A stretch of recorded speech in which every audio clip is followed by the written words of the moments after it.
Welcome to my stream. Hi. Okay, let's get right into it. Okay, back. Hey guys, welcome. Hope you guys are doing good today. Fuck. Dude, guys, I didn't realize how much my throat would suck, but it's kind of sucking today. Also, I look like a bum. Is it just me?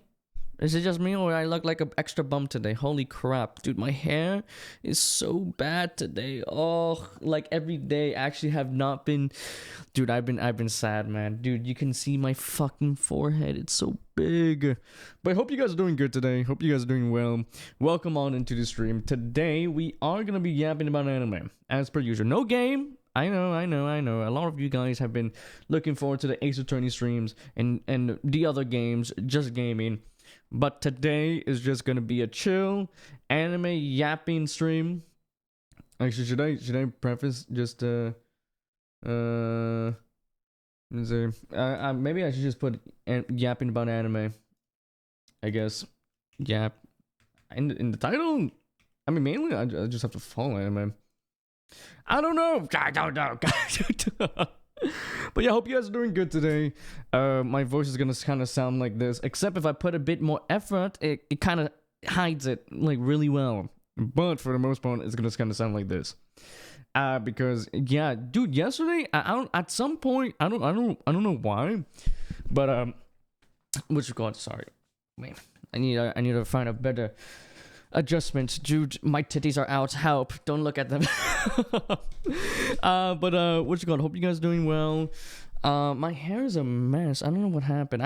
It was actually a lot worse before this. This actually looks I don't know. It looks so like this, bro. Like this side, it doesn't look bad, but then when you look at this side, it's like, ooh, dude, you can hide like a whole entire like person in like within these reaches of my hair.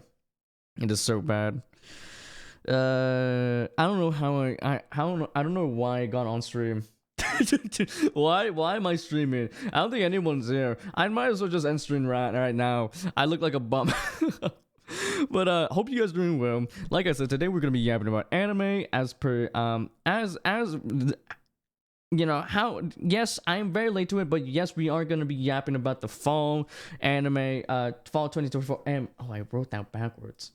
Fall 2024 anime. There we go. I literally wrote that in my go live notification, but I wrote it backwards on the title. God damn it. But yeah, I hope you guys are doing well. You guys doing a lot better. I think I want to yap a little bit before we continue, or we actually do the tier list, because you know, just to warm out a little bit, to wake up a little bit, and you know, just chill out. So yeah, I hope you guys have been well. I don't know how long. my dude, actually, yeah, at some point yesterday, I'm actually surprised that my voice did not like give out after the fourth case, because I was like, you know what, let's fuck it, let's do case 5. And then we did a little bit case 5, and at the very end, I think it was trying to do the Meekins guy, the police officer or whatnot. Dude, that's when my voice started to like really hurt. I think it was like a position in my like trying to like do it in a specific way in my throat. It just really hurt. I was like, oh damn, that ooh, Meekins, you're gonna have to be saved for next time. But for the most part, it was really fun. It was extremely fun. I actually looked back on how I did during the Manfred scene, and it was not to toot my own horn, but it was actually pretty good. But yeah, we are, like I said, we're going to be doing the fall 2024, all the anime that I watched. Let's see what we have here. We have 1, 2, 3, 4, 5, 6, 7, 8, 9, 10, 11, 12, 13, 14, 15 shows to go through. Which is a surprise. That's a pretty low number. I feel like am I missing something? Let me see real quick. I don't think I'm missing anything. I think I have like 15 shows. They're not too bad. It's pretty good, I think. Let me just see. I have it on my notepad. Okay, my little notepad of sorts. Okay, we have that one. Yes, 1, 2, 3, 4, 5, 6, 7, 8, 9, 10, 11, 12, 13, 14, 15. Yeah, exactly. Damn. Yeah, this is the lowest I had in quite a while. Usually we're like at least like 17. We have like a few extra more shows to go. But I think the reason why was because a lot of shows that I wanted to watch this season was they're like 2 cores, so they're like 24 episodes rather than the 12 episodes, and then it's done after that season. So yeah, we have like well, I'll talk about it more later, but we had like 1, 2, 3, 4, 5, 6. They're like 5 shows that like we're bleeding into winter, which I already started on, by the way. So yeah, I had like no break. Usually after I finish a season, I have like a few weeks or so of like kind of just watching whatever I want rather than like what's in the season, which of course is nice. And I don't mind watching like the seasonal stuff back to back, but you know, in between I like to watch something that's in my plan to watch that's rotting in there, you know what I mean? So yeah, we have a lot to talk about. I mean, definitely this tier list is gonna be shorter than the other ones, of course. And then of course, if we have the time, I would like to go through the anime awards through like Anime Corner. Yeah, I have Anime Corner, trending, and the r/anime awards. And we're gonna save the r/anime awards for last, of course. But yeah, I mean, hope you guys look forward to that. I mean, of course, if you guys are not into anime, this is not gonna be fun. But honestly, I don't care. I'm doing whatever I want, and I feel like that's the main premise, right? But for the most part, yeah, this should be. I mean, if you're an anime enjoyer, this should be a lot of fun. Then again, a lot of you guys, I realize, are not that big anime fan. I think the only person that's what you call, like, really, like, you know, updated to like up to date with like the anime that's like airing stuff is like Hina. That's pretty much it. The rest are the rest of the of you guys are like, you know, yeah, I watch shows here and there, but not like a lot. You know, it's like maybe you watch like the most popular show, and you know that's perfectly fine. But Hina, I feel like Hina does definitely go through like the list and like checks out whatever she wants, you know. And then some of my other friends do. They just don't pop in stream, which is fine. I don't care. But you know, this is more like a way for me to talk about the thing that I'm passionate about. So hopefully you guys don't mind. And if it's not, then you know, hey, there's you know, you don't have to tune in. You don't, there's always a next time. But god damn, this is gonna. Let me see, dude. There's some shows here, dude. Last time I had a notepad of like some of my notes I wrote down, and I would have loved to done this. I would have done that for this season, because there's some shows here where I kind of forgot that I watched, or I kind of forgot some of the details.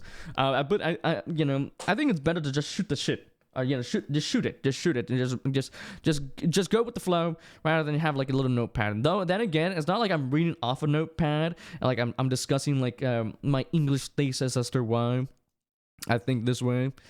But what's called, yeah.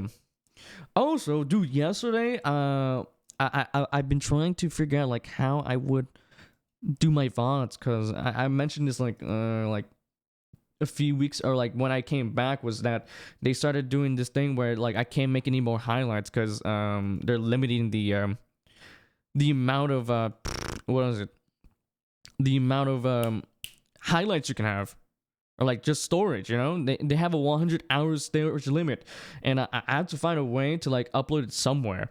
So I've been downloading some VODs. I've been trying to upload them, trying to store them somewhere. I don't know. I may just store the VODs on my drive. Maybe maybe not my drive. Maybe a YouTube channel. Maybe I'll make a YouTube channel. Maybe I'll put it on my. Oh, actually, you know what? Maybe I'll do it. Maybe I'll put it on my channel, but unlisted. Maybe private it, you know, so you guys don't see it. Because I feel like the VOD thing is kind of for me. But then again, I know some of you guys do like looking back on VODs. So yeah, but guys, the Ace Attorney stuff has been a lot of fun. It's just that, you know what I realized is that I stream at 720p so that I can, you know, make it so that you guys are able to watch it on your mobile phones, because I know some of you guys cannot watch it on, or like some of you guys phones, maybe like, you know, you rather not have it so that's on 1080p, it, you know, lags out the phone or makes it super hot, or you just can't run it. So I try to make it so that's 720 so you guys can have it and have it up on your phone, because I know a lot of you guys are mobile users. So you know what, I'm fine with that, but it's just the VODs themselves are also 720, so I may make it so that maybe I record on OBS. Maybe I record on OBS at 1080 and then upload a VOD on YouTube or something. I fucking know. Let's see. I'm like a freak and I want to have all my VODs out, but you know, I have to cut out some stuff. You know, I have to cut out some stuff. So, yeah, it's 1,500 hours out of 100. Ooh. So yeah. That's gonna be tough. But I'm gonna fall for you, man. Sai, man, how? Oh, stop it, Sai. Hope you've been well, man. Hope you've been well. I'm just warming up the voice box so that we can get ready for the tier list. You know, just more anime yapping-thon. As always, you know, I don't do this often, but you know, whenever I do, you know, might as well, you know, shoot it. But I was just talking about how to store some of these VODs.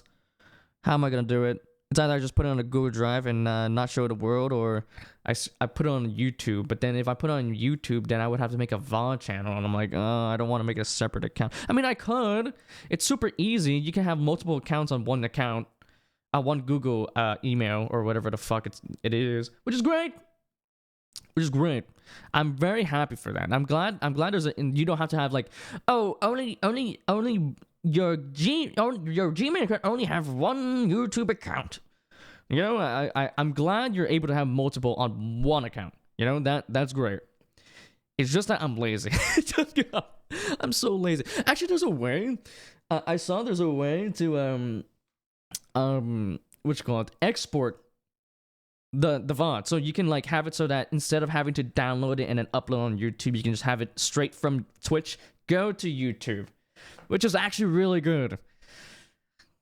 But man, I'm lazy. Oh my jeez Louise. But I hope you're doing well, Sai. I hope you enjoyed the stream. You know, let's see. Hope you've been well. Let's see. Last anime I watched was Too Many Losing Heroines, like a month ago. Oh, that's pretty good. That was actually that was a pretty good, like modern, and like in terms of modern rom-coms, I think that's really good. Let's see, I think that's a pretty good one. I feel like it was refreshing. It was refreshing to see like anime focus on like the title says, losing heroines, the person that was not picked in like the main like romance. It's nice to like, you know, do that. Of course, there were some problems here and there, but for the most part, I really did enjoy it. I think it was definitely a great show from last year. Dude, speaking of which, you know what? I think and you know what would be pretty fun if we made like a top 10 anime of 2024. See, like just look back of all the anime that we watched in 2024, make a little tier list, you know? Little niche, little cheeky tier list. I think that'll be fun. For me, of course, not for you guys. You guys are like, me, but I'm like, let's go! I can't wait. Holy crap, let me see. 2024 winter, what was airing here? Solo Leveling, Dungeon Meshi, holy, Dangers of My Heart Season 2. Damn. I think, yeah, holy crap. Hasn't really been that long. Hasn't really, damn. God damn. Has time flown that fast, guys? I'm getting quite worried. I'm gonna become a pile of bones soon. Speaking of bones, what the fuck? My hands are about to turn bones if I don't use some type of lotion. It's so dry. Ew. Help. Okay. There you go. We are. Dude, I've been washing my hands a bit too much, so they've been getting a bit dry. But what you call it? Yeah, I mean, I can't. That could be fun. That could be like a nice little stream, you know, just to spice up from the gameplay stuff. Let's see. heroine. No, not that heroine. The heroine's in the story, you know, not the substance. All right. But let's see. Winter does look promising. I'm looking through it. It's not too bad. I think I saw though that spring is kind of whatever, which is really interesting because usually it's spring is awesome, summer is not. But this time around, it's the opposite, where it's like spring is summer is ooh crazy. So I'm excited to see what's up. But that could the top 20 top anime of last year could be fun. Nice little stream, won't be too long. And then what else? We can also go through openings. That could be fun. That VOD is gonna get muted. That VOD is gonna go bye-bye. The VOD is gonna be like, hey guys. And anyway, you know, it's just you're gonna see like the bar, like the play bar, and it's gonna be like red for the amount of like muted stuff. But that could be fun. I'm just shooting some ideas, whatever that we can do, because you know, sometimes, you know, it's fun to, you know, kind of deviate from the what you call it, the usual gaming, spicing up with something else, whether it be reacting or whatever the fuck. I don't know. But you guys don't mind. I'm sure you guys don't fucking mind. You guys are just here for what? I don't know. Guys, I'm gonna send you guys $5 for watching my stream. Check it out. But yeah, I need to figure out how I'm gonna get 1500. Dude, I literally downloaded one VOD from the beginning and it was like a few gigabytes. I was like, ooh, I don't have a lot of gigabytes left on my storage. I'm already like 700. I only have like 700 gigs like free right now. So I'm kind of worried. It's like, where do I put the rest of these? Maybe on a separate hard drive, maybe a separate physical hard drive. Which is kind of scary because like if I lose that hard drive, it's gone. It's poof. But yeah. Oh yeah. So how'd you like Too Many Losing Herons? Did you enjoy it? Did you like it? I forgot to ask. I quite enjoyed it. It was pretty good. I think it was did I give it? I think I gave it I think it was an S tier from me. Actually, I don't remember. Let me see. Anime. What was it? Winter? No, winter was last year. It was spring. No, spring. No, summer. It was the anime season for me on summer. Yeah, that checks out. That checks out. I'm looking at the animes in that that. Yeah, that was very bottom heavy that summer. Oh my god, I forgot that I'm so behind, dude. A lot of shows are ending. A lot of shows are ending already, man. I'm so behind. The reason why I was behind, actually, though, is because one of the shows, Natsume Book of Friends, was airing its 7th season, so I had to catch up with 6 seasons worth of content. And a few movies. There's a few movies before the 7th season. So I had to watch all of that, and not only that, it was like Iashike. It was a relaxing type show, so I really did take my time, and that took me like a few months to do. So that's why I'm really a bit behind.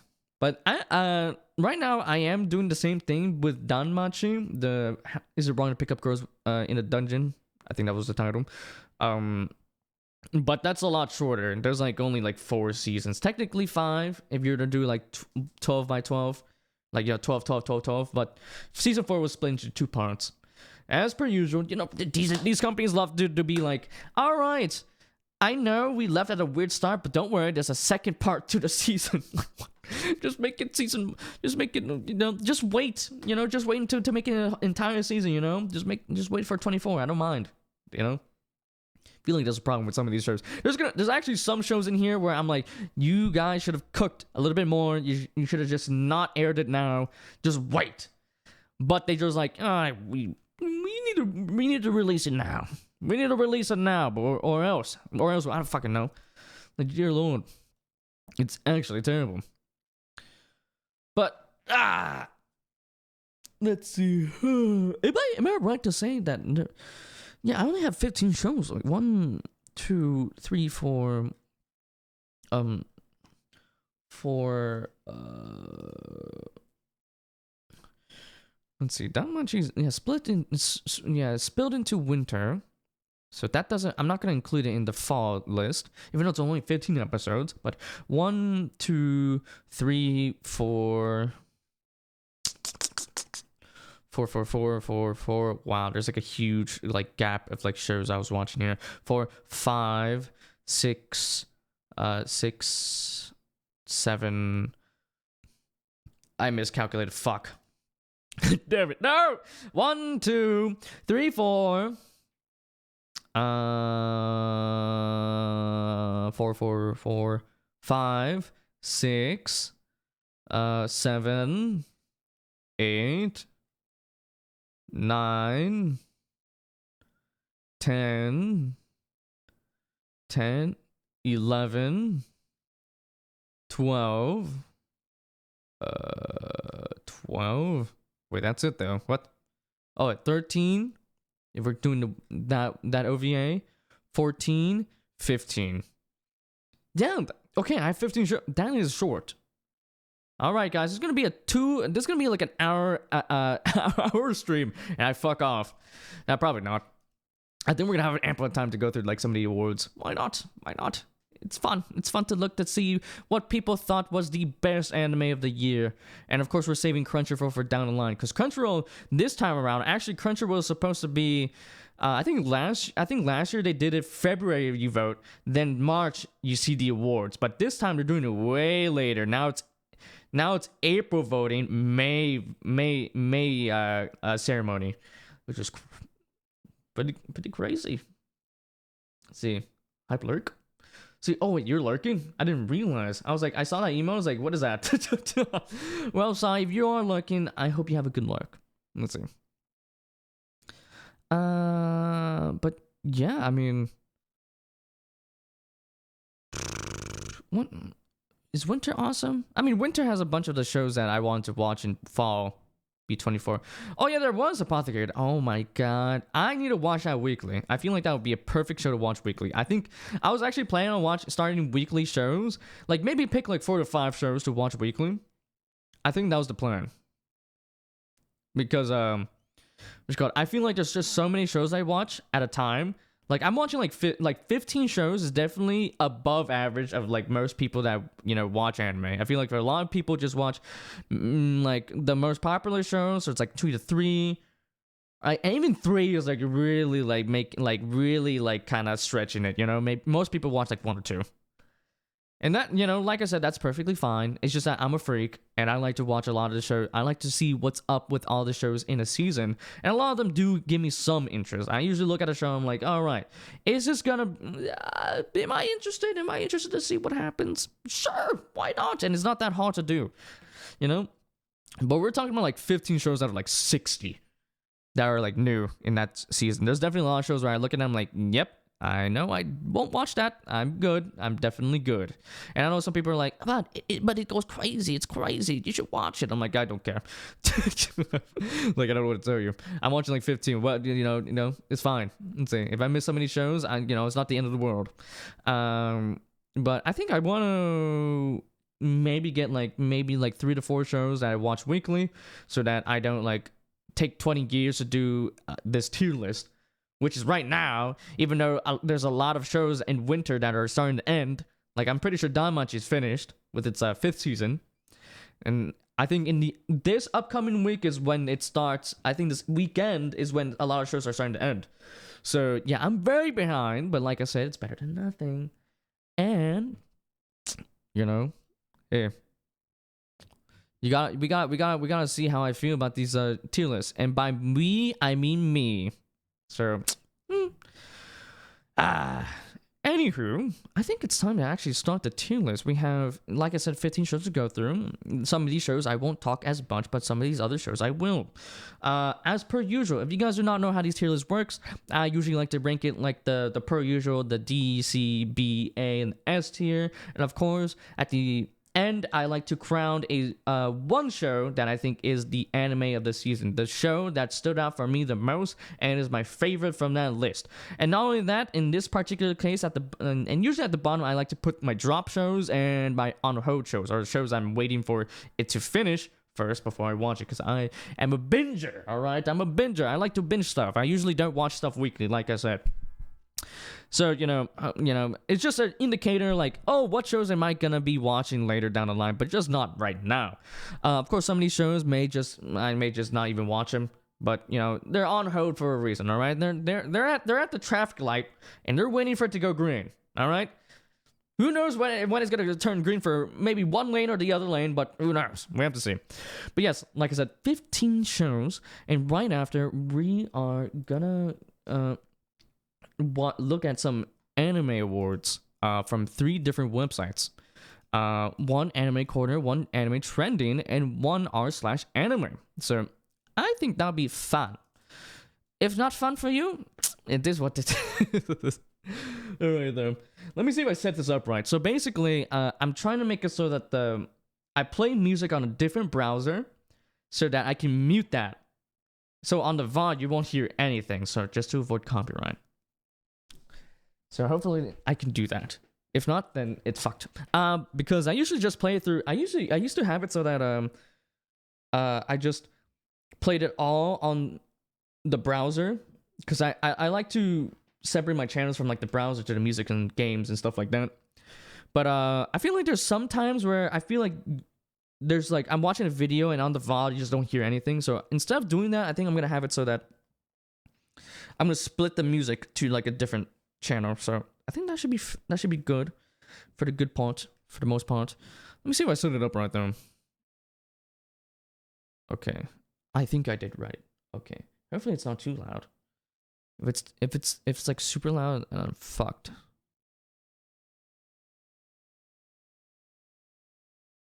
Okay, maybe.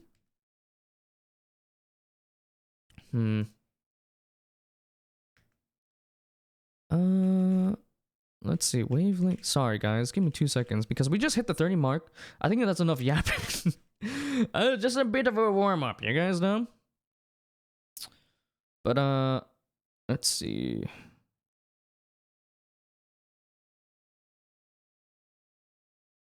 Yeah, that seems fine. Maybe, I don't know.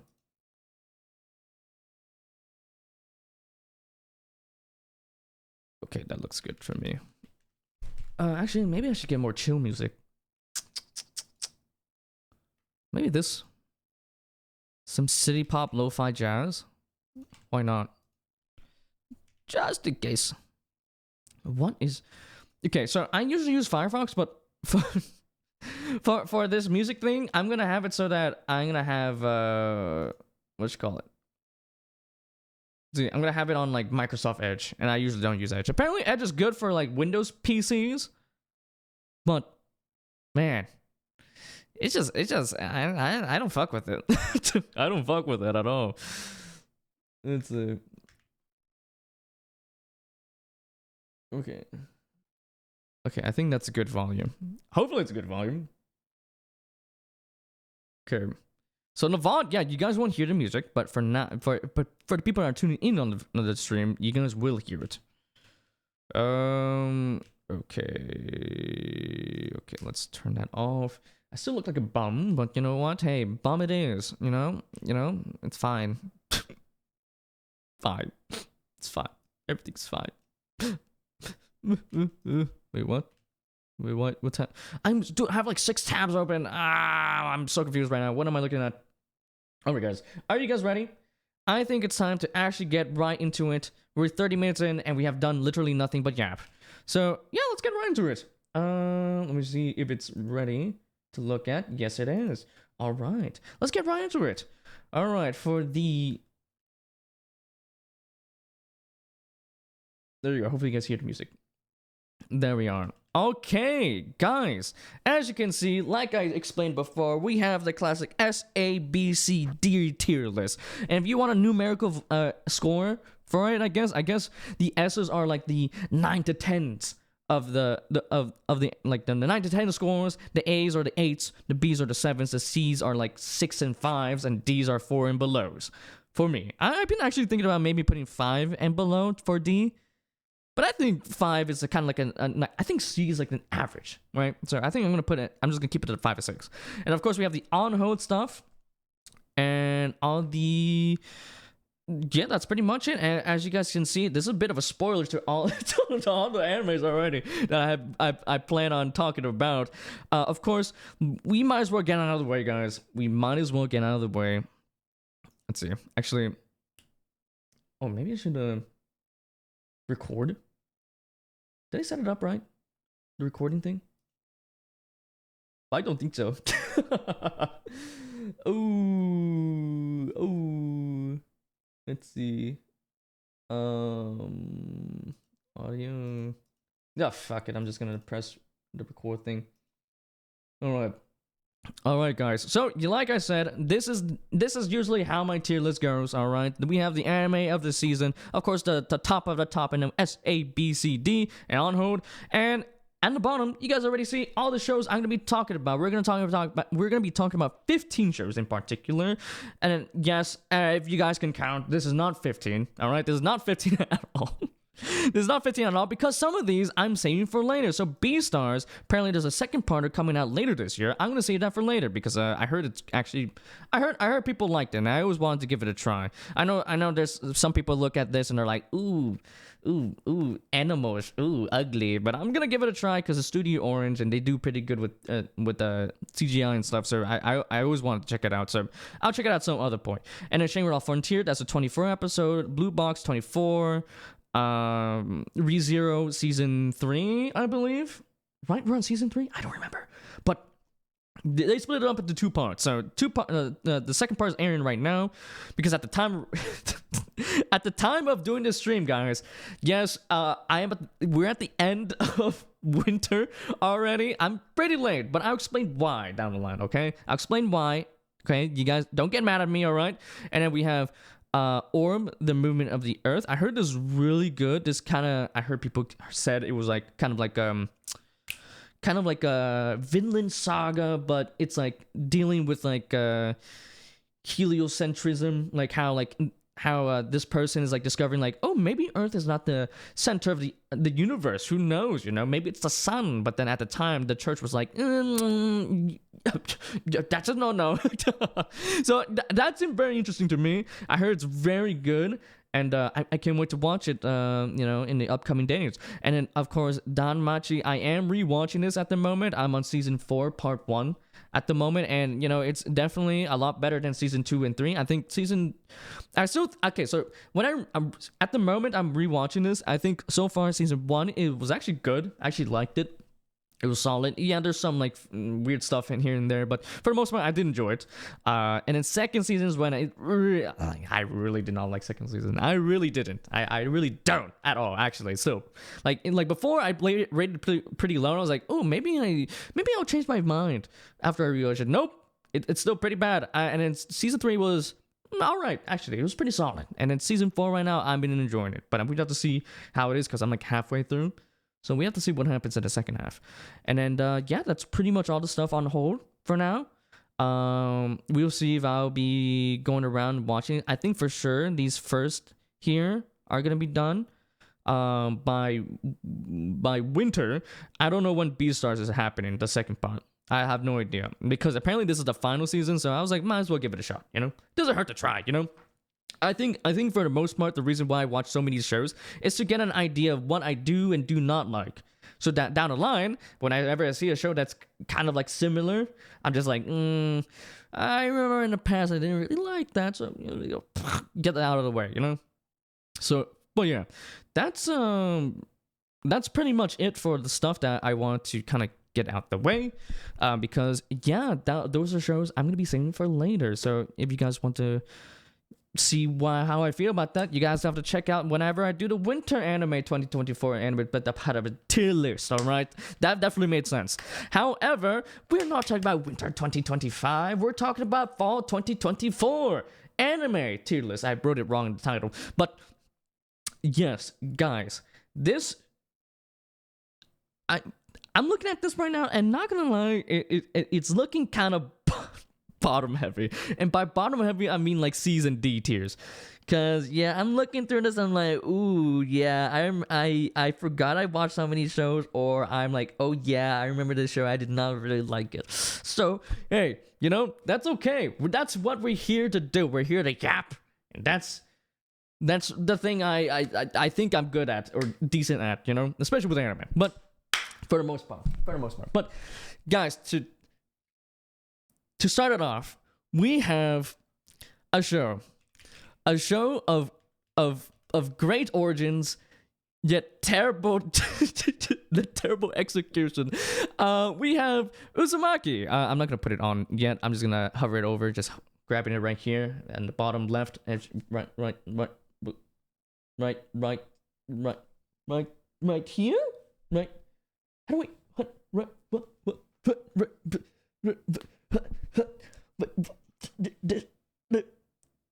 No, oh, I did it. This way. Can you guys see on the bottom left of the screen? There, I'm pointing it right? This is so bad. But yeah, we're gonna be talking about Uzumaki, a manga that, if you guys are fans of manga, or especially horror manga, you definitely would know about the works of Junji Ito. And yeah, he's very known for his very unsettling and unnerving manga drawings, and about like horrors and like just random concepts that he's like, all right, yeah, this random concept spirals, yeah, did you know that they could be very fucking creepy? And that's what he did with the manga, right? And I actually did read the manga beforehand. I'm not like an anime only. I actually did read the manga beforehand, albeit very close to watching the anime. I literally finished the manga, then watched the anime, which I don't know if was a good idea, because actually, when I read the manga, I thought Uzumaki was actually pretty good. Actually, not pretty good. I thought it was like pretty solid. I don't think it's like my favorite manga of all time. Then again, I don't really read manga too much. The only ones I really read were like Aria, because I really like the anime, so I was like, let me check out the manga. It was like the first time when I was like, I want to read the manga that this anime is based off of. It was the first time that ever happened with Aria, right? And then right now I'm reading Witch Hat Atelier. Even though I'm reading it very slow, I am still reading it. But yeah, I read Uzumaki. I thought it was pretty good. I thought it was pretty solid stuff. Like I said, drawings were fantastic. Very, very scary. Very scary, guys. It was scary. I won't lie. It was unnerving. It was like oh! It's not like it's more like, oh god, this. I don't like this. There's definitely some scenes where I was like, this feels so uncomfortable, and this is unsettling, right? So, however, though, unfortunately though, for some reason, anytime Junji Ito works, like any works of Junji Ito got an adaptation, it would unfortunately fall flat. Whether it be like the execution of the story, maybe the directing was weird, or for the most part the animation, or like how it looks was just very. It didn't do Junji Ito service for his drawings, especially if you have read them. And I can say, yeah, unfortunately, this is another case of that. It's so sad because everyone was hyping this up, because this was actually this was a project done by Adult Swim and some other anime companies. That was announced a few years ago, and when we saw the trailer, everyone was like, "Oh my god, they're actually taking their time and trying to replicate the art style of Junji Ito." And unfortunately, that was like the bait and switch, because for the most part, the first episode was actually like in terms of visuals, really like close to the manga art style. It was really it made me very unsettled. They actually used like some rotoscoping, so it actually looked pretty fluid at times. I think there's some shows that use rotoscoping and it looks kind of jank, but in the case of the first episode, it looked pretty good. They did their job, and you can see their years of you can see why it took them years to make this series in the first place.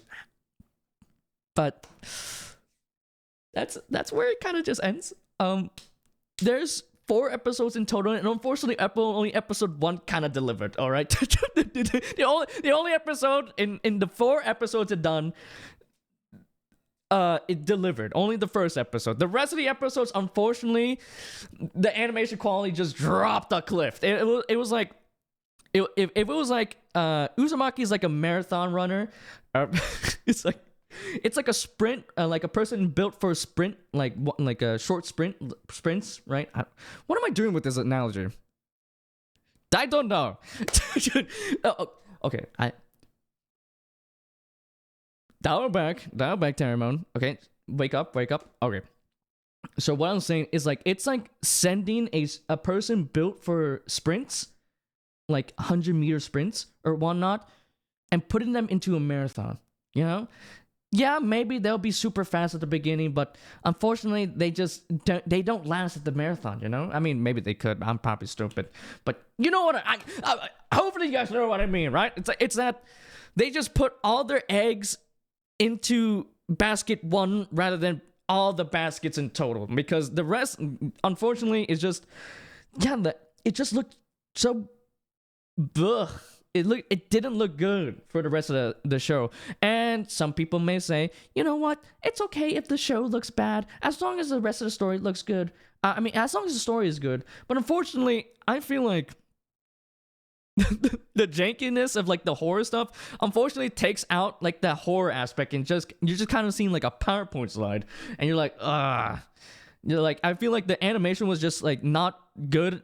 It's to the point where it's very distracting. Like I could not take my eyes off of the fact that some shots just look so bad, some of the rotoscoping did not look finished at points, and I think like I don't know about some other people, but some people say that episode 1 was a masterpiece. But I don't really think so. I think that episode 1 was actually like a pretty good episode in terms of like visuals and like the story and stuff like that. But I feel like they kind of revealed like the horror aspects or like the very like spooky moments way too early in the first episode, because I think that first episode was like 30 minutes or so, I believe. And I feel like they should have revealed it at like maybe the end, maybe at like episode 2 or at the very end of episode 1.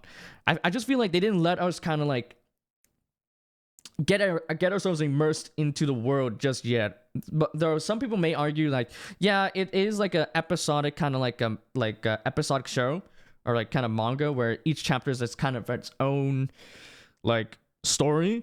But for the most part, I feel like some of the twist happened a bit too early for me for Uzumaki. So yeah, unfortunately, I am part of the consensus that they just flopped this. Visuals just fell off. TLDR. In summary, guys, episode 1, fantastic. Episode 2 and beyond, terrible. I kind of wish I got my time back. I kind of, I'm glad I read the manga beforehand so I can like directly compare the two. But yeah, I don't know if you guys can tell, this is going into D tier. It's very unfortunate that if people were said if this project failed, then there's no way there will be a proper Junji Ito adaptation. And I think that is the case. I think we won't be able to see a proper Junji Ito adaptation in the foreseeable future. I think it's just better if you read the manga. And I think it's better that way, because the fact, like, I read it physically. I bought the physical volume Uzumaki, and dude, flipping the page and the next page is just like the horror, the eldritch horrors and stuff like that. It's so good. But unfortunately, I think in anime, like, I think a lot of people do argue that horror animes do not work in horror mangas do not work in anime format, and it's kind of looking like the case. Maybe like they allow for the unsettling stuff, but I think for the most part, horror is just kind of like I feel like you just have to keep it in manga space. I don't know how you guys feel, but here's what it is. All right, I talked about that for a bit too long. Because next show, guys, is the complete opposite of garbage. All right, Uzumaki was the garbage. We put that in the trash.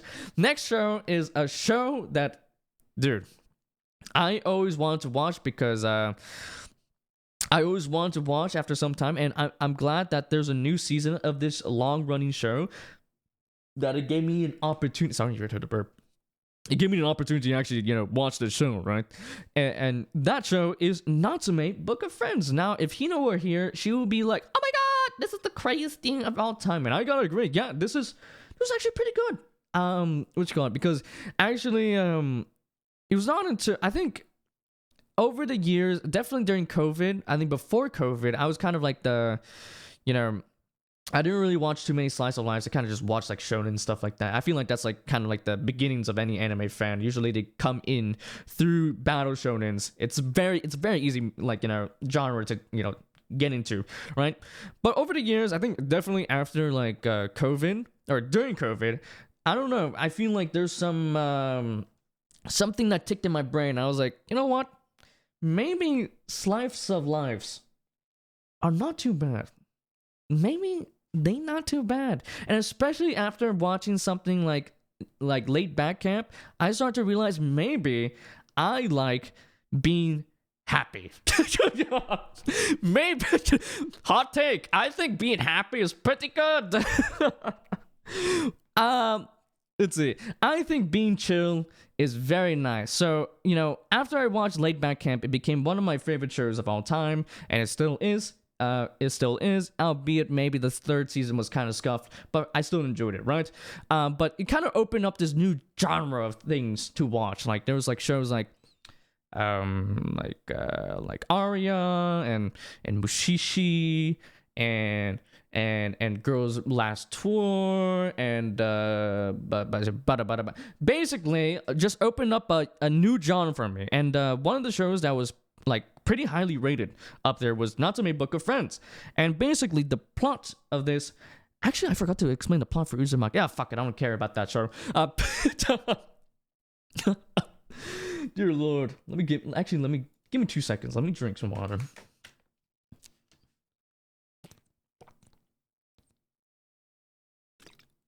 Gay? Let's see. Gay. Amen. So, dude, welcome back, man. I'm assuming you were lurking. I didn't notice you were lurking except for that emote you put down. I didn't realize that was it. Hype lurk. Dude, that giraffe needs to stop staring at me. It's giving me the heebie-jeebies. All right? I came through Shimoneta. And I can see look at what has happened to you. It's turned into the amalgamation that is Psy. Let's see though. Oh yeah. Okay, I have some of that stuff ready. Oh yeah, we're ready. Okay. Dude, my voice fucking hurts. Dude, yesterday, I don't know if you guys were I think Karma was there and Roki was there, but when I did the screaming voice, I screaming of Manfred, dude, that I didn't think that would fuck up my voice, but it's kinda ugh. It's kinda killing my throat now. Actually there. Okay. How long's it been? Oh my god, it's already been almost an hour and I barely started a tier list. Fuck. Oh whatever. Okay. Peak. It's peak. Well, I'm glad for your side. But yeah, Book of Friends, Natsume Book of Friends is basically about this kid named Natsume. And he's kind of a loner. He's kind of he's kind of a loner and he's kind of all by himself. And it's because of the fact that he can see yokai. He can see Japanese ghosts around, and unfortunately no one else can see it but him. So every time he kind of freaks out randomly, people are like, yo, this kid is kind of like a schizo. This kid is kind of weird. I'm kind of scared of this kid. I'm gonna get away, yeah, basically just recounts his beginnings when he meets a certain spirit called Madara, or we like to call him Nyanko Sensei, right? He takes the form of a cat, and basically this cat wants to take what Natsume owns, which is called the Book of Friends. And basically the Book of Friends is basically a book of names of yokai that allow you to control that yokai because you have that name. And you can see why why Madara or Nyanko Sensei wants it, because if he gets it, he can be like the most powerful yokai there is. He can control all of them because he has all their names in this book. So basically, of course Natsume is like, no, this is a treasure.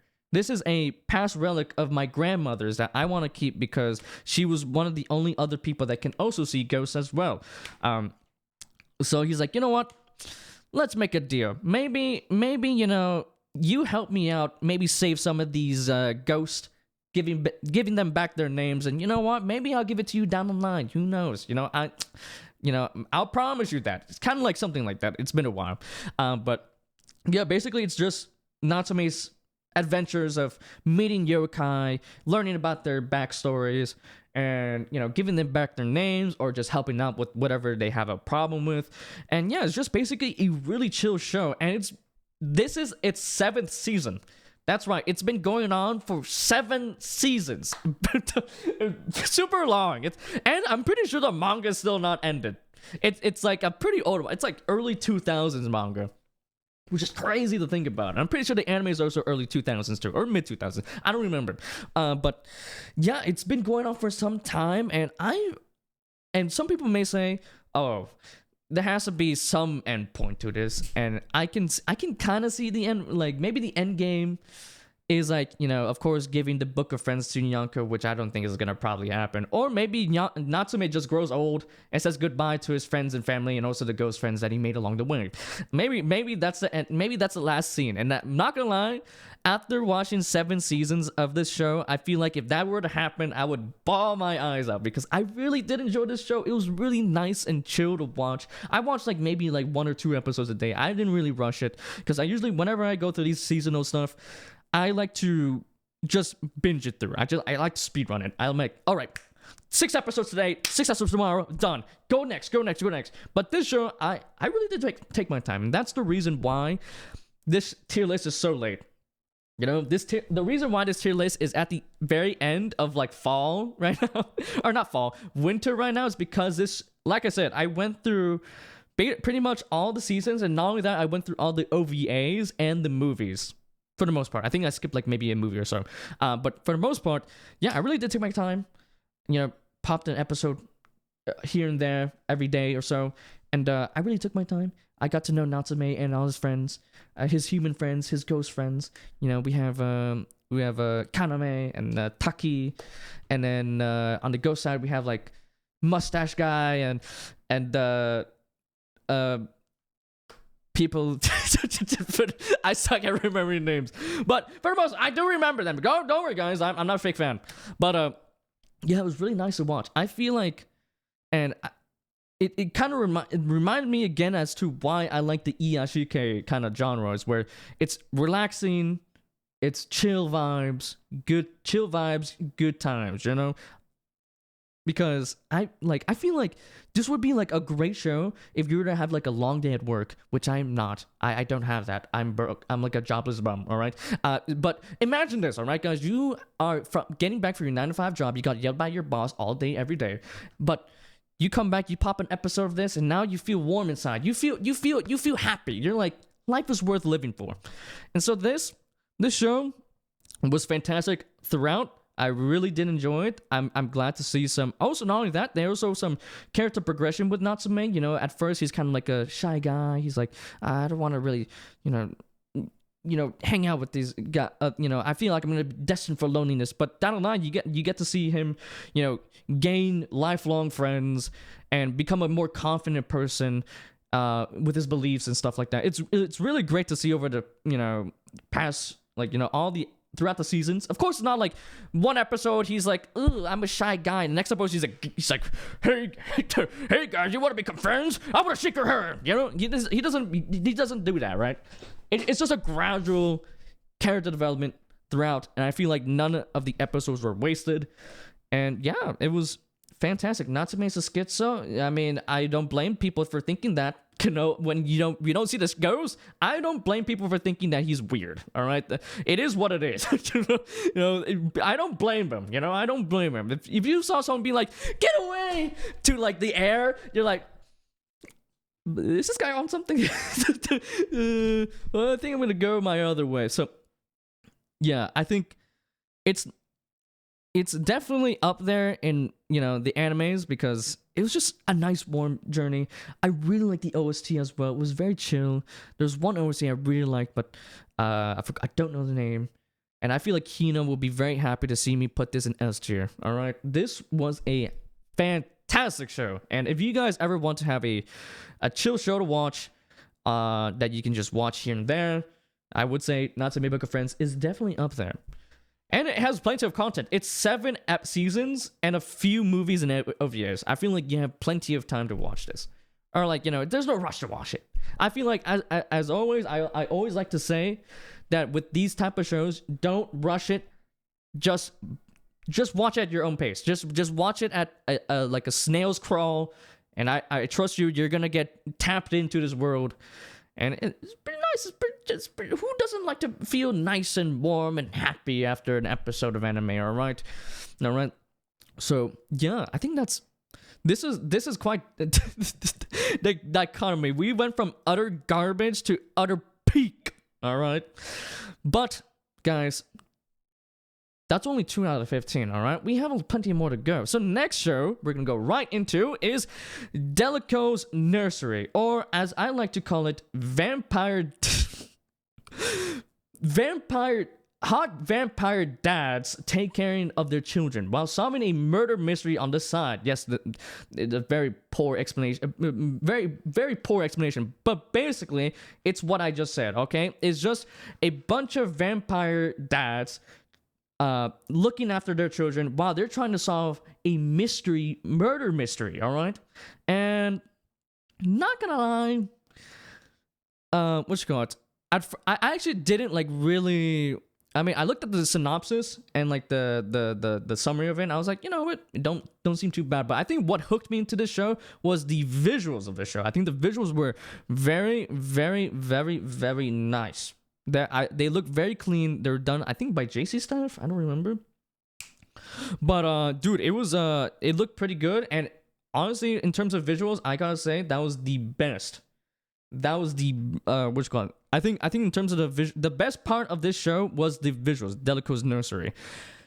That being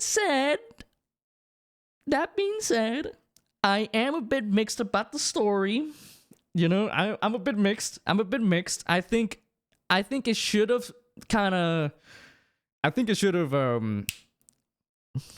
what would you call it? What the words, Terry? What word? I don't know. Oshinoko peak! Oh, unfortunately, twice is love. Wait, is it right? Twice is love. Unfortunately, twice there's no Oshinoko this season. This is the fall anime, by the way. If you wanted Oshinoko, that would have been the previous season, I think, right? Right? Summer? Wait, where are we? Yeah, summer. I actually really did enjoy Oshinoko. It was pretty good. I can't wait to see what happens. I'm on anime only, by the way. So I don't know what happens at the end, but I heard a lot of people it's very decisive.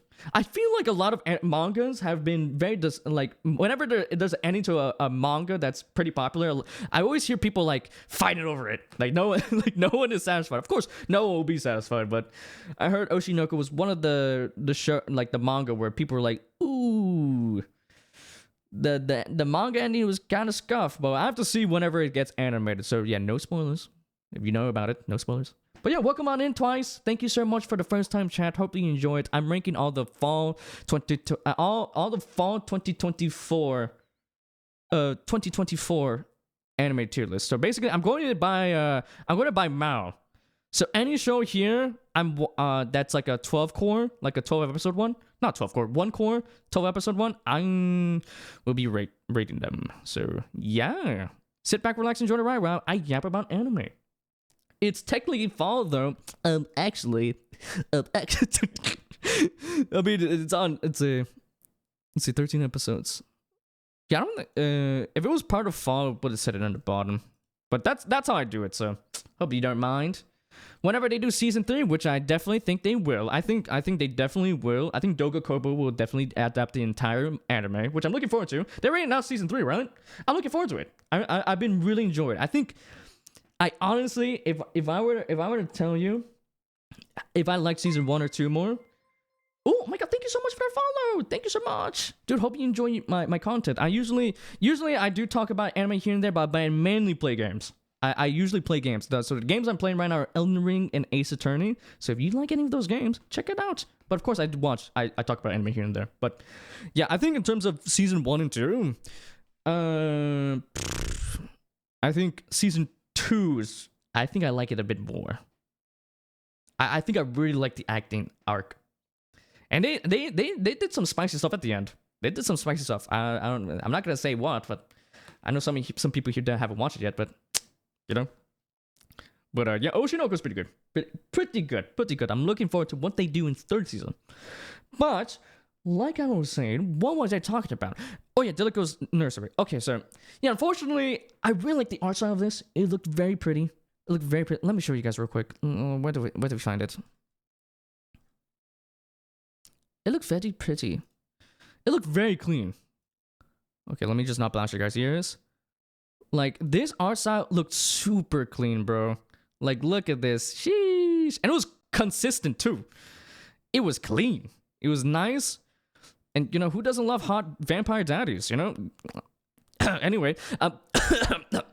Anyway. Fuck, sorry. I'm kind of sick. But I think if this show leaned towards the child care side of things, because this is a child care show and also a murder mystery show, so they kind of balance it in between. But I feel like they kind of put too much of their efforts into the murder mystery, which honestly wasn't very interesting at all. Not gonna lie, it was kind of generic. It was kind of like, oh, there's these bad people and they want to do bad things, and you know, it was kind of boring. All the villains were kind of boring too, and when it ended, it was very anticlimactic. But they also made it in a way that there's a potential second season. But if there's a second season, I'm not gonna lie, I'm not gonna watch it. But I feel like if they just focus on the child care, like, you know, maybe like because a lot of these dads kind of are like kind of distant from their children. They kind of like are focusing on their job rather than taking care of their children. And you know, I feel like if they focus more on like the connections between the parent and the kid, I feel like that would have been way more interesting. But unfortunately, they just were way too focused on the murder mystery side of things, which I did not like at all, not gonna lie. So, for the most part, I think this was a... it's alright. I think this is an alright show. This is like a C tier. This is like a... Yeah. I'm conflicted. You know, I'm like... I wish they like I said, lean towards the childcare side of things. That would have been way more interesting and more heartfelt rather than the murder mystery that's dealing with, you know, textbook villains. You know, it's whatever. Music was alright. It's not too bad. But that's pretty much all I have to say about it. You know, nothing else. I don't really got much else to say. I don't know. Though, that being said there, what else want to say? I don't know. Yeah, I think that's it. I don't know. If you like hot vampire daddies taking care of the children, yo, check it out. Yippee! It's all right. It's mine. Wait, who just followed me? Maminsky?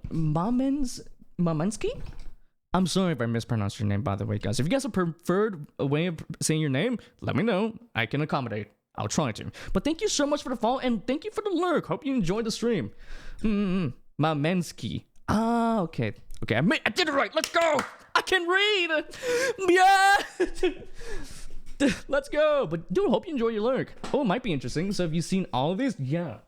The only reason why I do these tier lists, by the way, is because I watch like a bit too much. I feel like I watch a bit too much. These are like 15 shows, right? Yeah, there are like 15 shows after rank 3 here. That's the main thing. But if I do have time today, we're gonna look through some of the anime awards through like Reddit and stuff. I think that'll be fun. If I do have time though. But yeah. But yeah, thank you so much for popping by. Yeah. Let's go. Let's see. But yeah, hope you enjoy the stream, man. Thank you so much for the follow, guys. Thank you so much. I'm just doing my thing. Oh, might be interesting. So have you seen all the... Yeah, I did. Wait, I just read that. So yeah, no problem, guys. Invisible Season 3, Episode 8, Absolute Cinema! Is that so? I actually haven't watched Invisible yet. I'm assuming I should. You see, I'm too tapped into anime at the moment. Sometimes I tell myself, you need to start watching real people things. You know, you're real life people. Real life people. You know, I need to watch like Breaking Bad, Game of Thrones, all these other shows. I still need to watch Arcane Season 2. I need to watch Squid Games. But, so yeah, I haven't watched any of these. Spoilers? Uh-oh. Did I say spoilers for anything? I don't think I did. Oh, I'm sorry, twice. See, watch it, bro. It's pink. All right. If Mamensky said it, then I shall check it out. I shall check it out. Like I said, I haven't watched any of it, but I heard good things. And if it's good things, then I gotta do it. Nah, not spoiling it, haha, but just absolute cinema. All right. Don't worry, twice. We're not talking about spoilers. Don't worry. Let's see. Watch seasons 1 to 3. Okay. Let's see. All right. Let me just drink some water. My throat is fucked. Yesterday I was doing an Ace Attorney stream and I was voice acting like crap. Also, I'm sick, so it's what it is.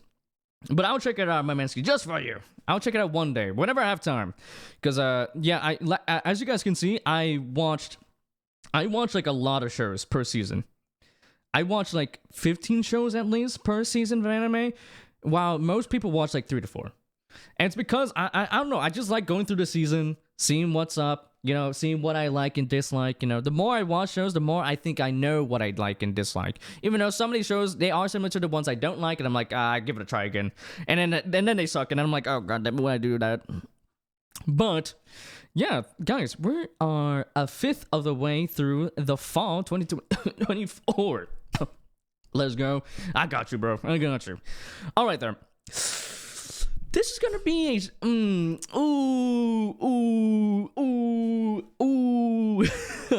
guys, hear me out. This is gonna sound kind of bad. This was a show, when people heard the title, they're kind of like, They're like, what do you mean by that, bro? But guys, it's not what it is, all right?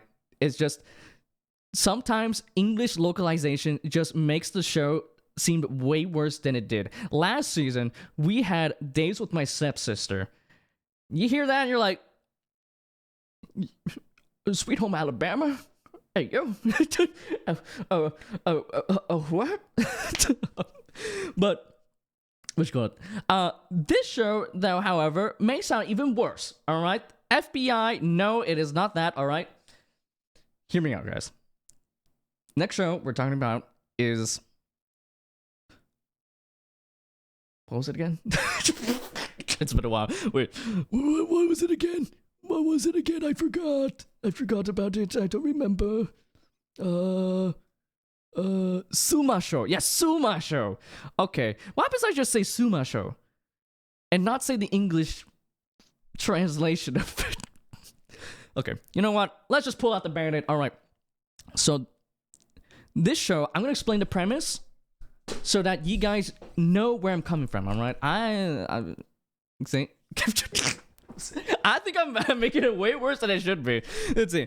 So basically, there's this family, the father, the mother, and the daughter, right? And unfortunately, at one point, the wife dies.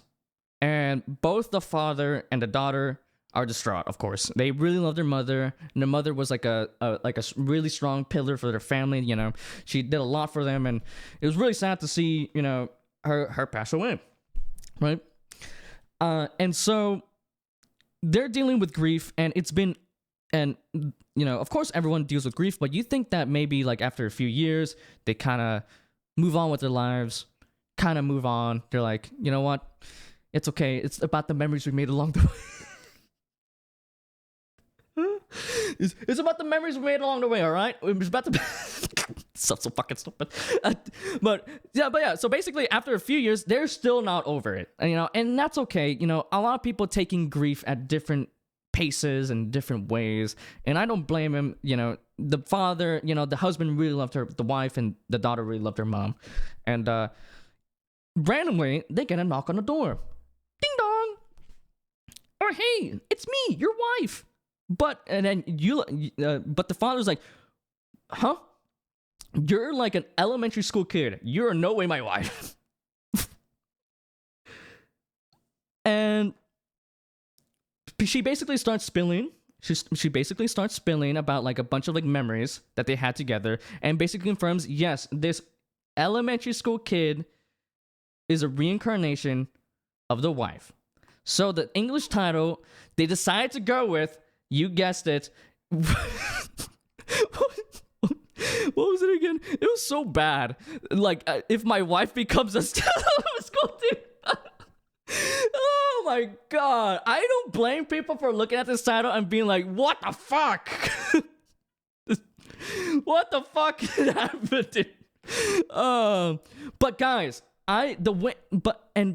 guys, it's not that, all right? Trust me, guys, it's not that. It's not that, all right? Basically, the whole show is about them trying to move on from, their late wife's death or late mom's death, and trying to move on with their lives. The wife trying to push them towards being able to look forward into the future rather than always, thinking about the past and stuff. And it's really sad. There's some moments where it actually did make me tear up. It's just unfortunate that they had to have such a weird title. Such a weird title, It was so unfortunate. But guys, it is not an FBI show. It's just that Japan or English localization was just so bad, all right?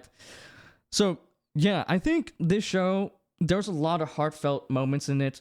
Seeing this guy trying to, find purpose in life after a special, his significant other passed away, and trying to move on with life, and trying to find new purpose in life, and being able to cherish their memories rather than being anguished with them. So I think this show, I don't really have much else to say that other than if you guys want like a really like a is it melodrama? I don't know. It's more like sad. It's like a sad show. It's a pretty sad show. I don't know why it's called a comedy romance, even though I feel like half the time it's pretty sad. But yeah, it's like it was a good story. It was a pretty solid story. I think the visuals were kind of whatever. The visuals were whatever. They were pretty solid. They were like bad. There's some moments where they look super shiny for some reason. I don't know. They're more shiny than the top of my fucking forehead. But yeah, I think the OST was solid as well. Though I do think unfortunately, even though I really like the message of the story, being able to move on from your loved ones and thinking about them smiling back rather than just bursting out crying, moving on with life and stuff like that. Well, I keep on saying stuff like that, but I feel like you guys get the message, right? It's being able to move on is the main purpose of this show, and what's trying to do is just what you call it? Yeah, I mean, it was a pretty sad show. It was a pretty sad show, and I liked it a lot. However, that being said, I do think there's some moments where it's kind of weird with the story. For example, I feel like the romantic aspect of like the daughter was like really weird. It felt like they sped ran it, just randomly. There's like, okay, I don't want to spoil it, but they just kind of like, okay, she I don't want to spoil any of this, just in case you guys want to watch it. But yeah, I feel like there's some moments where I feel like they should be more important, but they just kind of skimmed it through for like the mainline stuff, which is kind of sad. I feel like this show could have definitely been like a 24 episode type show, but they decided to do like the 12, 13 episode, the usual stuff.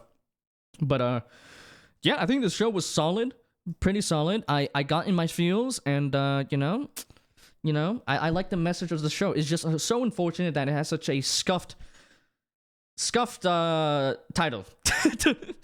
Because there's like, if my wife becomes an elementary school teacher or student, that's gonna pretty bad. So guys, it's not that that is just that's just, there's way more in the thing, in the show than whatever that thing is, because definitely they could have, like, if that had that title on like a random ass show, it could have went that direction, and that would have been terrible. But luckily the show actually dealt with some deep topics, and I appreciate it. It was a seinen too. It was like not a shonen. It was like a young adult type genre. So yeah, it was a pretty solid show. I don't think it's like the best thing of all time, but I really did enjoy my time there. So yeah, solid B. Solid B.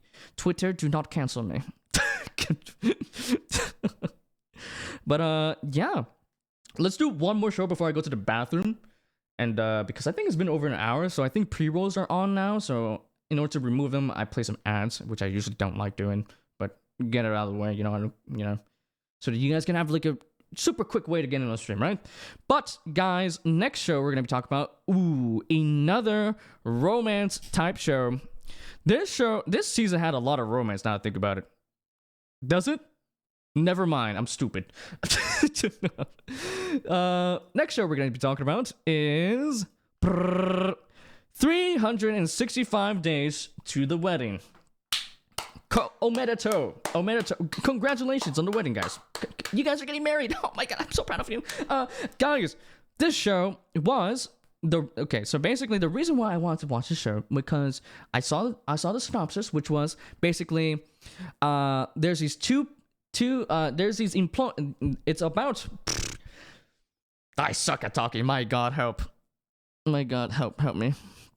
But basically this show is about two employees that work at a travel agency, and the higher-ups were like, okay, one of you guys, we're gonna pick one of you guys to open up a branch over at Alaska so we can expand our business, and we're gonna be choosing the people that are unmarried. That's the priority. We're gonna choose anyone that's not married, they don't have any commitments here. We're just gonna send you over, and hopefully you make us big bucks. Big bucks, right? And unfortunately, these two employees are both single, but not only that, they're both introverted. So they haven't like had a relationship and whatnot. And they're like, oh fuck, if I leave, if I go to, I'm scared of the Alaska. This is like Alaska slander, by the way. I feel bad for any Alaskan folk watching this show. There's so much shade going on over there. They're throwing shade at the Alaskan people, but. They're like, all right, how about we make a plan that we both are getting married so that we don't get picked for the trip, the expansion of the branch. So that's what they do. They make up a plot. They tell their coworkers, hey, we're getting married, and then of course, slowly but surely, you get to see them slowly fall in love with each other. Aw, it's so cute, right?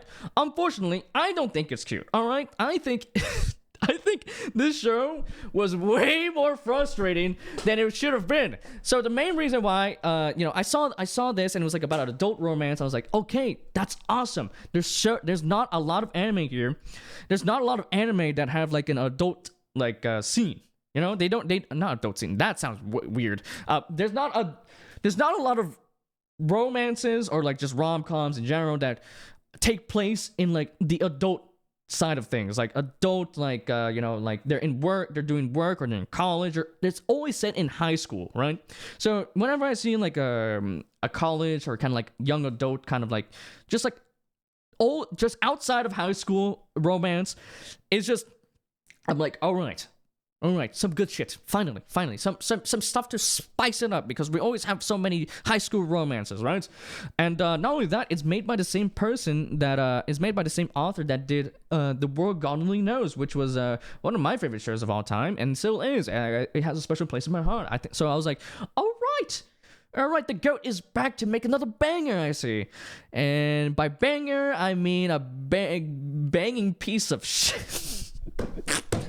I don't know how to tell you guys. This show was way more frustrating as I should have, than it should have been. Because, yeah, I get it. These two are introverted. They don't really talk to other people. And, they're just shy people, and they, like to overthink things. But the show does it in a way, or the story makes it out in a way that it just feels like they themselves are not adults, but they feel like they're middle schoolers.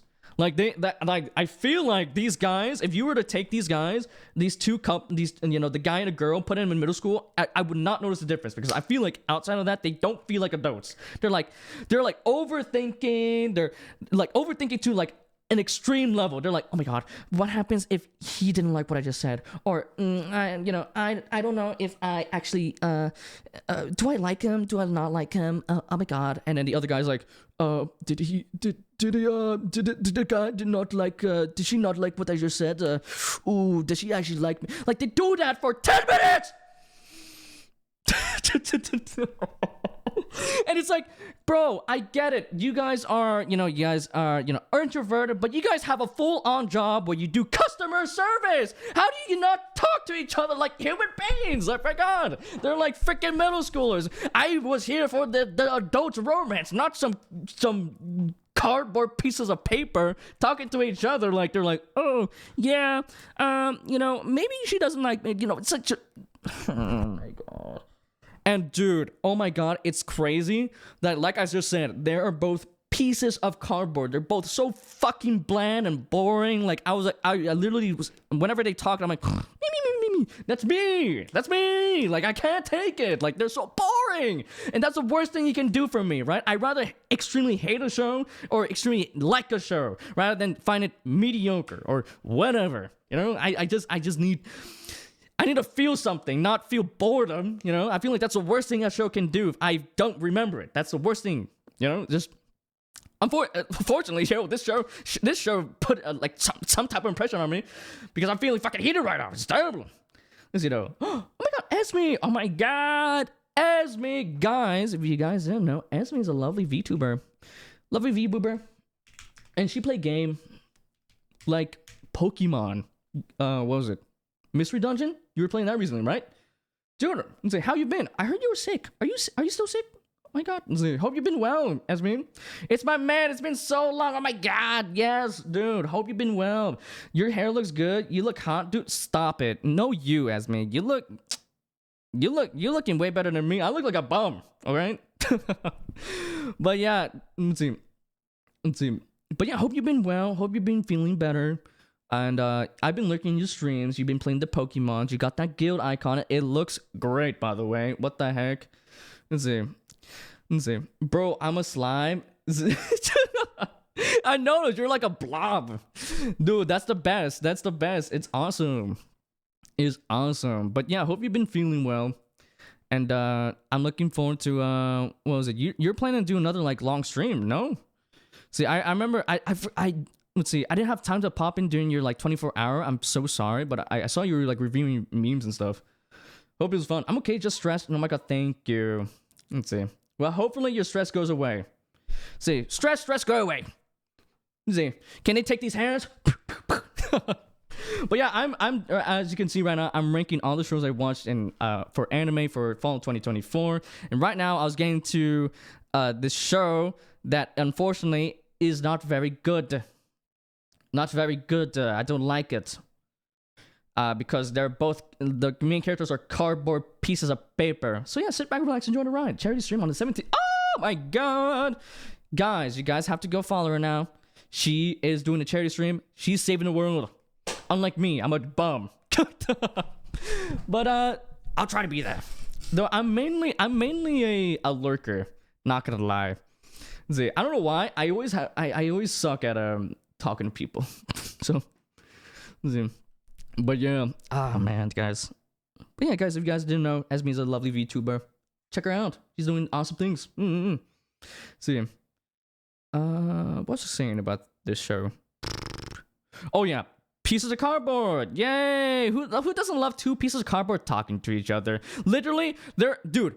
In the entire show that deals with this couple, there's one episode that they literally did an episode on this one guy that I actually did not give a less of a fuck about. But when he did like a bit of like his relationship with this other person, it was way more interesting. I was more invested in his story, and I was so sad that they didn't even like continue his arc in the show because they kind of just ended it. They just kind of ended it. And it was so sad. It's crazy to have a show where the side character is infinitely way more better than the main couple that are, like I said, two pieces of rocks talking to each other. All right, it drove me insane. This fucking show. All right, this was shite. All right, this was garbage. I hate it. Dude, it's better than Uzumaki though. Oh my god, this was so disappointing too. Like I said, it's from one of the people that done one of my favorite anime, and it's crazy that he made such a bland piece of garbage. Let's see, it's crazy. We're gonna all save the world. Let's go! And I know it's you lurking. I'm like, oh, is he gonna chat with me or nah? Yeah, I'm sorry, Esme. I'll try to chat more. I'm just shy. Speaking of shy, wasn't there a Twice song about that? Twice, you still here or are you lurking? Let's see. I forgot to mention that I noticed you love Twice. Let's see. I used to listen to Twice back in the day. I'm just I haven't listened to K-pop in a while. It's been a while since that COVID. It's no pressure. I'm happy to have you here. Yeah, I'm just vibing. I'm trying to riz you. Let's see. Oh, stop it. Well, yeah, that show is not good. I don't like this show. It's D tier. I'm very, very, very, very disappointed. You know what's worse than being a bad show? It's being disappointed in a show that could have had potential, but you're met with a bland ass couple, followed by non-existent side characters except for one that's also just way, way, way more cooler than the main character. Wow. Imagine having a show where the side character is way cooler than the main couple. I wonder where that happened. Alia, looking at you. Let's see. Anywho, guys, we are a third of the way through. And how long do we have? We've been doing this for an hour? Damn. God damn. Really? Let's see there. I think I do... Actually, oh, you guys, you know what I forgot? Okay, this is actually perfect time. I'm gonna go to the bathroom and take a little bit of a break to get a quick snack and stuff. And also do the laundry, because I forgot to put it in the dryer. So it's hopefully it's time. But guys, I'm gonna go take a bit of a bathroom break. So if you guys need to go. But if not, just chill out and do your own thing for like 3 minutes or so. I'm gonna play ads, and I know a lot of you guys hate ads. I do too, but I play it so that I can get rid of the pre-rolls, so that whenever for newcomers that come in, they don't need to deal with an ad, right? And also, we're not really doing anything during the 3 minutes, so just get up your chairs, stretch, do whatever the fuck you want, and in the meanwhile, yeah. What? Can't piss by yourself if that's means what? Pissing off by yourself? What? What's Esme? What'd you do? Esme. Guys, what? No, now this seems terrible. 2 new people came in, and I'm about to play an ad. No, it seems like I walked into the wrong stream. No, it's not a pissing stream, guys. If I was a pissing stream, I wouldn't be on this platform. I'd be banned. But thank you so much for first time chatting, Jiffy and Piranha. And say thank you so much for popping by. Hello. I shouted you out. Wait, you shouted me out? Why? Don't know. Why?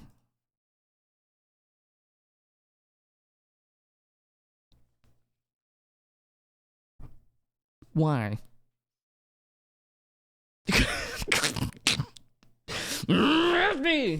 Damn it all. Anyway, hey guys, welcome. Hey, hi, what do I say? Hey guys, what's up? What's up, guys? Guys, hi. Oh my god, thank you so much for the follow. Kermit the Frog loves you.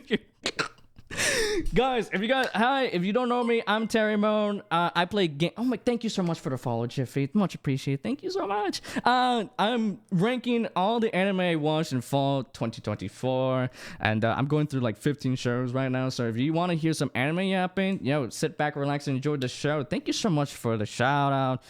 Ugh. Because I love you, well, I hate you now. You're gonna make it big someday. Man, I'm gonna make it big by... No, I'm not. I'm just doing this for fun. You're stuck with me now. No! SB's a strange creature. True. She's a slime after all. It's true. Be scared. But, guys, yeah, I play variety games. If you guys are not, right now I'm playing Elden Ring and Ace Attorney. I'm focusing more on Ace Attorney because that's one of my favorite games of all time. I'm just replaying it because it's been like 10 plus years since I last played it, so I don't really remember much of it. So that's what I usually do. But here and there, I like to talk about like anime or whatnot or whatever, just whatever suits my fancy. So if you guys are interested in that, just pop by and say hello. Thank you once again, Esme, for the shout outs. Ugh, disgusting. Ugh, terrible. Anywho, now I feel bad now because I was gonna play. You guys just got here, and I need to go to the bathroom, and I'm gonna play an ad in the meanwhile because I have nothing else to do. Let's see. But in meanwhile, okay, yeah, we have like how many shows we have? We have 5 more. Oh no, we have 10 more. What am I saying? We have 10 more shows to go over. Of course, I have lots of things to talk about because some of these shows I do really like, and some of these shows I don't really give a fuck about. So, yeah, bada bing, bada boo. I'm so sorry to play an ad. I hate ads, I really do. But it's just to get the pre-roll out, and also I have nothing else to do I have nothing else playing while we wait. So, yeah, guys, I'm gonna go to the bathroom, do the laundry, and get a quick snack. It should be like 3 minutes. I should be back when the ads are done. So. Be right back, alright? Where do I... How do I do this again? Okay, wait, ow! Okay, let me pause the music. And be right back. Bop!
Okay, I'm back. Okay, where's the music? This is so awkward with no music. Ah!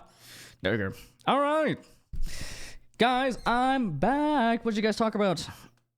Okay, chat. Let's form a link chain and piss in a line. You know the deal.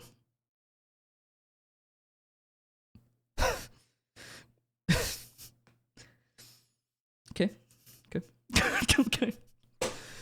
Dear Lord, man. You know the deal. We monkey in a barrel in this piss line. Okay.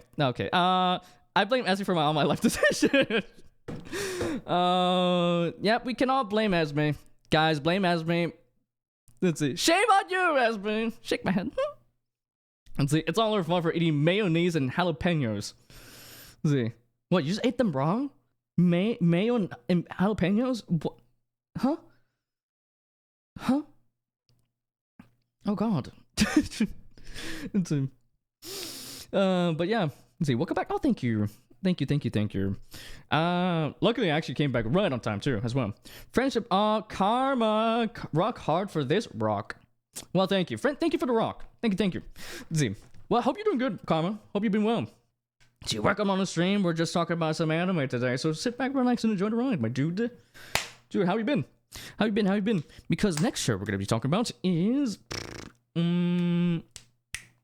what show was this called again?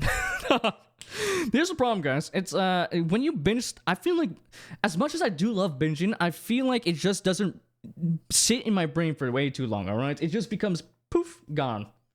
It's just gone. It's like I don't remember. It just gets on my it just fills up my space for 2 seconds and then leaves. My god, terrible. See, welcome back. Thank you. Let's see. Thank you, Piranha. Our first stream of hers and I ever seen was her eating spoons of mayonnaise.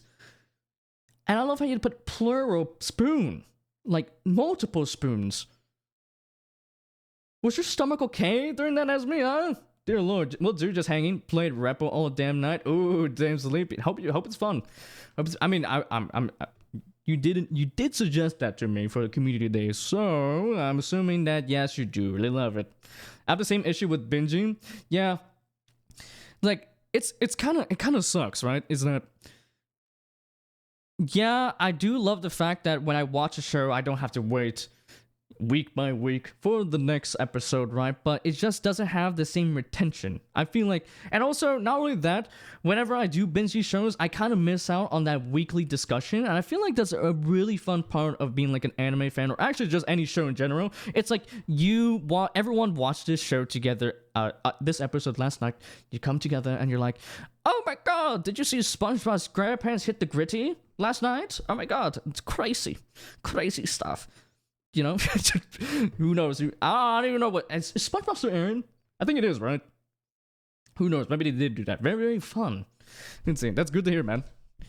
We have to see if I have $10 lying around. We have to see, and if we have a lot of people. If not a lot of people have it, then it's gonna be kind of scuffed. So if that's the case, then you can always go to the other options, of course. But what show was I thinking about talking about next? Okay, so this is okay. 1, 2, 3, 4, 5, 6, 7, 8, 9, 10. So yeah, I've been thinking about maybe binging some of these shows, or like watching some of these shows weekly rather than just waiting for it to end. Cause I do want to remember some of these shows. You know, I feel like I think I'm gonna save the weekly stuff for the shows that I think I'm gonna really enjoy. But that's the problem, right? It's like I don't know if it's actually good or not. Who knows? Maybe I'll actually hate the show, and who knows? But yeah.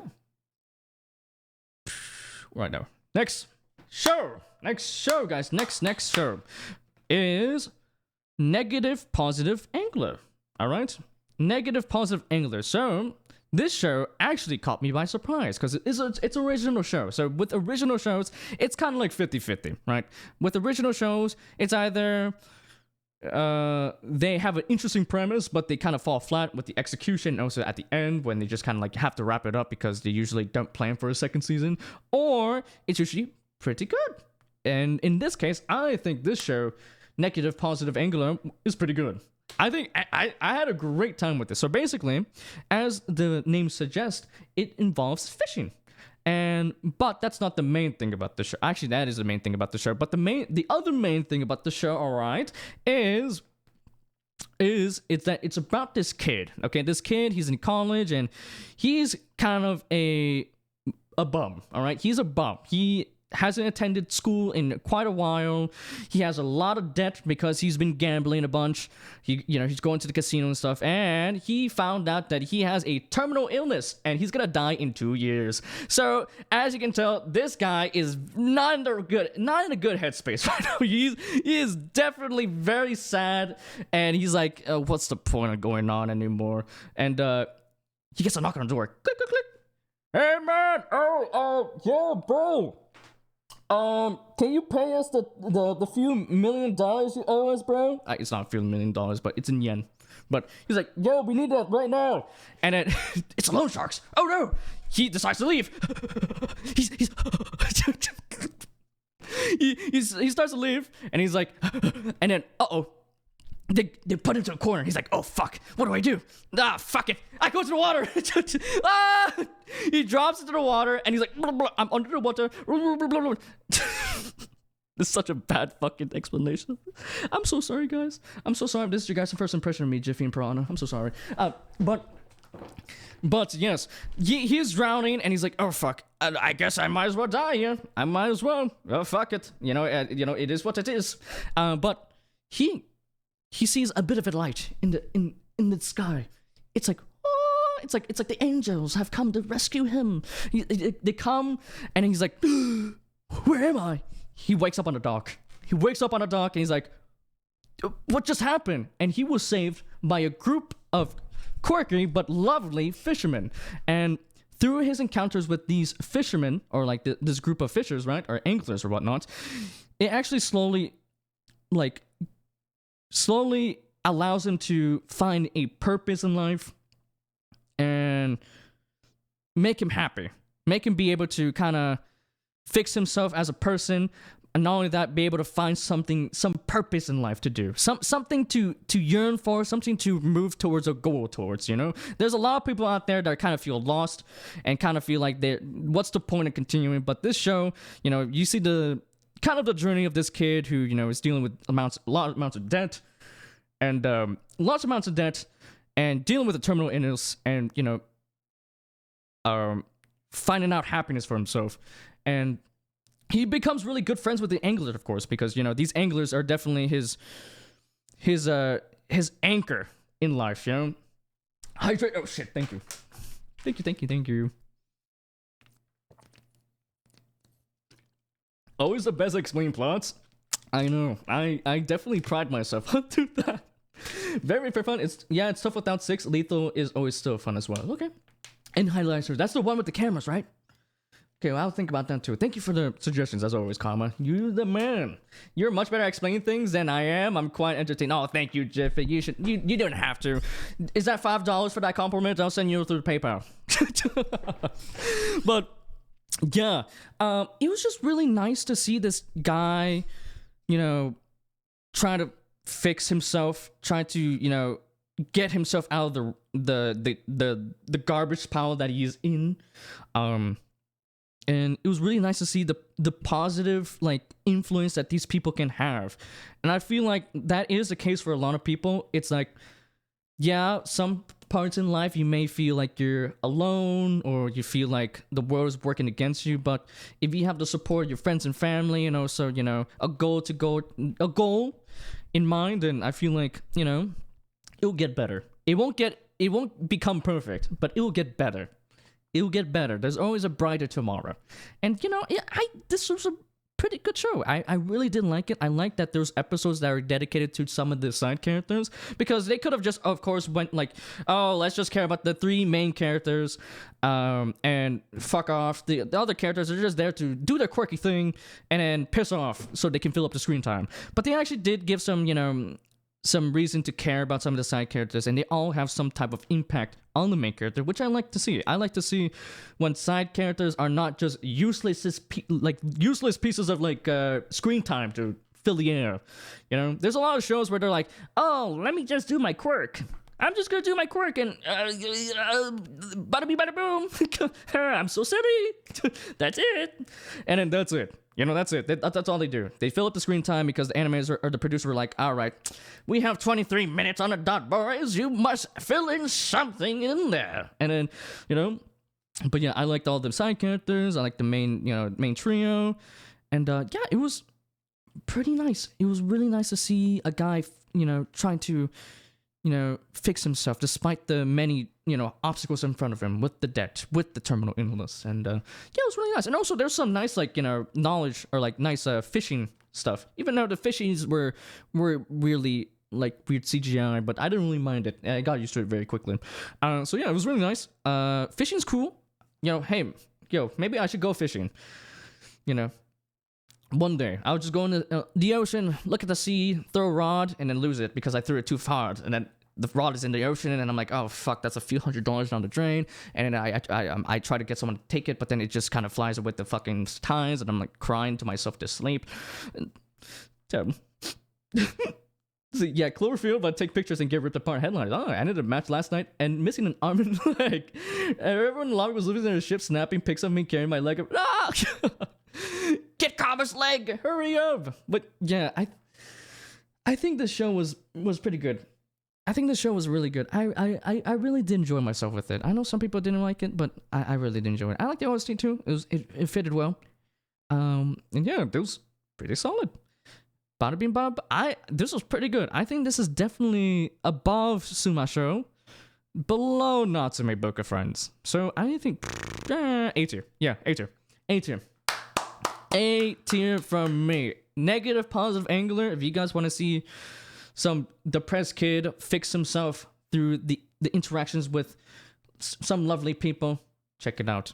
And yeah, pretty good. I liked it a lot. And for original show, it done its job. I feel like it does a solid job. It's been so long since I saw a original show do its thing for one season and then honestly ended at a point where it's perfectly fine if it doesn't get a second season or not. Because there's some shows where I feel like they're cooking too much. They're like cooking the steak. They're like, and they're like, oh fuck, oh I overcooked it. We gotta throw it away. You know, they just overcook and they just like. They try to do too much. They try to do too much, and then they're like, oh shit, we did not get greenlit for a second season. We have to end it now, so we just have to wrap it up. There's a lot of shows like that with the original shows, but I'm glad there's an original show like this that really, felt good. It felt good to watch, and I liked it a lot. Even though, yes, there's a lot of moments where the main character, the kid, he's the college guy, where he's just like, does really bad things, but it is hard. It's not like he meets the guys and he's instantly a good person. He has to work his way through fixing himself, and that's what I like to see, the struggle to becoming a Giga Chad. All right, the road to Giga Chad is not it's not easy. All right, guys. So I'm glad they did that. So, let me just make sure. Okay, there you go. All right. Next show, though. Ooh, next show is... I forgot the name again. Was it Magilumiere Corporation? It's Magical Girls. But... yeah, Magilumiere Magical Girls Incorporated. All right, it's Magical Girls, but set instead of like the usual Magical Girls, they're doing it in a corporate setting. So basically, Magical Girls in Japanese companies. And hey, I saw that concept and I was like, all right, okay, this is definitely a lot more interesting than the usual. It's Magical Girls, but there's something spooky about it because, not gonna lie, after Madoka Magica, yeah, they did it. They kind of started the trend. I feel like a lot of like future magical shows kind of go down that route, which I don't mind, of course, but of course there's a point where they just they overstay their welcome. It's like the same thing with isekai, right? They're like, all right, a depressed kid gets sent to another world and he gets like all the hot babes and all the big powers and becomes the hero of the land. We've seen that nth time, 2 billion times. So it's nice to see a refreshing concept on Magical Girls. It's great to see. It's great to see that they did a bit of a spin, and yeah, they actually did deliver on that fact where basically they're like, all right, basically it's like this, all right? They're like, oh guys, there's a big monster down the street. We need to call Magical Girl. All right, I'm sending a memo. Memo sent. What'd they say? You can't do that? Ooh, okay, call the next guy. They can do it? Okay, come over. Oh, you're here? Okay. Can you kill this monster for us? We're gonna have to put a fine on this. It's like, hurry up and kill the monster. They're probably thinking that, right? But it was fun. It was a nice little like refresher of things. But I'm gonna be honest, I don't really remember much of this show. Unfortunately. Like, it has a nice concept, but for some reason, when I try to think of this show, I just cannot think of anything. Like, I don't know if I enjoyed it or not. You know? I'm gonna be honest, all these shows have some type of impact on me. This show didn't really have an impact on me, which is really sad because I really liked the concept. It was really nice. It was really cool, you know? But I cannot tell you the specifics of this show other than the synopsis. I'm like a tourist right now. I just read the synopsis and I think I watched the show, you know? So clan out, but without the romance. Yeah, pretty much. Let's see. But definitely the Memsi is way more degen. A bit more degenerate. But not like that degenerate, you know. Wah! Wait. Ah! Big stretch. Bang! Dude, welcome on in, doctors. Welcome on in. Bonia. Pals? Wait, what? Another. Why is there so many? What's happening? Let's see. Hello? Let's see. Let's see. Welcome on in. Was it Issa? Issa, welcome on in. Wolf has descended. Oh my god. Guys, help. The wolf has descended on us. Oh no. Welcome on in, Issa. Welcome on in. Hope you've been well. I'm ranking all the anime I watched on fall 2024. So if you are interested in anime or just want to hear me yap about anime, sit back, relax, and enjoy the ride. See, Doctor's confetti. See. Yes, sir. Body to you as well, doctors. Now, I hope you've been well and hope you enjoyed the stream. And also to you as well, Issa. Welcome on in. Welcome on in. Here to support and follow. Called in by Esme. Oh my god, Esme. Why, Esme? I'm just doing my thing. Damn it all. But I appreciate the support. Thank you so much for the follow and hope you enjoy your time here. I usually play games, but today is an anime day, so I'm just yapping about anime. But usually I do play games on the side, like Elden Ring, or my main focus right now, Ace Attorney. If you guys want to see some lawyer shenanigans, check it out. I tried to get myself into character. I actually put on a suit, by the way. Let's see. You guys want to see real quick? Let me see. Let me find a clip real quick. I look like a bum though. These past few days I've been not happy with myself. Wait, what the? Oh my god, there's so many tabs. Oh my god, help! The tabs! The tab! Okay. Oh god, it's terrible looking at myself. Ooh, who's this guy? Yuck! But yeah, hope you enjoy your stay here. Thank you so much for the follow. Hope you enjoy your time here. If not, that's okay. I'll try my best next time. Alright. Okay, so this is me. Look, I'm gonna toot my own horn, okay? Guys, give me a little bit, alright? I need to advertise myself, alright? Alright, but yeah, I usually wear a suit for the game. It's really fun. I really do enjoy it. I'm not gonna show you this section, but yeah, this was me, like yesterday. But yeah, it was a lot of fun. I really do enjoy it. Like I said, Phoenix Wright is one of my favorite games of all time, and I really am trying to go all out on these streams. It's really fun. So if you guys are interested in that, check it out. ZZZ updated. I'm stuck here now. Well, I hope you enjoy your ZZZ. I see dead people. That's not very good. I think you should get that checked out at the eye doctor. But yeah, thank you so much. Thank you so much, Isa. Completely forgot about Elden Ring. Yeah. I'm just I just been sick for like this past week. I'm getting a lot better for sure. But yeah, we do need to tap on that. He's lying. He looks so damn good with the suit and little pin. We'll stop it.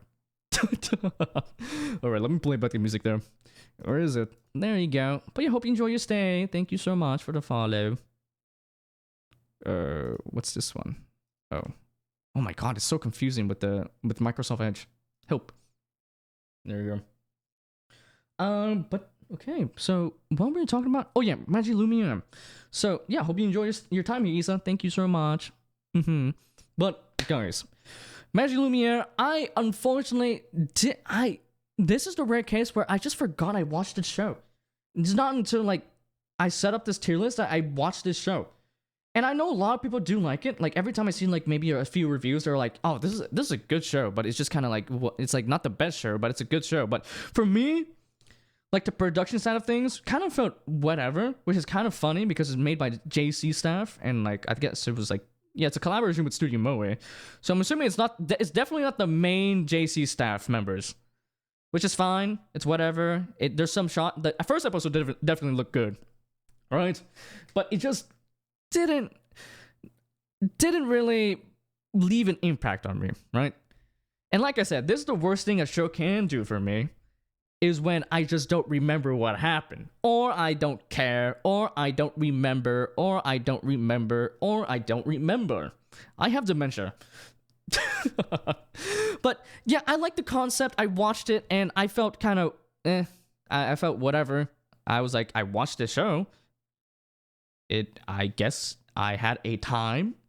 All the side characters were like whatever. The main character was fine. The system of their magic seemed very interesting, but it was a bit shallow at the end. It was kind of whatever.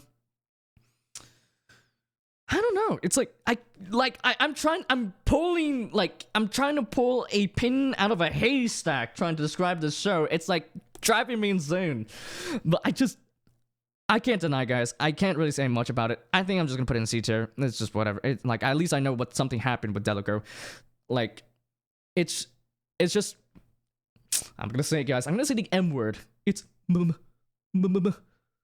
it's mid. Oh. It's mediocre in my eyes. I happy for the people that liked it, but unfortunately I don't care. That's it. Thomas Wake, I'll be around. No problem. Thank you so much for the lurk. And first back to, oh my god, no way. Doc, this is the first person here. Let's go. I didn't remember he streamed other games. That's true. These past few weeks, I've been only streaming basically Ace Attorney. So yeah, same bro. That shit I had in December, still holding on. I got that fucking cruise in a week and a half. Oh yeah. Did you hear about they're making an anime about bowling and it's coming on July? What? No way. Wait, let me check this out. Fall. July. All right. So July. Bowling. Okay. Is it coming out in spring? They usually anime come out. Usually a lot of shows just come out whenever they want, but with anime specifically, they like to release their shows during with a bit of a like seasonal format. I'm assuming this is like a later show. I never heard of this. This could be that could be interesting. I never seen a bowling anime. Thank you so much for letting me know, Jiffy. Let me see. Bowling anime. Bowling anime Turkey. Oh my god. I think I heard about this show. Turkey. I can't type. Summer 2025. What's back-end record? What they made? Not that crazy of a track record, but it's better than nothing. All right. Let me see this teaser real quick. I'm not gonna unmute it just in case I get copyright. Day bowl. Whoa. Ramune? This is just an advertisement. What? Advertisement by anime? What? Wait, this looks cool. It's an original show. It's about bowling. I don't think I've seen a bowling anime yet. I'll probably check it out. It's in summer. Oh, and summer's looking packed too. Ooh. All right. And what is it? It's a show? Just a show in general? I don't see it here. Am I dumb? Or did I pass it? Turkey, there you go. Okay. I'll give it a consideration. Wow, it's coming out on Crunchyroll. Yeah, it's coming out in summer then. It's coming out in summer. It's coming July. Dude, I feel like July is about to be here though soon. Dude, we're in March. But thanks for Oh god. This is terrible. It's terrible. Guys, is it just me or 2025 just started, no? You know what? I feel like I've this is like deja vu. I keep on thinking about to do. Let's not talk. Anyway, thank you for letting me know about it. It seems interesting. I'll probably give it a watch. Why not? It's an original show about bowling. What's not to check out? I almost stopped watching anime. It's already getting out of my schedule. Hey, if it's inconvenient to watch anime, I always say, don't force it. No, I'm watching anime because I literally breathe anime. It's the main thing I can talk about. Of course, I can talk about other stuff, but anime is definitely one I can talk extensively about. You know, so I hey, it just what I like I said, never force yourself to divulge in something. All right. That's like a speed run to burnout.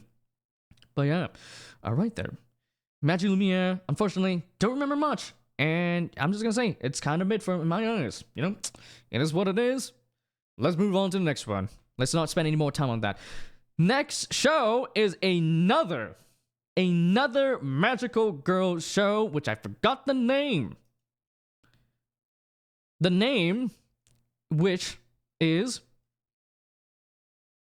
name of the stories of girls who couldn't be magicians. All right, so this was like Delico Nursery. I saw the synopsis. I was like, it's whatever, it's cool, you know, it's fine. But it's the art style that really, you know, I was like, all right, I want to check it out. And as you guys can see, this art style is really nice. It's like kind of like you're like watching a fairy tale animated, and like these shots here, they're like water palettes too. I really like the art style. I think definitely it's the most unique looking show of this season, and it was pretty consistent too, as well.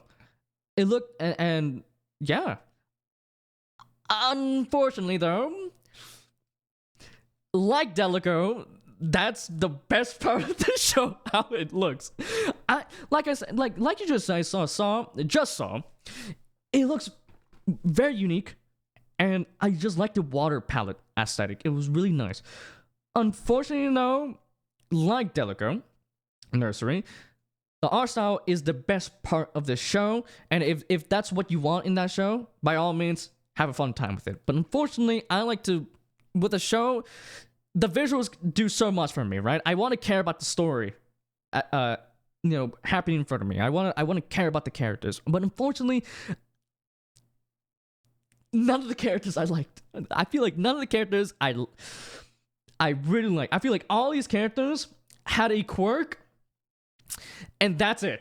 I remember telling you, I don't know if you guys remember already, but with negative, positive, angular, at least the side characters did something to the story, and then, they had their quirk here and there, but for the most part, they had some impact on the story.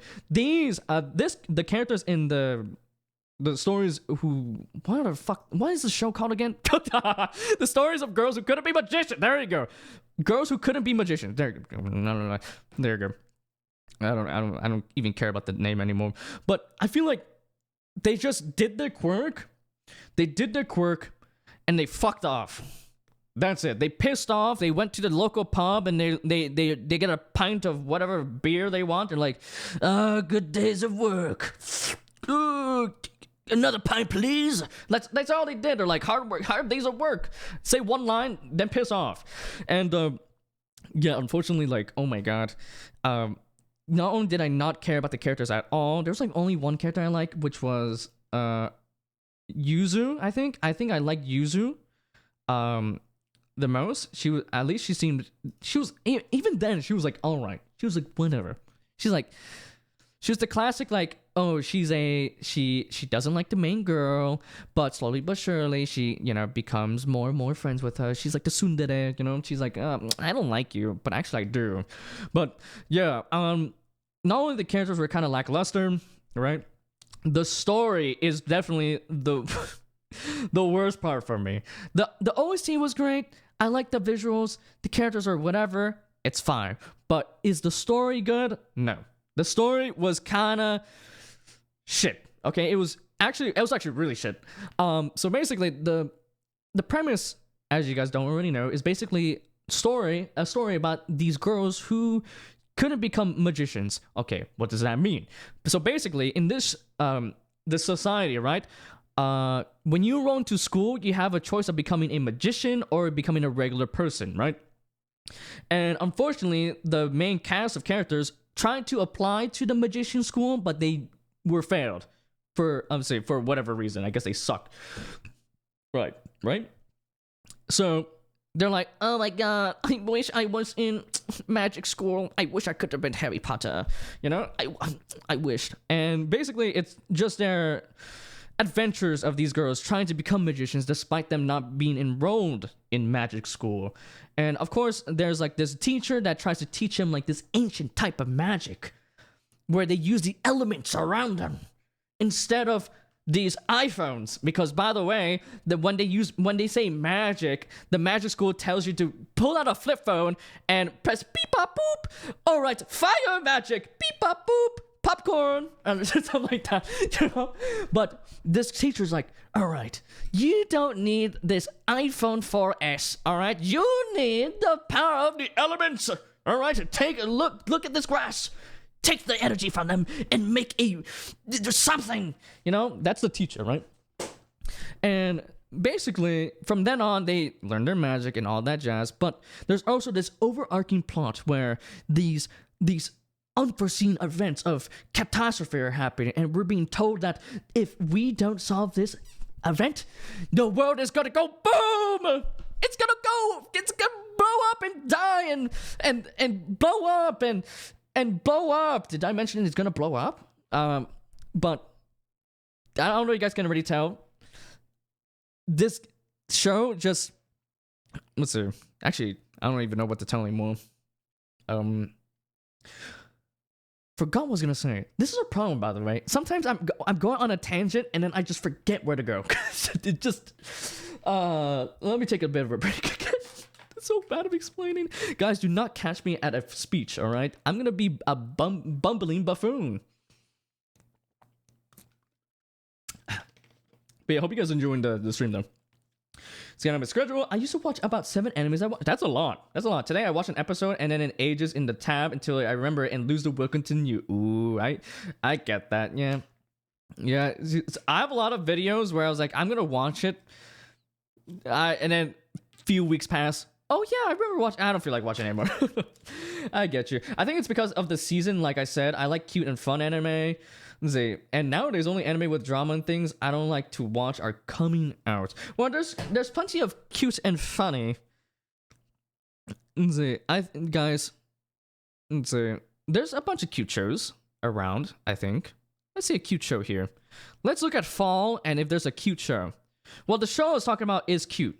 It's a cute show, right? It's just that, like you said, yeah, a lot of the popular shows are definitely more drama-driven, more action-driven, not chill, you know? But I get what you mean there. There are enemies with the fun tag, but in the episode, a tragedy will happen. That's what I don't like. So you like it to be always cute and wholesome and nice chill vibes. You don't like it when they're like, all right, here's the whiplash, you know, boom, there's the sad episode. I get you. Yeah, a lot of enemies do like to do that. But wait, it is what it is, doctors. I'll let you know if I found a show like that down the line. School days, that is that is. Ooh, we don't talk about that. Whoa. No, that is the biggest whiplash. Well, I haven't watched it myself, but I do know about the last few episodes being a absolute clusterfuck. All right, goddamn. But I'll let you know, doctors, whenever there's a show like that where it's just consistently vibes. I think you like Laid Back Camp then. I feel like if you like chill vibes, good times, Laid Back Camp is about some high school girls go camping. That's it. They go around camp and, you know, make friends. You know, cool. So I think you'll like that show. It's pretty good. But yeah, that being said, yeah, this show, unfortunately, I feel like they just kind of, with the catastrophe thing, yeah, I don't mind it happening in the background, but they always try to shoehorn it. Like, literally, first episode, they mention it. And from every episode, there's always some type of problem happening with the catastrophe. Kind of like a world-ending type thing, you know? It's like, it's just, they always try to like, oh, yeah, we're just hanging out and, hey, the world is gonna die! Hurry up, you're gonna save it! You know, it's like, I get it. Don't shove it down my fucking throat, all right? I have other things to shove it down through. Anyway, but yeah, I just feel like it's just too intrusive in a story. I don't get to know the characters in time, and I feel like there's some developments that happen way too fast. Like, you guys remember how I said that the Yuzu girl used to like hate the main character because she wanted to be a magician and she doesn't want to give up about it. But in actuality, she's just projecting her feelings and stuff like that. And literally, this development happens in one episode. And in the next episode, they're like best friends forever. Like, what? What happened to the development? It just happened? What happened to it? Like, I want to see them slowly become friends. Not just day one, I hate you. Day two, you the man. You're the man. I'd do anything for you. You know, like, what? Like, it just happened in an instant. Like, and also, like I said, none of the characters were interesting at all. I feel like the plot itself was, with the catastrophe, was just kind of, whatever.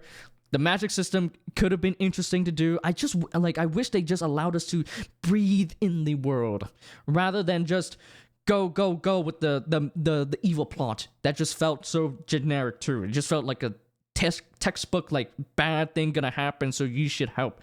Of course, it's just I wish we got to know the characters more. I wish we got to hang out with the characters more. I just wish we got to get get immersed in the world building. The world building could have been interesting. Like, why did the ancient magic go away? Why is it that everyone has to pull out an iPad to pull out magic? What happened? What's going on? I wish we could have delved into that more, but instead we're dealing with bland ass characters that do their quirk. Fuck off. Then we have this plot that sucks, and then not only that, the climax was boring as hell. It fixed. Like, spoilers. Sorry. I don't want to tell you. Like I don't think any of you guys. Like, I don't. Is there a second season of this show? There better not be, because I'm not watching it. But if you guys just want to see a nice fairy tale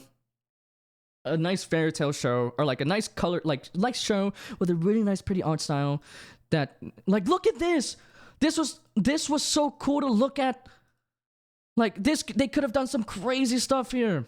Like, this dragon is not CGI. What? In my modern anime, where dragons are not CGI, what? Crazy.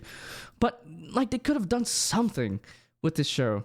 Like, they had, the visuals were on point, but the story sucked. I didn't like it. So, unfortunately, I'm gonna put this on, like, it's like, I just can't. The story, like, I would give it like a 5 and put it in C tier, but I just can't ignore the fact that the story was so lackluster and so boring. Unfortunately, they just wasted, if I had 2 nickels where JC staff made a very visually pleasing anime but lackluster story, I would have 2. And it's weird I have 2. I don't like that I have 2. I don't know. But yeah, there's an anime I don't remember the name of. It's about a cursed island. Cursed island? Well, there's that narrows it down to nothing. I like the most recent one I can think of is like Hell's Paradise. Have you seen Melancholy of Haruhi Suzumi? I did, Jiffy. Actually, it's one of my favorite shows of all time. Dude, when people complain about the Endless 8, I'm like, nah, this is peak. Especially when you watch the movie. The movie is actually one of my favorite anime movies of all time. Actually, maybe one of my favorite movies of all time. It's so good. And hey, yeah, sure, there was 8 episodes of the same episode. I don't care. I don't care. It was peak. Yeah, sure. Some of the camera angles. Hey, the camera angles were different in each one of them. Let's see. But yeah, it was a fantastic show. That being said, if it were to come out with an anime, I feel like not a lot of people would watch it. I definitely feel like when it was airing, it was one of the most popular shows of all time, especially if you're into anime. But I think as time progressed, I think more shows did the thing where there's a quirky girl and she does quirky things. I feel like a lot more shows have divulged in that. So I feel like if there's a new season, I would watch it, but I feel like a lot of people wouldn't watch it because there's a lot of like kind of like a similar genre to that, if that makes any sense. Locals feel an inch on their necks and want to kill because of the curse. I watched this and I deeply regret it. Oh, are you talking about Summertime Render? Jesus! What is this trailer you're oh, oh my god. I can see why you told me to not watch it on stream. No, this is the yeah, I saw that trailer and I was like, yeah, I'm not watching this. I'm good. Is that what you want to watch? Dude, happy for you, bro. I was gonna make a joke after you said high school girls, but I better not. Yeah, so I rather nope, no. I watched it and did regret it. Until I was in your trailer. Okay, so it was that show. So I think the one you were talking about before was Summertime Render. There is a curse, and they want to kill each other at some point, and it's a murder mystery and also a time loop. Does that sound familiar? I thought that show was okay. But the trailer you sent me through Discord, now that one, oh Jesus! I'm glad I didn't pull it up on stream because my God, that seems like a Luke stream, a Luke anime for me. I'm not into ecchi stuff anymore. I'm good. I'm if you gave it to me back in like high school, it would have been like over it. But I don't know. There needs to be I don't know. I think they're just I'm good. But yeah, unfortunately this show was not good. Stories of girls who can't become magicians. I think the story was a bit too lackluster for me to enjoy. It's unfortunate. Because like I said, art style looked fantastic. It's just wasted with the story itself, and just I can see why it's pretty low. It's really lowly. Oh my God, 6.19. That's really bad. It's you know a show is not very good when there's like less than like 50k members and it's a low score, you know? Ooh. I usually don't like looking at the scoring. I usually don't like looking at the scores of MAO because it's usually like inflated with like a lot of like popular shows and stuff like that, right? But for the most part, when it's like so few members and it's like a pretty low score, I feel like I get a good idea of being like, this is probably not gonna be a good idea. Like even I saw the score before and I was like, oh, maybe it'll be fun. Maybe I'm still gonna watch it because I like the art style, and yeah, I can see why a lot of people did not like it. I'm surprised Yuzu's not on top here. Is this sorted by favorites? Yeah, no, one favorite. One favorite. Well, I'm happy for the 19 people that have it in their favorites list. I'm happy for you. Unfortunately, it's not good. Not good. I don't know if it is. Let me search Summertime. What? Summertime Render. There's an island in the Moomin anime. It was not cursed though. Anything Moomin, you can slide it through for Sai, of course. Sai loves his Moomin. It's not that one. Calm down, I'll find him. And Higurashi no naku koro ni. Higurashi? Oh yeah, when they cry. Yeah. I've been meaning to check it out. I heard the anime, the original anime was good. Though I actually do have the visual novel. I may play it. Maybe not on stream though. Maybe I'll play it off stream. It seems very long. So I have to see. But I remember hearing super creepy things about that show.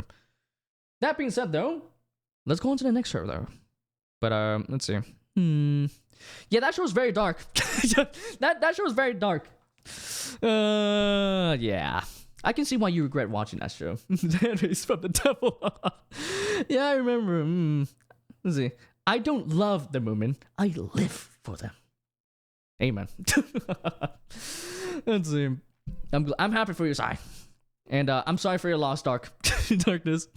But next note is a show that I'm still surprised is going on. If you guys were into anime back in like 2015 or 2016 or actually even earlier, 2014, like back when I was in middle school and shit like that, right?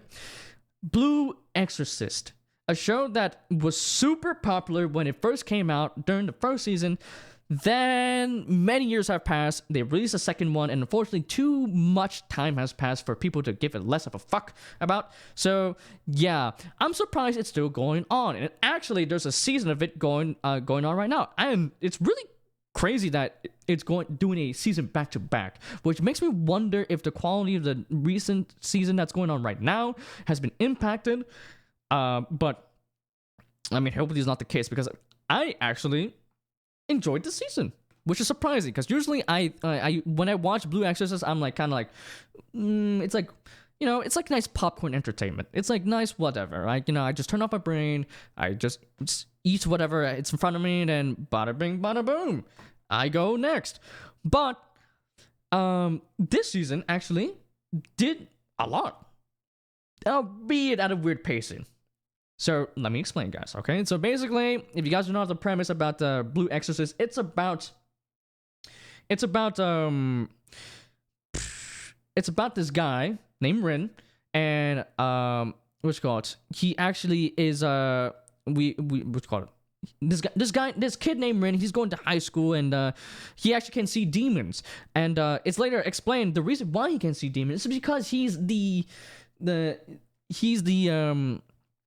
son of Satan. He's a son of Satan, and at one point his powers go ballistic, but his powers are but then it gets subsided into one sword that he uses to slay demons, and his goal is to become the highest ranking exorcist, I think the knight or the paladin, in order to take revenge on Satan that ended up killing his foster father. And it's just basically his journey, trying to become a better exorcist and stuff. Right now, this is the one I'm talking about right now is going to be season 4, I believe. Yeah, season 1 was 24 episodes, and season 2 was the Kyoto arc. Season 3 was the Illuminati arc, and season 4 is the Snow arc. Okay, yeah, I think that's how it is. I don't remember.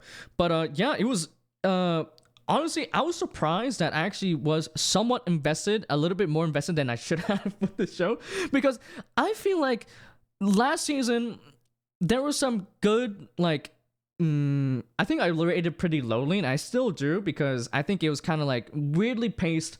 I think the pacing was all over the place, and I think even though I'm glad they did some backstory for one of the side characters, Izumi, I just felt like they kind of did her dirty with the weird pacing, and like some of the scenes were kind of ugly. I don't know. There's like an ugly bastard in there. He was weird. He was really weird. But yeah. It was really scuffed. I think there were some cool moments in that part, but I think it was kind of like a meh season. And then the season before that, Kyoto, was alright too. I think this was like overall, I still think that Blue Exorcist is like an alright series. But I think with the 4th season in particular, right? I think it was actually did a lot for the world itself. I think it dropped a lot of lore about the devils and like the demons, and also just like about some of the characters as well. Not only that, they actually progressed a lot in terms of the story. But like I said, I feel like they kind of rushed through some points. I feel like they kind of just wanted to go next until they wanted to go to like the next season, right? So I will have to dock some points for that. I wish it was a bit more smoother with some of the scenes. I feel like we should have kind of like taken our time to like kind of take in the information, because it was a lot of information. It was a lot of information. A lot of information. However, it was good information. It was good information, but like I said, it's an information overload at points. Because yeah, if you guys do not know, this season deals with Shiro, which was I think one of the Rin's teachers, I believe. She's like the girl that takes out like the sword out of her chest or something. I don't know. I forgot. But basically, you get her backstory. And not only that, you get the backstory of what's called of like the organization itself, like the cross organization, and also the Illuminati, and like kind of like the dark stuff that's happening behind the scenes. And not only that, you get to see like progression with Rin and Yukio. I think that's his name, Yuki. I forgot. The brothers of the series. And you start to see kind of how like the past few arcs have kind of made Yuki kind of like feel inferior to his brother Rin, and how he's wants to get power in order to become stronger and also try to protect him, but he does it in a really whack way. I won't tell you how it happens, but let's see. But you definitely see his descent to madness. So that was pretty interesting. But you can also see Rin kind of trying to like be like, hey bro, why are you not talking to me, bro? Did I do anything bad? And and then Yuki over here is like throwing a baby tantrum, and he's like, Okay, bro. Okay, you know what? I'm just gonna do my own thing, bro. I'm sorry. My bad. My bad. But yeah, I think this was a solid season. I think it was a definite improvement from the previous season in terms of world building and like the progression of the story. I'm. It seems like it's a weird thing to say, but I feel like after 4 seasons, I feel like the story is going somewhere now. I feel like we're starting to launch the train down the railroad now. I think before we were building the tracks, we were building the train, but we were not really actually going along the path. But now we're actually putting the coal in and getting ready the train and shit like that, right? So I'm glad to see it happen after 4 fucking seasons. But yeah, I'm excited to see what happens next. I think this is like it's like either a high C for me or a low B. Very low B. I think I'm happy that things are happening. But I think the pacing's really weird. I wish there was like, I feel like there's like a little Christmas arc that happened, but it happened like in 2 seconds. I wish it was like the entire episode, because it seemed very chill. But yeah, I feel like they're just kind of, the pacing was really whack at times. Actually, the entire season, the pacing was really weird. So I think I'm gonna give it like I fucking know, like a I don't know. I can't say for sure. I think I enjoy TsumaSho way more than Blue Exorcist. I think it's solid still. I think it's kind of okay. I'm gonna see where it goes. What happens? So yeah. I'm gonna delete that link. Did you see the photo I sent of Vivian from ZZ? Yeah. I saw. She seems cool. Let's see what happens. Let's see. Hope I haven't done the story yet, so I have no idea. Let's see what happens in there. But hopefully it's fun. I have an anime list, but I did it with laziness. Ooh, we can check out your anime list down the line. Not today though, but I'm down to check it out. Roast you for your takes. I added the animes without marking them properly, so on the website it looks like I'm watching 400 plus anime at the same time. No, what have you done, Darkness? No. Did you at least do the scoring? I know, dude. Johnny does not want to put scores for his anime. It's really weird. It's like, just score it, bro. You know. But I think it was that or Luke, I forgot. But yeah, I think this was a solid season. I'm glad that there's things happening right now. Actually, you know what? Fuck it, I'll give it a B. Oh, no, I'm gonna give it a C. I'll give it a C. But yeah, I'm down to check it out later. Darkness, I'm down. But yeah, I think I'll give it a C. Like a high C. I think it definitely has the potential to be good down the line. Like I think it's cooking right now. We just haven't seen the dish yet. We haven't seen the final plate. You know? We haven't seen the final plate yet. So yeah. That's it all I gotta say for Blue Exorcist. I'm glad to see that it's starting to progress, finally starting to actually, you know, wake up, smell the roses, and actually start doing its thing. But you know, it is 4 seasons down, so our seasons in, and you know, I'm gonna still watch it. I'm glad I stuck around for it. It's one of the shows where I'm kind of surprised I stuck around for. I'm surprised I'm still sticking around for. And let me see what I gave it to. I actually gave it a 7. Ooh, that means I would give it a B, no? But the more I think about it, I'm kind of like, oh, I gotta give it a C. Let's see. There's also this weird thing. They're trying to push. They're trying to push Shiemi with Rin, and I'm gonna be honest. I don't really like Shiemi at all. She's kind of boring. I think Rin deserves better. Hot take. I think Rin deserves better. I think he deserves better than cardboard. You know, just saying, guys. Just saying. And see, send yours for me. I promise that one day I'll fix mine. You can search up my name. You'll find it. See. It should be just Terry mode. Anyway, next show. Oh, sorry, I just slapped the mic. We're actually not too bad doing on time. It's like, what time is it? 12? Damn. Okay, I think these next shows I definitely won't spend as much time, I think. But actually, no, next show I'm going to be talking about for a little bit. Because next show is Love Live Superstar Season 3. All right, you guys, they have done it, guys. If you guys are not familiar with Love Live, it's basically a show about school idols trying to achieve becoming the #1 school idol group in the Love Live competition.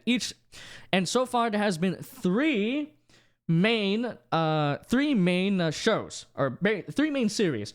There's basically the original School Idol Festival. No, School Idol Festival. That's the game, I think. School Idol Project. There's School Idol Project.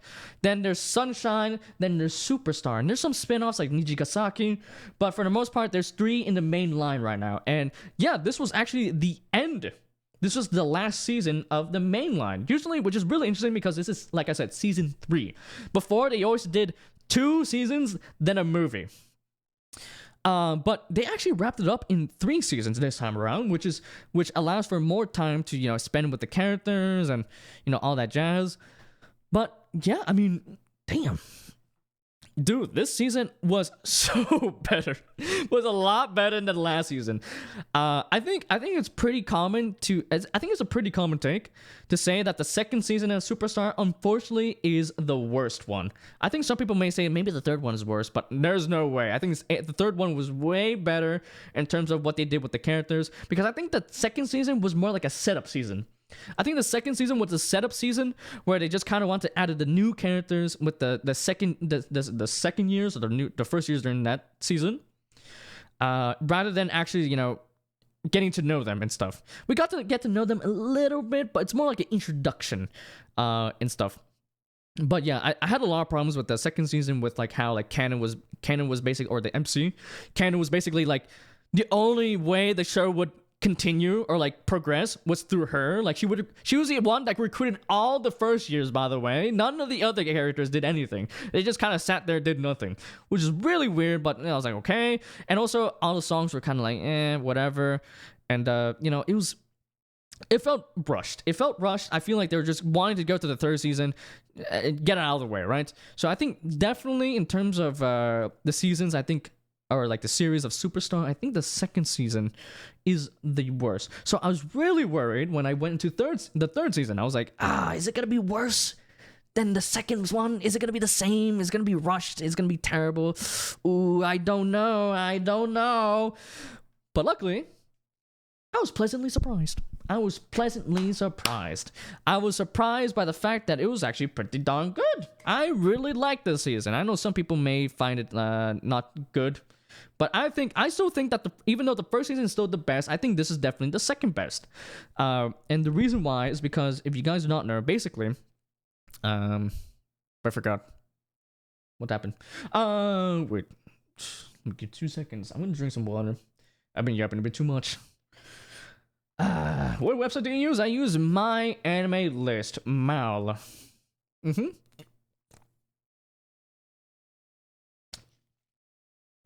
No, my Pikachu! No, guys, my Pikachu broke. It broke. I dropped my water bottle and it slammed on the Pikachu, and he has no tail. No.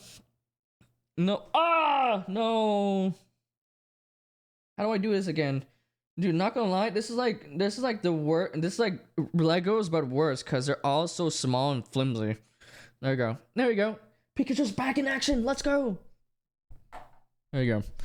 All right, there. But yeah, Superstar. If you guys do not know, like I said, the main premise is that there's this group of girls that are in high school, and they're like, all right, I want to become a school idol. I want to be the best there is in the Love Live competition, which is basically the big competition that determines who is the best school idol group at the end. And they usually do with messages like moving forward and giving it your all, despite failing along the way. Hey, failures happen. It is what it is. But as long as you try, that's what it matters, right? As long as you try, give it your best shot. That's all that matters, right? Failure, yeah, it happens, but it is what it is. That's part of life. And yeah, this, of course, with every Love Live, it always does that kind of gimmick, and Superstar is not that different. But what made Superstar unique compared to like the two was that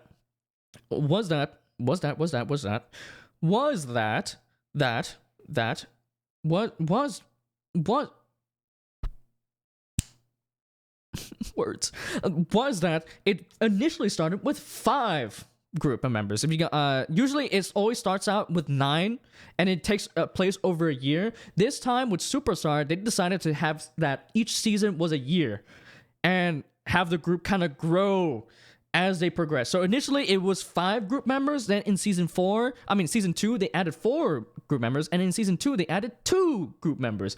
So now no longer is it no longer does it differentiate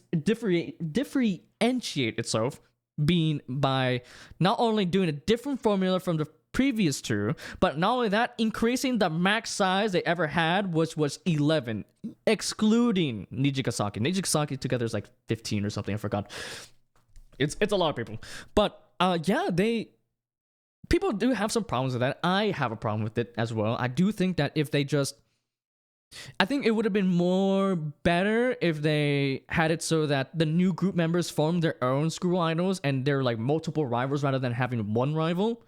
They could have had multiple rivals fighting each other instead of just having it all come together to one group, which I didn't mind. You know, I do like all the characters. You know, some of them I do like more than others. And I do think that the new group members they added in season 3, I liked them a lot, especially Rian or Margarita. What was her name? Margarita Pizza? What was her name again? I don't remember. Margarita Pizza? Margareta Rian. Ooh, I don't know how to pronounce that. I'm stupid. But yeah, I really did like her and her addition to it. I just what you call it? Ah man, dude, I feel like the rivals in this season were kind of weak. We're kind of weak. I feel like we had Sunny Paw in the first season and the second season, and then they just kind of like poof gone. They're like gone. Afterward, I mean they graduated by the third year, but it was kind of sad because I think the second if you guys know, Margareta was the rival and the main rival in the second season. But then she turned into good person in third season. So, or not really good person. She still hates them. But, but basically, yeah, it's like, I think she was a good addition. Also, I think the sister of Kasumi, not Kasumi, right? Kasumi. What's her name again? There's so many characters, it's hard to keep track of, guys. Natsume, there you go, Natsume. But yeah, she was cool too. She wasn't the most interesting character of all time, but I liked her you know, her story with her sister and stuff. But yeah, I think this show was improved a lot. I think this time around they took their time to kind of do character development for some of the characters. I didn't really get that much character development in season 2, especially the first years that happened that year, and I was very happy about that. I liked all the songs were bangers, yeah, it actually ended. They didn't do a movie this time. They actually did a full third season, and they actually ended it on a final note where they're like, goodbye. It's gone. But of course, if they want more money, they can do a movie. Yeah. But yeah, Love Live third season. When I saw the ending, I was like, oh, you know what? Even though the second season was good, honestly, I think Superstar is my overall favorite Love Live compared to Sunshine and School Idol Project, I believe. I personally, for me right now, I still think, like, in terms of like, if there was a singular season that was the best, it would be the first season of Superstar. I think that's the most complete, or like the most like incredibly solid. Like honestly, if no one was into Love Live, I would say, yo, check out Superstar. It's cool.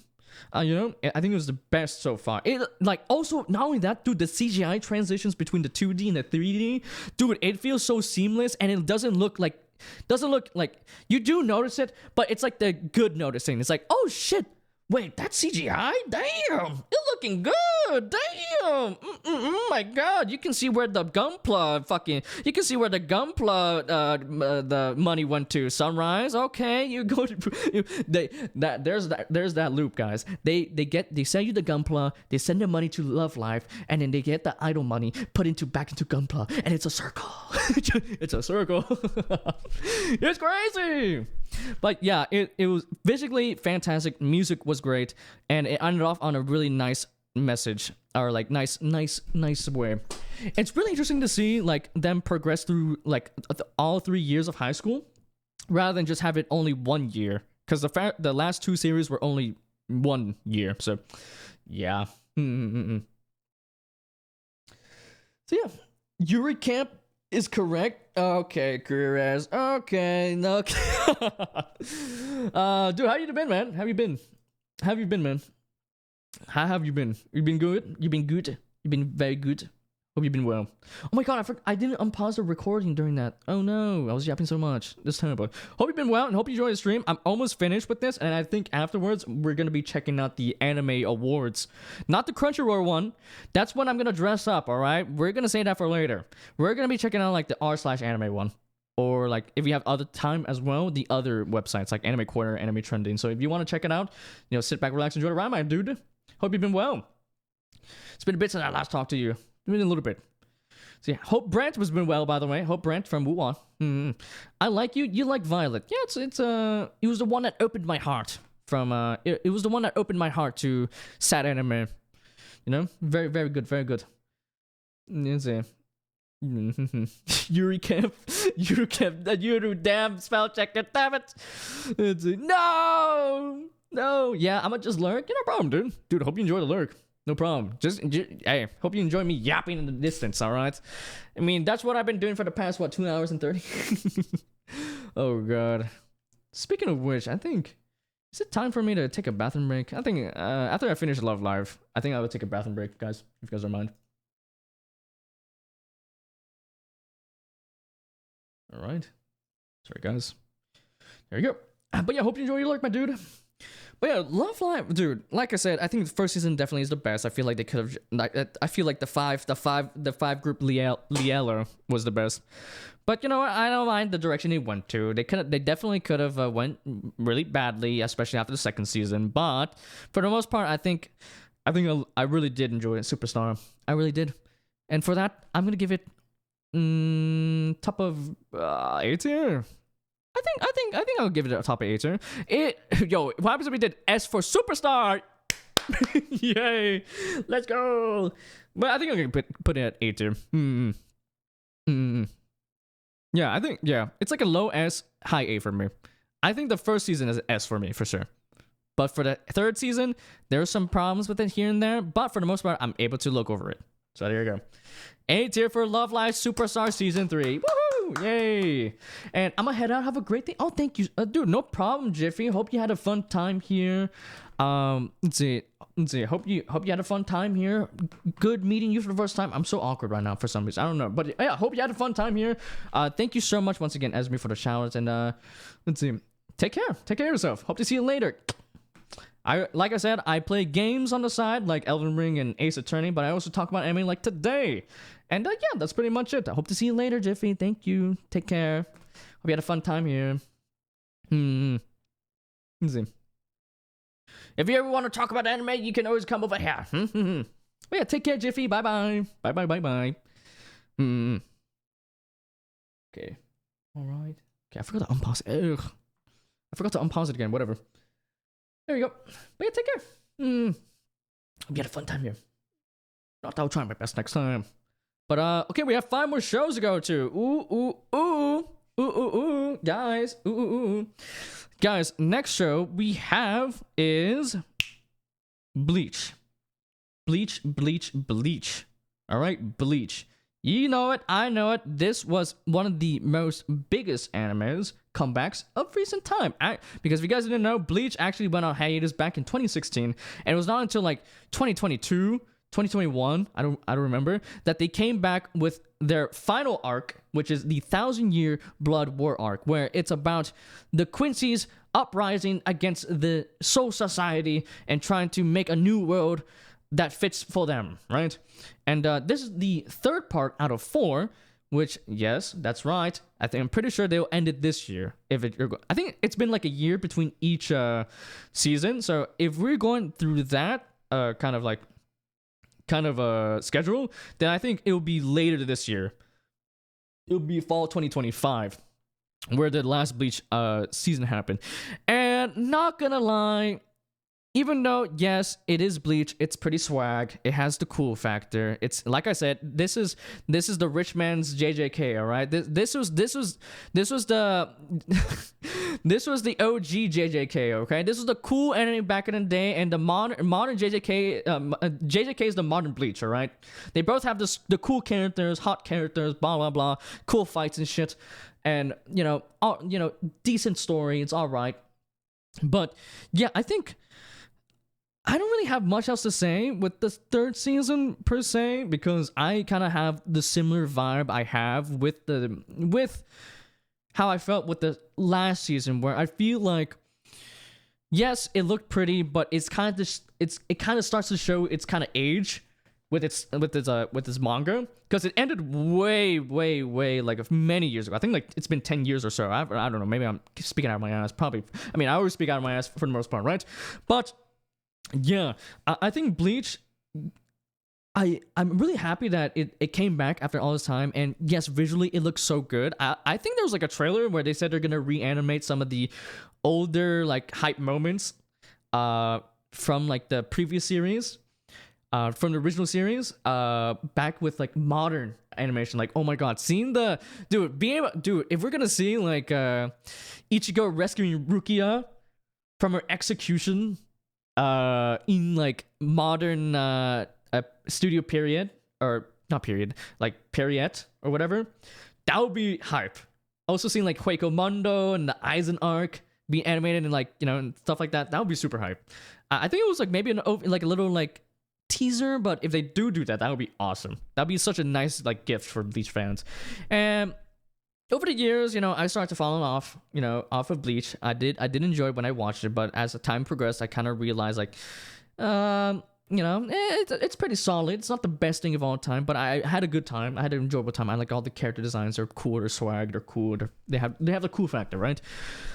That being said, though, I don't know if it was me, but I feel like I don't remember them yapping as much, because I feel like this season again, like the second season, I feel like they do this thing where I feel like I can kind of predict a fight. So there's bad Quincy, good Soul Reaper guy. They fight each other and they're like, all right, I'm going to pull out my Bankai, kill you now. And then they're like, and they're like, this Bankai hits you super fast. And then the bad Quincy's like, ow, oh, ouch, that hurt. Oh, wait. I have a power-up. Super beam, boom! And then the Soul Reaper guy is like, but wait, I have a super Bankai, boom! And they're like, and they keep on doing this back and forth until one of them croaks like a frog, all right? They die or something like that. And unfortunately, that's like 90% of like the fights. They do this back and forth of like, oh, I actually have a superpower that's better than that, than what you're doing right now. Oh, but I actually have another power that's better than what you just did. And then they also just like to explain. For some reason, they like to explain everything they do. And it's a problem I have with a lot of these modern shows, and a lot of shows in general, where they just like to tell but don't show. I don't know about you guys, but I hate it when shows, and Queer as knows, right?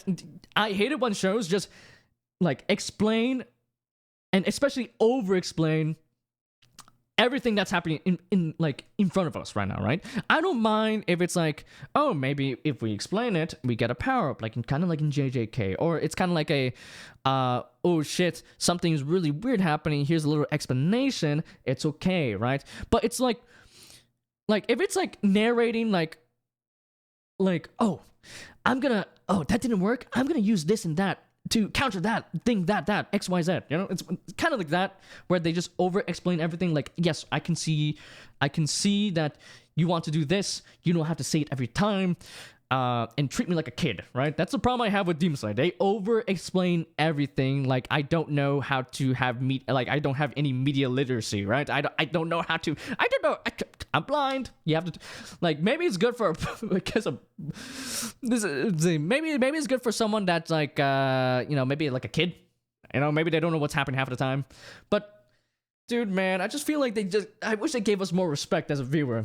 Like I can see what's happening. I don't need to know what's happening, and especially if the over-explaining happens when it doesn't make sense. And I feel like in the case of Bleach, maybe some people argue it's a pride thing, right? Maybe they're super prideful, that they're super strong, so they want to explain everything because they don't think that the other person is going to counter it. But it doesn't really make any sense in the grand scheme of things because you're in a war with each other. I'm pretty sure you guys want to kill each other. Why are you explaining your ability that is gonna help them counter you? You know, it doesn't. It's like I said, maybe it's a pride thing, but I just can't. I can't just cope. I just can't cope with the fact that maybe it's a pride thing, right? Oh, they have so much pride. That's why they explain it. Like, what the fuck? Shut the fuck up, all right? I don't care. Like, just give me like a little snippet. Like a little, like if you want to explain something, give it a little snippet. I don't need to know every nook and cranny of your ability. All right, I don't care for the life of me. There's like some cool like as always. There's always some cool moments in Bleach, but yeah, I feel like the power system or the power leveling is just so out of whack. I feel like some characters are told to be strong, but they're not because they get hit by the Deus Ex Machina or whatnot. It's very inconsistent. I like, but I still enjoy the characters. I like their swag, but it's just the yapping is a bit too much for me. I'm gonna give it a high C. This is gonna be I could have gave it a B for Bleach, but I just can't. I think my favorite so far has been the first arc. I think the first arc was just so good. I feel like there's less yapping, and then I think second season and third are where the yapathon starts happening. And I just shut the fuck up. All right, just shut up. I don't care. All right, I don't care. I don't need to know every single ability. Just tell me the necessary information, or just fuck off. All right, just like I don't need to know everything. It still pisses me off too. But it looks cool, and I guess that's all that matters, right? But for me, I just can't. Like, it takes me out of the fight. It removes the momentum. It halts the momentum to a standstill because they just want to yap about their ability. It is sad to see it in a B tier or C tier, but I will have to go with my gut feeling. All right, I have to. All right, I can't lie to you guys. All right, I'm gonna give it a C. It's like a 6. It's like a all right. I've enjoying it, but it's not the best thing in the world. You know, I still think the first season was really good. Second, third though have been a bit disappointing for me though. I know, dude. Isn't it like super high up or something like that? It's like an 8.69, which is really high as always. Like, I don't know how these shows are like. Like, personally for me, I would not rate it this highly. I can see why a lot of people, like, maybe for Bleach fans, like diehard Bleach fans are like, let's go, right? Or maybe like people, you know, for me, it's like okay right now. It's like as much like visuals can do so much for me. You know what I mean? Like, I just can't for the life of me. You know, it's just. It's sad. It's sad. I really do like Bleach, but I just the yapping is it's incessant. It's incessant noise. Is that did even I use the word right? It's making my head go boom thinking about it. But yeah, disappointing, but still enjoyed it. Like I said, too much. Reduce the yapping, more fighting. I'm gonna have a great time, right? There's literally there's an upcoming show that I'm gonna talk about where I will say that if they just did more scenes like this, it would be way more fun to watch, right? But it is what it is. But in the meanwhile though, guys, I am in dire need to go to the bathroom again. So I'm gonna once again play some ads. In the meanwhile, I go to the bathroom. Just gonna go to quick bathroom break and probably get a quick snack so I don't pass out. I'm feeling a bit lightheaded, so hopefully you guys don't mind. It's gonna take like 3 minutes. It's not too long, so just do whatever you need to do while the ads are going on. Once again, I don't want to play them, but I wanted nothing's really happening, so might as well get them out of the way so I can get rid of pre-rolls and all that jazz. So hey, it is what it is. I'm not doing it for the money, by the way. It's literally 2 cents. like ads definitely are exponential as you grow. Like, if you have 10,000 views, of course ads would be crazy money. But right now, I just wish there was a way to turn off ads. I really wish. I'd rather not think about it. But unfortunately, with affiliates and above, you have to deal with them. So, guys, be right back. Hope you guys have been enjoying the yapping of the anime. Of course, we have a lot more to talk about because I think we should be able to have enough time to check out some of the other stuff that I'm planning on. But guys, yeah, I'm gonna be right back. Go to the bathroom. I'm gonna go to the bathroom quick. Guys, get up, stretch, or just vibe until I come back. So yeah, be right back. What?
Mmm.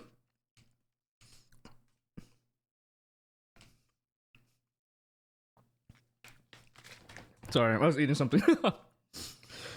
See.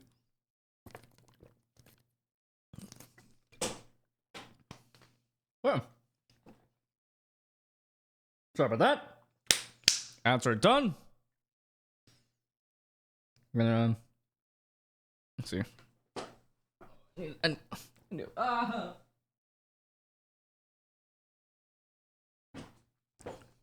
well. Yeah.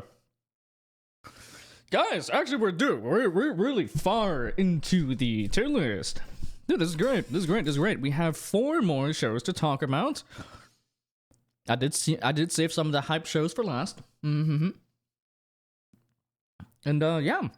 How you guys looking how you guys thinking about the tier list so far? This is, like I said, bit bottom heavy. And it's gonna continue that way.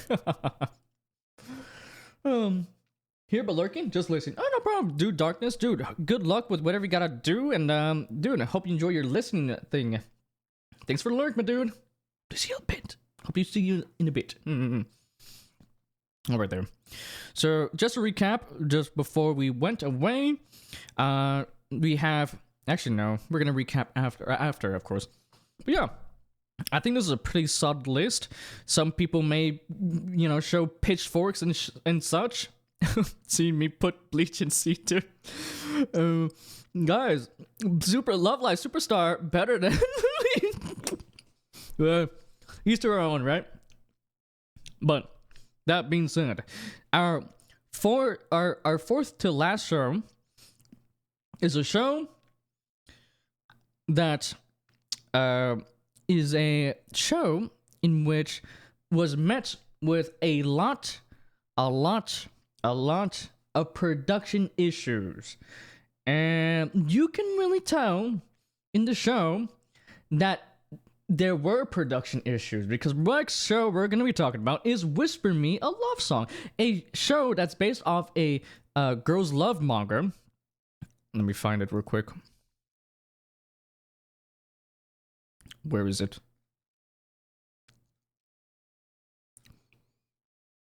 Where is it? Am I blind?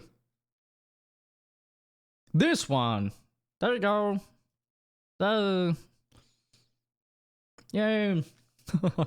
Yeah, Whisper Me a Love Song is a show about...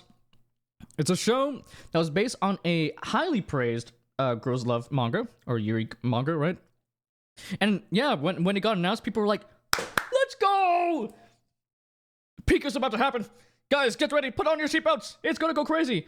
Unfortunately, the seatbelt got loose and broke off halfway through. Actually, at the beginning of the show, and all the people on the ride just flew out. Right from the beginning. Actually, it's not right from the beginning. I think the first episode was the best episode in terms of production, but it really just fell off a cliff right from the beginning. If you thought Uzumaki fell off pretty fast, you would also have a fact that Whisper Me a Love Song kind of fell off of a cliff too. And the reason as to why, I will explain after I do a bit of a quick summary if you guys are not familiar with this show. So basically, this show, Whisper Me a Love Song, is basically a show about this girl that first entered this high school, and she's like, oh my god, I can't wait to make friends. Oh my god, I can't wait to make friends with the so many high schoolers and, become the best thing of all time, right? But, oh my god, but then she goes to this school, like, kind of like introduction, like, what do they call it again? Like school, like it's like they do like this little festival at the beginning of the school year to introduce you to clubs, kind of like a club introduction. And one of the clubs was a light music club, or like a band club. And when she saw the performer, the singer, sing and play the guitar, she was like, "Oh my god, I fell in love in first sight. Oh my god, it was crazy, right?" It was crazy. Let's see. Here, but lurk. No problem. Thanks for the lurk, my dude. Hope to see you in a bit. But yeah. So yeah, afterwards she confronted the singer and she was like, "Oh my god, your music is so awesome. I fell in love with you in first sight. Oh my god, it's crazy." But then the music girl was like, she mistook that as like a romantic confession. She was like, "Oh my god, this girl likes me. What the heck? I never thought of falling in love with someone. Oh my god, I guess I have the riz, or I guess I'm charismatic, and I guess I have the what's it called? I guess I have the riz, and now I'm awesome, I guess, because at the same time as this, her band members were like, "Hey, you should write a love song," but she was like, "I never discovered love until now. Now this cute high schooler or underclassman is so in love with me. I guess I can make this love song now." And basically, it's their kind of like it just revolves around their progression as like friends to eventually lovers, between like the musician and the freshman high schooler, right? And yeah, in terms of story, actually I did enjoy it. Which god, I did enjoy the story. I think the story was definitely the best aspect of this show. Because you know, the readers were right. I think the manga was actually pretty, or like the story itself was actually pretty good. Yeah, it's like an 8.5, 8.15. That's pretty high. Usually anything above an 8 is pretty good for the most part. But then again, it's LMAO, so we take it with a grain of salt, right? But it's crazy to see 8 for the manga, 6.6 for the anime. And the reason why is because, unfortunately, visually and direction-wise, it was a clusterfuck. It was a clusterfuck. There were so many shots where the characters like had derpy eyes, they had like jank like body proportions, and it was so funny that, dude, you can like, of course there's like bad CGI. This CGI was like the type of CGI you notice right away, and not for a good reason. You're like, ooh, all right. So any character that's not the main characters or the characters that we should care about are literally faceless mannequins walking around like puppets. Oh my god, it was like a nightmare, right? So we had that, and also, yeah, I mean, I don't know, it's like, man, there's so many shots that were so sketchy. There's literally a band performance. There's a band performance where at the beginning of the shot, they had mics. The second shot, they didn't have mics. Like, I was like, what? Where did they go? I guess I put it in my pocket. Like, what? Like, how are we supposed to sing if you don't have the mic, huh? And not only that, they also did rotoscoping for the band performances, which I don't mind. I'm not saying rotoscoping equals bad or CGI looks bad equals bad. It's just the way you do it is bad, right? It's the way that you direct it, or you like present it on the screen. That's how you determine if it's bad or not, right? Like good directing can solve like a really ugly scene, right? But kind of, but in this case, it was like both. It was bad directing, or like it was bad direction and just ugly.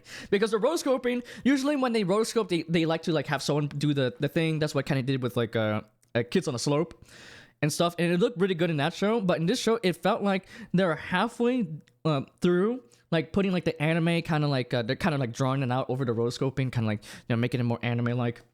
So, but I feel like they released the episodes halfway through the production. So they're like, okay, are you done with the rotoscoping? No, sir, I'm not done with it yet.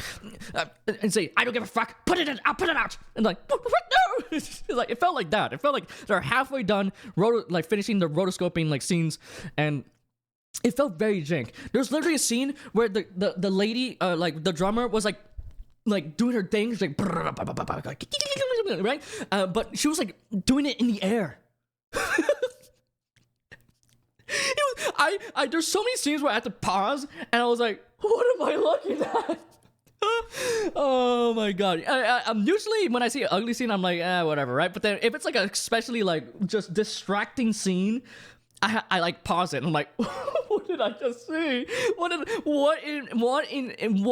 love? What the fuck? What is happening in front of my eyes? It's crazy. So yeah, unfortunately, this show, all in all, was plagued with production issues that bled into the actual anime itself.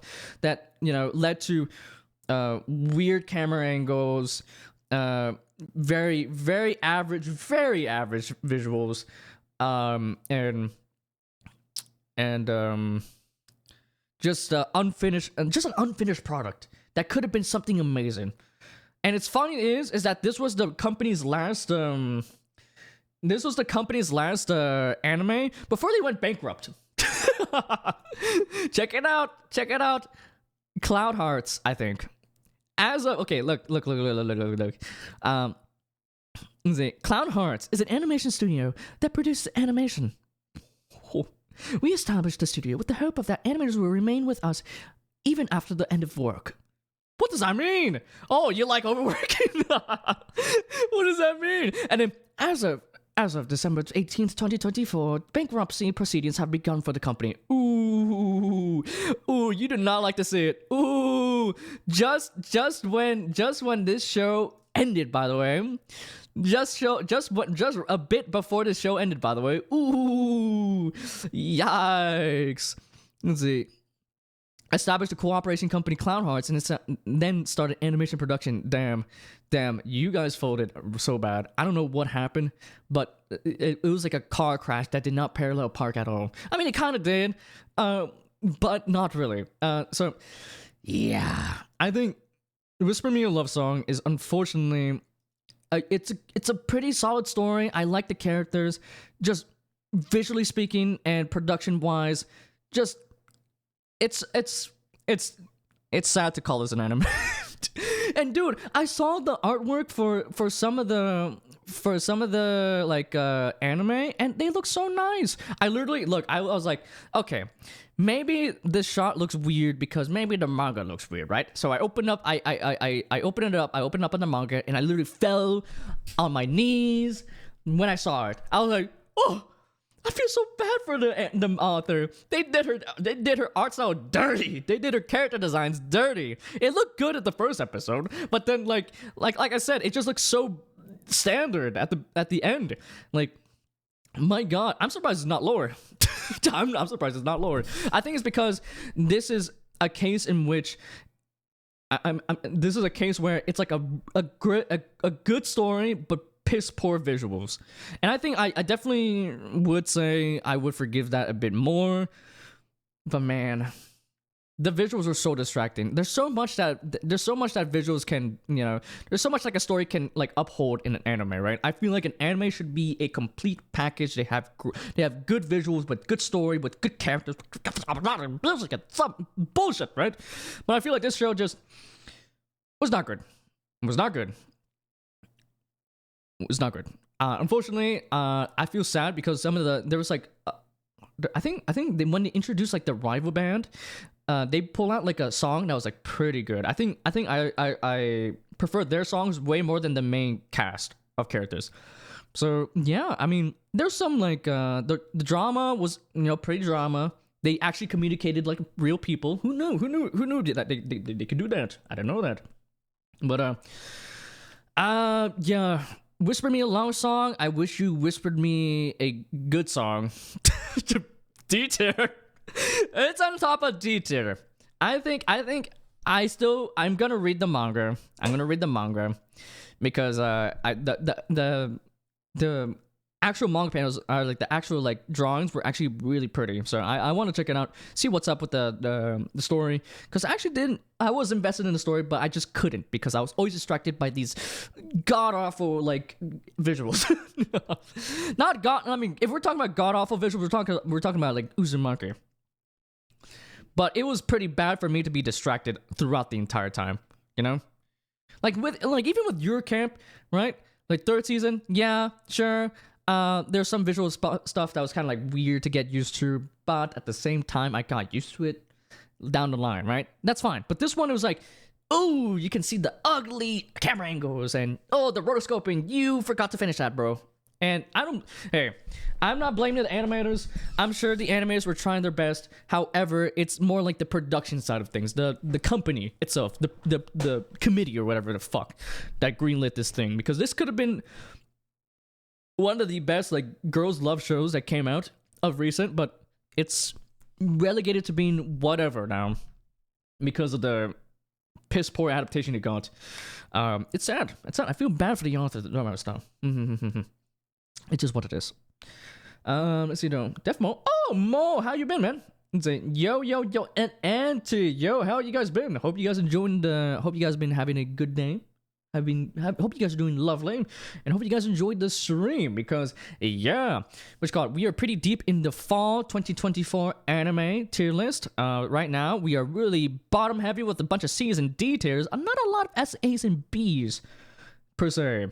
But this is definitely a shorter season of like a shorter list than the other ones. The other ones were like 17, 19 stuffs, right? But yeah, hope you guys enjoyed the stream. Thank you guys so much for popping by. Spam Dandy Non Triple S Sag. It's okay, bro. Yeah, actually, Space Dandy, pretend it's Space Dandy. D tier, the garbage. Looks so bad to me, but you know that I dislike the homogenized anime look. You want something unique to you more. I get that. Let's see. I mean, this could have looked very pretty. It's just, like I said, it's just, they just did the author dirty. It is what it is. What did you hide? What did you delete this time? I wish I was deep in you. This is my mod. This is my mod. I hope you guys have been well. Ah, yes, Blue Locker Room. Still need to finish that. Ooh, speaking of Blue Lock. Blue Lock. Blue Lock. Let's see. If you are in the anime sphere, you probably would have heard the infamous second season of Blue Lock. And why do we call it infamous? It's because a lot of people like to call it a lot of names. Frame lock. Blue frame. Key frame lock. All these titles suggest that what we're about to indulge in ourselves when we watch the season is a bunch of PowerPoint slides. And I say, oh yeah. Yeah. A lot of PowerPoint slides. I will give it to them. At least the PowerPoint slides look pretty. at least they look good. They don't look the best, but it is, like I said, a PowerPoint slide. It is a PowerPoint slide for a sports manga about soccer or football. Okay, it's about football. It's about football. All right, football. And you would expect it, since it's a sports anime, to have a bit of animation. However, especially after the first season, which actually was a pretty solid season, it was fun. It had good animation with a fun cast of characters, silly little cast of characters. Yeah, some of them are whatever, but a lot of them were quirky and awesome. Baro is my goat, by the way. Baro the man. I love my king. He's my goat. Let's bring him up. Let's see. Baro. My goat. This is my goat right here. My goat. Yeah. Let's go. Let's see. Oh man, but yeah, it's just dumb fun. I find Blue Lock to be dumb, silly little fun that, you know, I myself have, you know, find myself to enjoy myself. You know, I really like it. I really like it. Right. That being said, they did decide for some reason to make that most of the second season was like a PowerPoint slide for some reason. Like, I know, like, their animation wasn't the craziest in the first season, but it was good enough. It helped the job. But it was like they decided to not do any animating, and then they waited until the last episode, and then they blew their animation budget. 99, I'm not joking, guys. 99% of this show was slideshow PowerPoint, pretty frames with narrating. They're like, all right, I'm gonna pass it up to this guy and that guy. And like I said before, I'm not the biggest fan of yapping, but if it's like for something with like a sport that I'm not too familiar with, I can forgive them for the yapping. And I actually didn't really mind the yapping. I actually didn't really hate this show, this season, as much as I thought I would, because a lot of people were just doom posting about Blue Lock season 2, and honestly for good reason. I think they fucked up this season all in all, just because of the fact that they decided to just have like a bunch of frames and, you know, and all that jazz. But yeah, it's just so sad that a lot of them, it's like at the point of becoming like an animated manga, which, you know, I feel like they should specify beforehand. At least the way the house husband, you know, said that before. You know, at least they said it before. It's gonna be like an animated manga. Don't expect much, all right? Of course, people didn't read that and they just shit on it, but I thought it was pretty good, right? I thought it was fine, right? Blue Lock, unfortunately, like even if the last episode had like great animation, they literally brought out the cinematic like letterbox. They brought out the cinematic letterbox, like the two black screens, like what you guys are seeing on screen right now, with like the top and bottom, right? And they did like a sequence of like animation where they actually moved. They moved. They actually had frames. They went beyond the one frame and went go elsewhere. They were actually moving around. They were kicking the ball. They were going crazy, and it was just not talking. And I feel like people underestimate kind of how much like talking kind of interrupts the momentum of a scene. Like for me, as always, like Demon Slayer for me, I just cannot really get into all that much because they always like to yap, and they do a flashback and they yap and then flashback, yap about whatever they're doing, even though I can fucking see it in front of my screen, right? But let's see. So when there's a scene like in the end of the Entertainment District arc, right, where they're just fighting and they're shutting the fuck up and they're just fighting, right? That's when I'm like, oh yeah, let's go. But for the most part, I'm just like, I feel like telling not showing does a lot more harm than good for the most part. For a lot of shows, I feel like it always does me more harm than good. That's what happened with me in Bleach. That's why I put it in C tier, right? I think they just yap too much for what? For pride? No, fuck off. You're in a fucking war, okay? You're trying to kill each other. Why are you trying to yap about your fucking abilities, huh?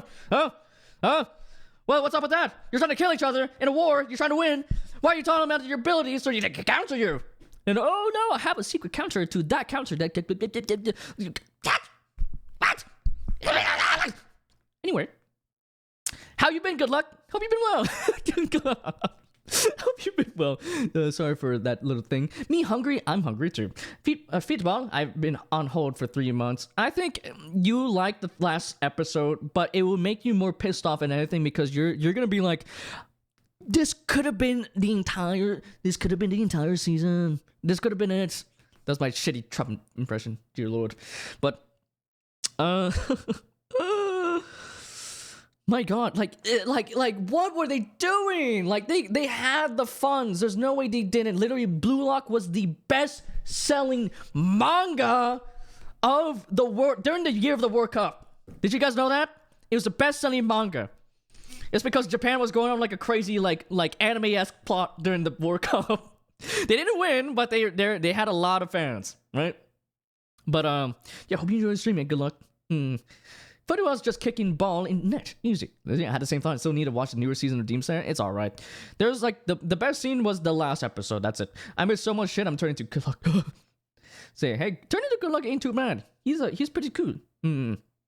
But yeah, I mean, oh my God. It makes me so sad that it makes me I'm kind of surprised I'm not like super hating on it, because I'm gonna be honest, this is a C tier show. I still enjoyed it, despite the fact that it was frame lock or blue frame, And I'm gonna be honest, it's on top of season for me. I still enjoyed it. For some odd reason, I do not actually hate that season all that much, despite me talking shit about it just now, right? I think this season was alright. It was whatever. That being said, I cannot give it anything higher, and I'm being very generous with this rating because I had fun. And that's all that matters. At the end of the day, I can talk about all these these objective terms of like these big boy terms like, oh, the cinematography of this the cinematography of this scene is sublime, and the direction by the director is crazy, right? I could do all that bullshit, but if I had fun, I had fun. And I will admit I had a good amount of fun for it to be in C tier. And in fact, I'm gonna put it on top of C tier. All right. I'm sure no one's gonna argue with that. Anywho, that's it for me. I mean, not that for me. That's it for that show. I think the last episode was actually pretty darn good. It got me pretty hype. I won't lie. But I wish it was applied throughout the season. And if there was like scenes where they had to do a PowerPoint slide, I wish they just did it, not as much as they did. Like it's literally 90% of the show. Like 90% of the show is just PowerPoint slide. And then the last episode was cinema. Like, what happened? Like, nah, you like, Anywho, that's it for now. I don't want to go into the nitty gritty of it. I know some of you guys want to watch Blue Lock and all these. Actually, none of these shows I've spoiled except for like maybe one, and it's because it's shit. So I don't care. Let's see. But yeah. Okay. But before we get to the last episode, last anime of the day, hey, how about we talk about a OVA that took a lot of fans by surprise. This was One Piece fan letter. All right, this was an OVA. Where is it?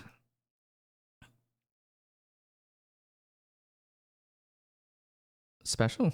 Oh, it's a special. Okay, I mean, who gives a fuck? It's the same thing. This was a special to commemorate the 25th anniversary of One Piece. All right, and for that, I'm gonna catch up with chat. All right, what's up? Let's see. What you guys say? Repo? Oh yeah, Karma's been trying to get us to get on Repo or Repo. I don't know. I don't have it. It's $10. We have to see if we're gonna get on it. Whenever we do community day, we have to see there. Actually got that game gifted. Oh really? Oh cool. I've been playing a lot of Addiction. Yeah, Karma's addicted to that game now. Game runs good on my system. Oh yeah. I mean, it should be. Trying to get Terry and others to nab it for community. Shout out to Duck following you and trying to kill you when you want to touch it. Oh god. And don't worry, Auntie, I won't spoil it. I won't spoil it. Don't worry, man. Is it? Are you the World Cup trophy? Cause I hold you in front of the entire world cheering. You're a dork. You know that? You know that? You know that, Auntie? You're a dork. You're such a dork. I love. Let me see. Appreciate it, bro. But yeah, I mean, we have to see if we can get it in time, or like I'm down to get it or not. If not a lot, if we don't have like a full lobby of 6, then ooh, it's gonna be tough. So we may have to relegate to another game we can do. But okay, I think that was good. It's 1 o'clock already. Am I taking that long? Oh fuck! This is what happens when I talk about too much anime. Oh god. Okay, so yeah, but right before we get to the last show, which I saved the best for last, right? We have One Piece fan letter, and this was a short and simple special. It's 24 minutes. It's literally an episode of anime, but it takes place after the time skip. So basically, if you guys do not know, One Piece had a time skip at one point, and this takes place during that time. So you do not need to catch up with the current arc, like Egghead right now, to check out this fan letter. As long as you're done with, as long as you're after the fact that you did the time skip, like when they go back to Sabaody, that's when you can start watching this, because yeah, it just recounts the tales of like kind of these side characters, or like these kind of like regular people in the world, and they're kind of like their perspective on like Luffy and like how the big world of like pirates are from the eyes of a regular person, someone that doesn't have like special abilities, and someone that doesn't you know, is just a regular person. They're just, you know, just a bystander. And seeing like the impact that the Straw Hat crew, like how they impacted these characters, it was really heartwarming. You got to see like the good impact that these pirates, that people like to associate them with bad people, but for the most part the Straw Hats are good people, right? We know in their eyes, but they don't know it. But they like to look up at the Straw Hat crew as, you know, their, you know, happiness in life, and, you know, pushing them towards you know, doing things that they will otherwise wouldn't do. And it was really nice. It was really nice. It was animated by the same person that did 1015, which is one of the best episodes that came out, or one of the best episodes of One Piece I've watched. I still think about that episode, alright? It was Ishitani Megumi. Yeah, Ishitani Megumi. She cooked so hard with fan letter. And yeah, I'm happy to say that, you know, she's you know, I think a lot of people are getting to know her name, and I'm happy about that because she cooks. And I'm looking forward to the fact when she starts to cook in like maybe in like later One Piece episodes, because we are approaching April, which is the month that One Piece is gonna get out of hiatus, because you guys don't know, it's on hiatus right now because they didn't really say. I think they just kind of wanted to let the manga do its thing before they start catching up, because I think they're starting to realize that doing weekly stuff is kind of like taxing, maybe. I don't know, it's just all speculation, but hopefully they're thinking about making it a fact that they release episodes in batches, you know, like a few weeks and then they stop, and then they take a break, and then they keep on doing, so they can fix the pacing, because that's like the worst thing about One Piece right now with the anime. It's that its pacing is really, really inconsistent, especially in the later arcs where it's like super close to the manga, so they have to elongate certain scenes so that they don't catch up to it immediately, so yeah, One Piece fan letter was the name suggests. It's like a fan letter to to fans about seeing the journey of the Straw Hats and the impact on our lives. Like we ourselves, we can see ourselves in these characters that they're just regular bystanders, but they see the powers, the feats of strength, the whatever these Straw Hats do, and inspiring us to do good in our lives and stuff like that. So yeah, it was fantastic, beautifully animated, and it made me cry. It made me cry. So I'm gonna put it in S tier for sure. It's a good time to be a One Piece fan, and I'm looking forward to the day. I'm not looking forward to it, but also kind of looking forward to the day it ends. When it ends, I think we're gonna see cries from around the world. And if they play the Arikena Yume slow version, but in orchestra, that's when the tears the Niagara Falls start to fall down. Bro. Then when they all sing "We Go" at the end credits, it hit to yes, you're like, oh my god, it's so good. So yeah, I think One Piece fan letter is so good. It's such a beautiful piece of work, and I'm so glad that a lot of people do like. It's a 9.05. Wait a minute. Wait a minute.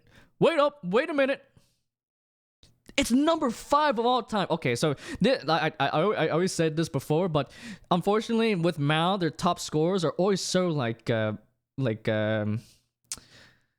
weird. Like there's no way people think like let's see here. There's no way someone would say that in the top 10 anime of all time, like every anime, you would have Solo Leveling at 27. hey guys, shots fired. All right, I look, I know people are enjoying it, but there's no way it's the 27th best anime of all time. There's no way.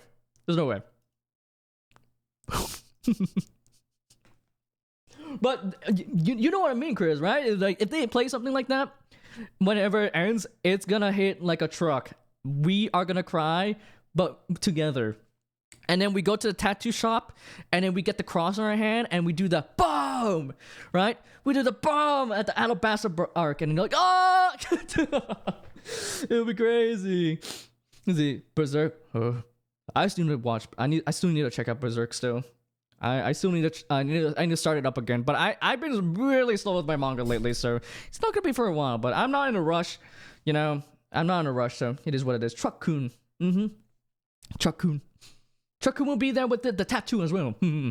But guys, that was it for One Piece fan letter. Gotta say, if you're a big One Piece fan and you're past the time skip arc or the Sabaody arc, you should watch it. It is beautiful. It's pretty. It's one of the best specials I've watched out there.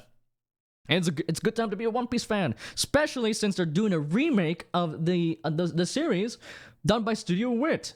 And I don't know when they're going to release it. Hopefully they take their time with it. But whenever they do, I think it's a great time to hop on the train. Because I think a lot of people are intimidated, and for good reason, that there's 1,000+ episodes with the original series, which is going on right now.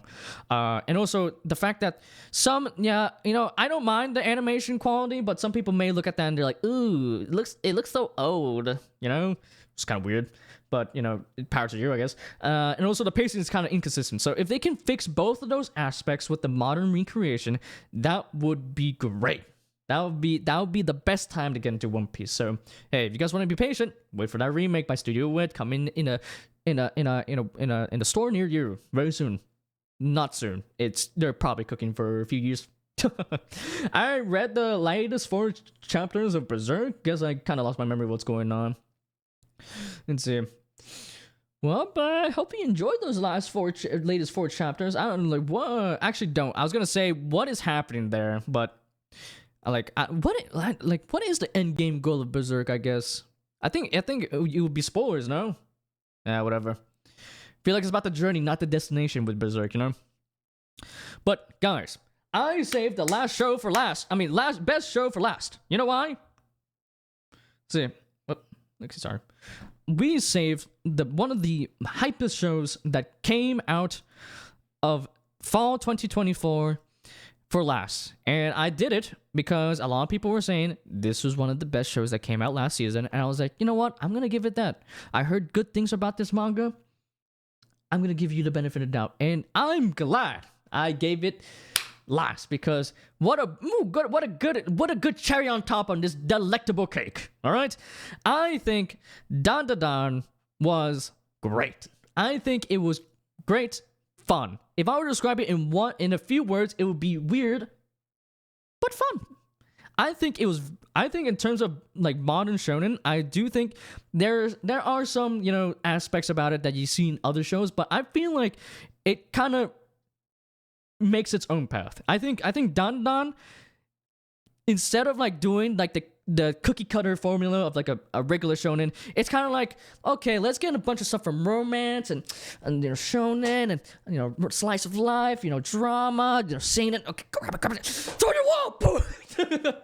They just throw it. They grab they grab like 10 darts, threw it at the dartboard, and see what worked. And oddly enough, it worked.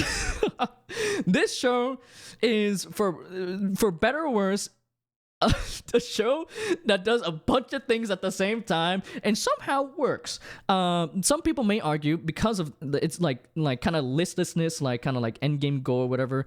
They kind of see it and they're like, oh, it's like, oh, like I mean, it's like whatever. But you cannot deny that the animation from Science Saru cooked. They cooked really hard to make this pop out. Pop out. You know, pop out. I'm very glad that Science Saru did this anime, because they do a lot of, you know, interesting stuff here and there. They did the Devilman Crybaby. They did Heike Monogatari, Aizoken. Yeah, they did that too. They also, I think some of their staff members also in the past did like Ping Pong the animation and stuff like that.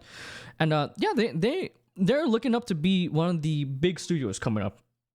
Because yeah, dude, they were, like I said, they cooked with the animation. It looked pretty good. I think the direction was fun. I think all the characters were quirky in their own way, but they were likable as well. I like the dynamic between the main duo, you know, Momo and Okarun. And yeah, it was just fun. Especially, we cannot talk about Dandadan without episode 7. I don't know if any of you guys watched it, but episode 7 was definitely the best episode that came from the show. And not only that, one of the best episodes that came out last year. I personally, right? Dude, my God, for some reason, they're like, all right, with this sad story, let's just, let's cook a little bit. And then the person that heard them say cook, they're like, all right, we'll cook, all right. I'm a Michelin star chef coming in right at your front door, right?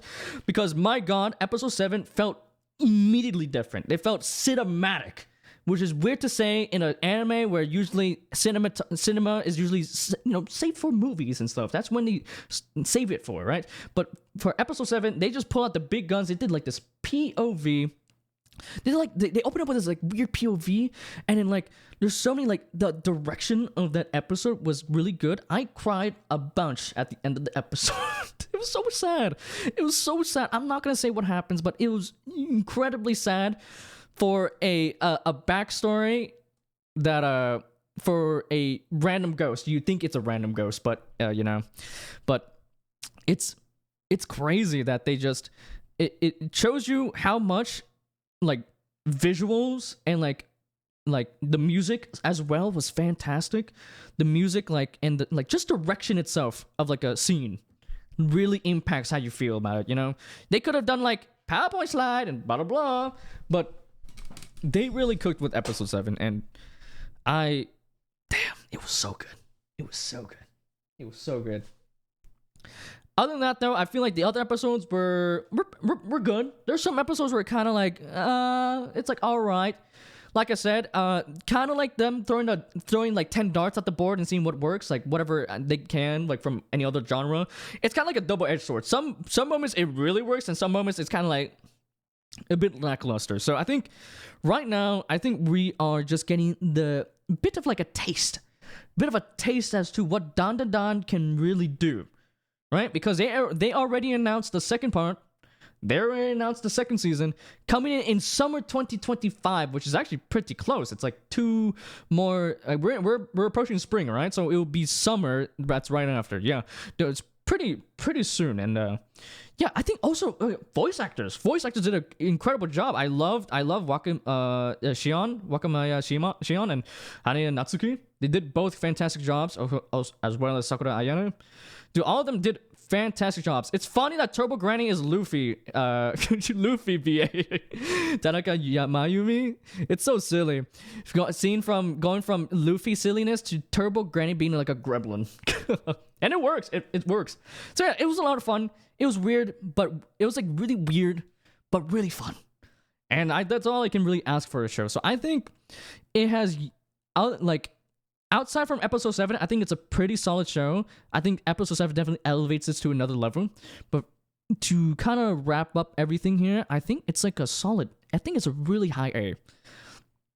Now, here's the deal. Will people get mad at me if I put it below Superstar?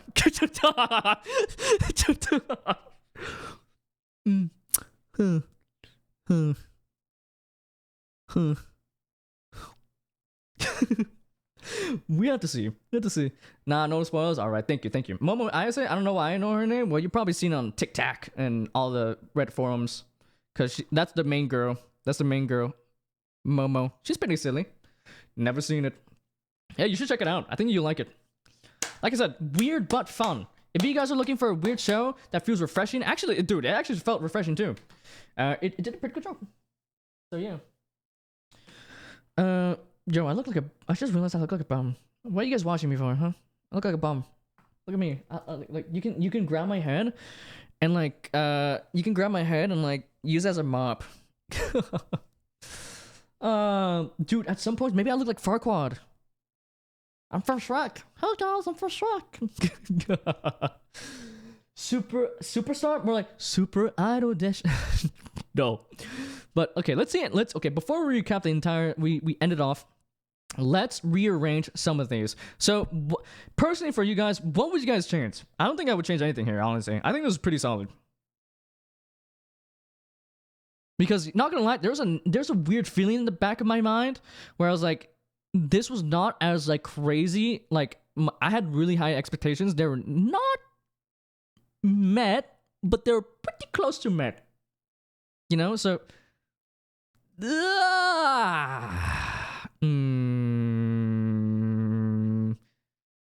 grab your hair. Do the scene where the grab grabs the other head. Hair? Better? What? What scene? Better? Huh? Not better. What are you saying, Auntie? All right, I'm gonna put it high A. I'm gonna put it on the top of A. I think it beats out Love Live by a little bit. Actually, School Idols. School Idol Project. Ooh. No, I'm gonna put it above. I'm gonna put it below or above School Idol Superstar. Yeah, I think this is a solid list. Damn. God damn. And to recap it out, now we have to choose our anime of the season. The anime that stood out for me the most in this season. Right? The show that I enjoyed the most and is my number 1 of this season of fall 2024 anime. Of all the shows I watched 15. And of all these shows, I'm gonna choose. We have 2 options: Natsume Book of Friends Season 7 and One Piece Fan Letter. Wait, what? Not better. Gojo anime. Jujutsu Kaisen, yes. Short-haired blonde guy grabs long hair. Oh, Nanami scene? Bro. Yo, Nanami hot as fuck. I mean, what? I mean, alright. Yes, that scene. I know what you're talking about. Let's see. But you know what? Ah, man, this is tough. I love One Piece fan letter. It's such good directing, but I absolutely love the world of Natsume Book of Friends. It's just so warm. It's a nice thing to watch at the end of the day, and all the characters are lovely. They have their own agendas and stuff, and it's just really chill to see Natsume's journey of becoming like a more confident person. Ah, fuck it. Hino's gonna be happy about this, guys. I'm gonna put it. You're gonna make me feel warm too. All right, 9 o'clock tonight. I'm gonna choose Natsume Book of Friends season 7. I'm gonna do it. It was what I expected from the show to be very awesome. Not very awesome. Very chill. I love my chill shows. A lot of my top 10 of all time are chill shows like, Aria, K-On!, Laid Back Camp, Aria, Free Ren, stuff like that. I think, yeah, for sure. This was, it's not my top 10. Not my top 10, but I really did love this show. I really did. And I was really sad to see it end. Of course, there's more content to go, but it's sad to see it go. You know what I mean? And, yeah. There you go. There we go, guys. How'd you guys like this tier list? Let's recap it. So on hold, I'm gonna be saving. These are the shows I'm gonna be saving for later. We have from right to left. All right, top to bottom, or bottom to top. Danmachi. Okay, I'm gonna be on. The ones I'm saving for later are Danmachi season 5, or the Movements of the Earth, ReZero season 3, Blue Box, Shangri-La Frontiers second season, and Beastars the final season. Those are on hold. I'm gonna be saving them for later. Who knows if I'm gonna actually go around to checking them? I probably will. And yeah, of course, to the actual tier list itself, in D tier from right to left, as always, Uzumaki, 365 Days to the Wedding, the stories of girls who couldn't become magicians, and Whisper Me a Love Song. Then in C tier, we have Magilumiere, Magical Company Incorporated, Delico's Nursery, Blue Exorcist, Snow Saga, Bleach, 1000 Year Blood War Part 3, and Blue Box UV20 season, right? Then in B tier, and the only B tier, is TsumaSho. All right, this funny. Only B tier, by the way. Then in A tier, we have negative positive angler, Love Live Superstar season 3, and then Dandadan at the very top. And S tier, we have both One Piece fan letter and Natsume Book of Friends. And at my very top, I have Natsume Book of Friends, my favorite of this season. And yeah, there it is. It took us almost 4 hours to do this tier list. Holy fuck. I love to yap, I guess, right? But yeah, guys, hope you guys enjoyed that. Let me just save that. How do I download it? Download. Damn. Well. Woo! Yeah! Do you guys have any disagreements with this list or what? Any bumps or ups, downs, lefts or rights? Rev your engines, rev up those fires. See, watch Colorful. I'll watch that down the line whenever I have time. Like I told you a year ago. You didn't tell me a year ago. You told me a few months ago. It's on my play to watch list. I'll watch it whenever I have free time. Which is unfortunately not now because I unfortunately finished this season at the very end of winter, so I have to watch it. I have to start watching winter stuff. But yeah, guys, if you guys enjoyed that tier list and you guys want to see more, don't worry. In the future, I'll be ranking the winter stuff and also upcoming seasons down the line. And not only that, hey, if you guys want to see the anime awards, dress up fancy, everyone, and do a drinking game with me. We're gonna drink every time I get a nomination wrong. As always, we did that last year, and I fucked myself over. I took 23 shots of soju. No, I took 20 shots of soju. That was fucked. But yeah, if you guys want to check that out, come join. But if not, that's okay. I also have games on the line, as well as, like Elden Ring and Ace Attorney, which is what the main focus right now is. Ace Attorney, and also occasional community day where I get to hang out with you guys. We play a little silly little game we can all play and have a good time. Yeah, there you go. All right. Let's see. Objection! Wait, what do you mean? What are you doing? What happened? This man points at people who he thinks smells funny. I don't smell funny. disgusting, terrible. But no, I have not forgotten. And Blue Box, yeah, I will be watching that later. But guys, how much time we have? Ooh, okay. All right. I don't think I don't have time to look at Anime Corner or trending. We can always say that for later. But for now, looking. But now we can just looking at r/anime awards 2024. There we are. All right, let's do this real quick. Unfortunately, we won't be looking at Anime Corner or trending. It is what it is. I don't think I have enough time. But you know, hey, for now, let's just look at some anime. More anime, yeah! Guys, what do you guys think won at the Reddit? You know, we know Reddit, they definitely have the best opinions of all time, all right? But yeah, it's interesting to see because this is basically the main anime subreddit there is. So we have to see what they think, what is the best of last year. So I'm looking forward to it. I go now for now. Bye-bye. You know, no problem. Dude, Kurez, thank you so much for hanging out. Thanks for popping by. And dude, see you later, my dude. Take care. 07. Take care, my dude. So hope to talk to you later. Dude, you should be there for the anime awards. We should do the drinking game. Except you're gonna be way better than me. But yeah, guys, welcome to the r/anime awards. I wish I had a bit of a suit on because I look like a bum. And the r/anime awards are an annual event for the r/anime subreddit, completely run by and for the community. Our panels of jurors are required to watch each nominee to completion, and our results are split into a public and jury ranking to highlight the best the year has to offer. Let's view the results, shall we? What do you guys think? Okay, predictions. Since it's 2024, I think they actually do it in a way that I do like it, where they only include the animes that air and end. Animes that air and also end in 2024, right? Right? I'm pretty sure. They don't do like the Crunchyroll. It's like, oh, we're gonna save the fall for next year. Like, that's fucking weird. Okay, people are gonna forget what happens, right? But yeah,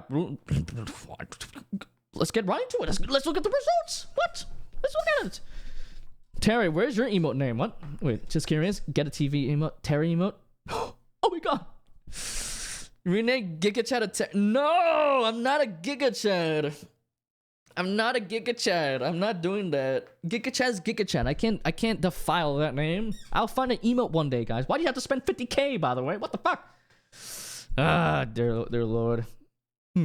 Or maybe we can do like I do a bunch of pictures and we make it so that it puts like it makes it like the Giga Chat thing, but except it's me. that could be funny. Crunchyroll, what is this? Unfortunately, this is a subreddit. We're saving Crunchyroll for May. We're gonna be voting for the Crunchyroll one on May, live on stream, and also we're gonna be reacting to it live on stream as well. As you guys know, I'm gonna dress up for it. If you guys want to dress up for it, cool. It should be like a few hours, so it's not too long. But the main gist is that what I planned with as always, I did this last year, and could you call it a mistake? I don't know, or like kind of a whack thing to do. But what's it called? Actually, let's switch to a different thing for now. Okay, sorry. But yeah, last year, I took a shot of soju or any of my alcohol choice, right? Every time I got a nomination wrong, and I got 20 out of 25 wrong. All right, that was 20 shots of soju. Technically 10 because I took half shots most of the time. So who knows if it's gonna be like that next year? I'm pretty sure because as always, especially with Crunchyroll and all these anime awards, it's usually the most popular shows that get voted for, right? Unfortunately, hidden gems are overshadowed by the giants in the industry, and that's perfectly fine. It's just that there's some choices here and there. I'm like, okay, I'm not too sure. He gets drunk fast and tells people to suck a horse cock. I don't know what we're talking about. But yeah, guys, enough being said. Let's look at the results. I hopefully they do the thing where they save the best anime of the year for last, because I know there's some websites where it's like, oh, here's the anime of all time at the beginning, yay! So we have results. Let's do it. All right, it's gonna happen. Genre awards, action. Oh, consensus award. Okay, so both the jury. But I love how you're trying to find a quote. Both the jury and the public, I like that they split it into two. Both agree that Dandadan action-wise was the best.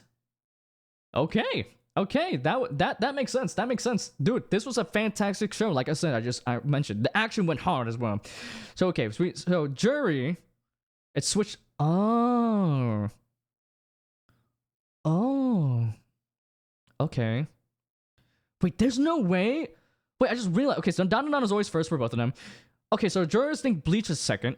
Then it's Kingdom, Undead Unluck. Dude, I'm surprised. Elusive Samurai is not higher. I want to actually watch Bang Braven. I heard it's pretty good. But I do want to watch Kingdom. And I watched Elusive Samurai, even though I'm not the biggest fan of the show. I think it's like whatever in terms of story. I think the action sequences were fantastic. I think they should have been higher up. Then the public put Solo Leveling at the second. Nah,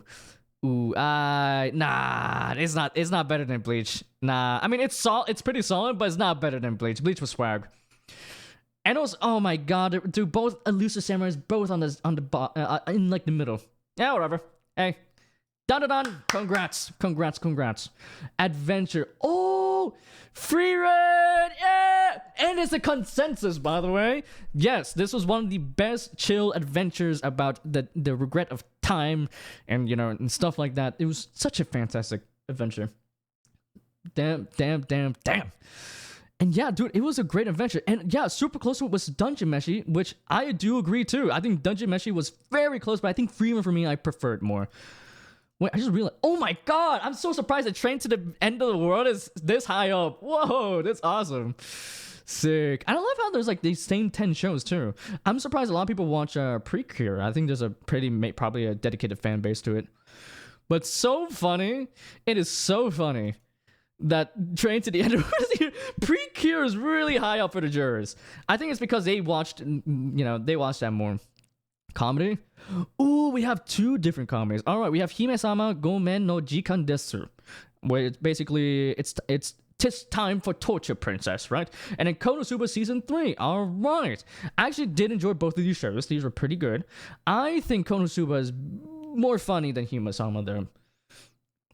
Then again, what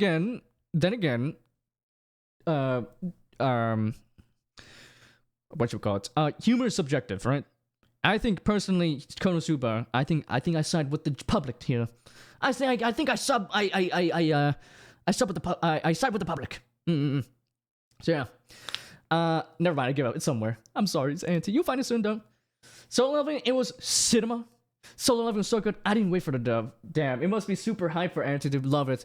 I think the first season was all right for me. I don't think it's cinema, but I can see why.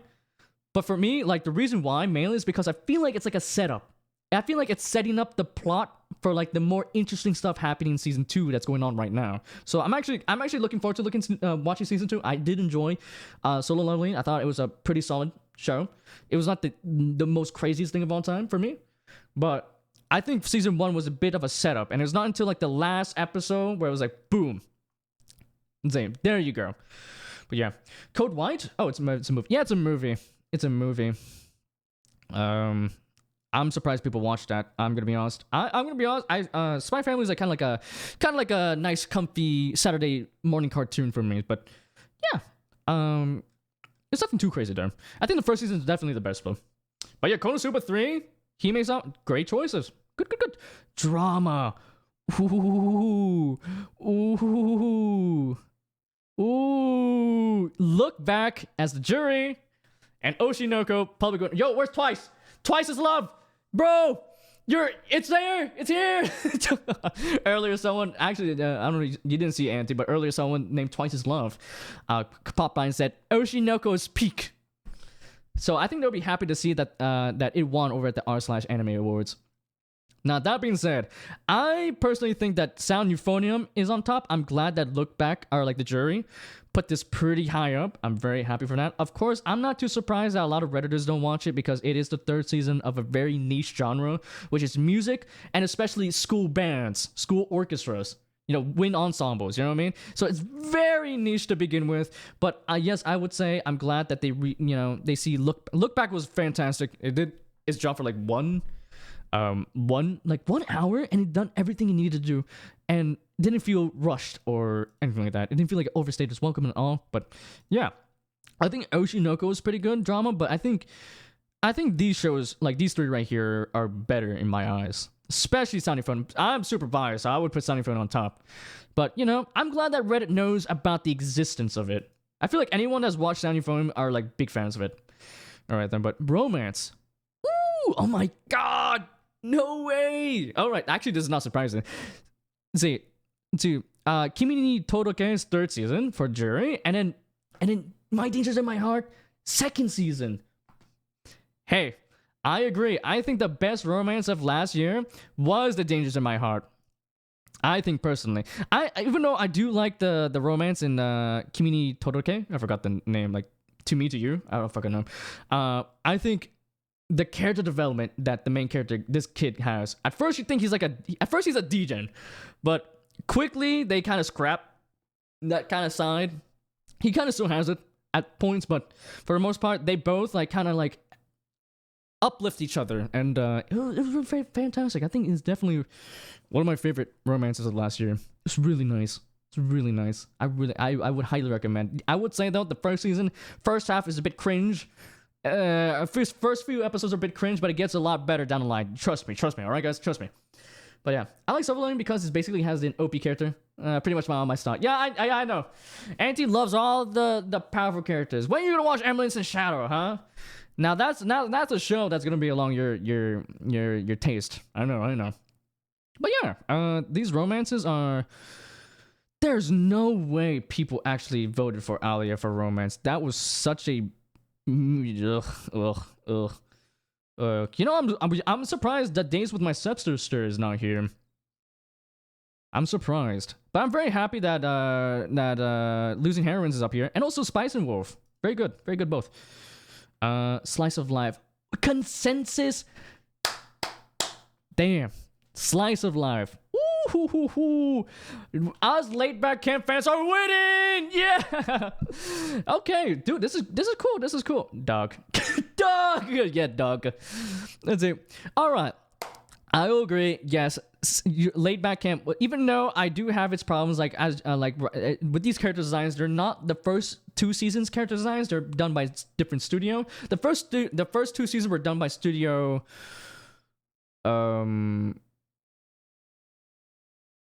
I forgot.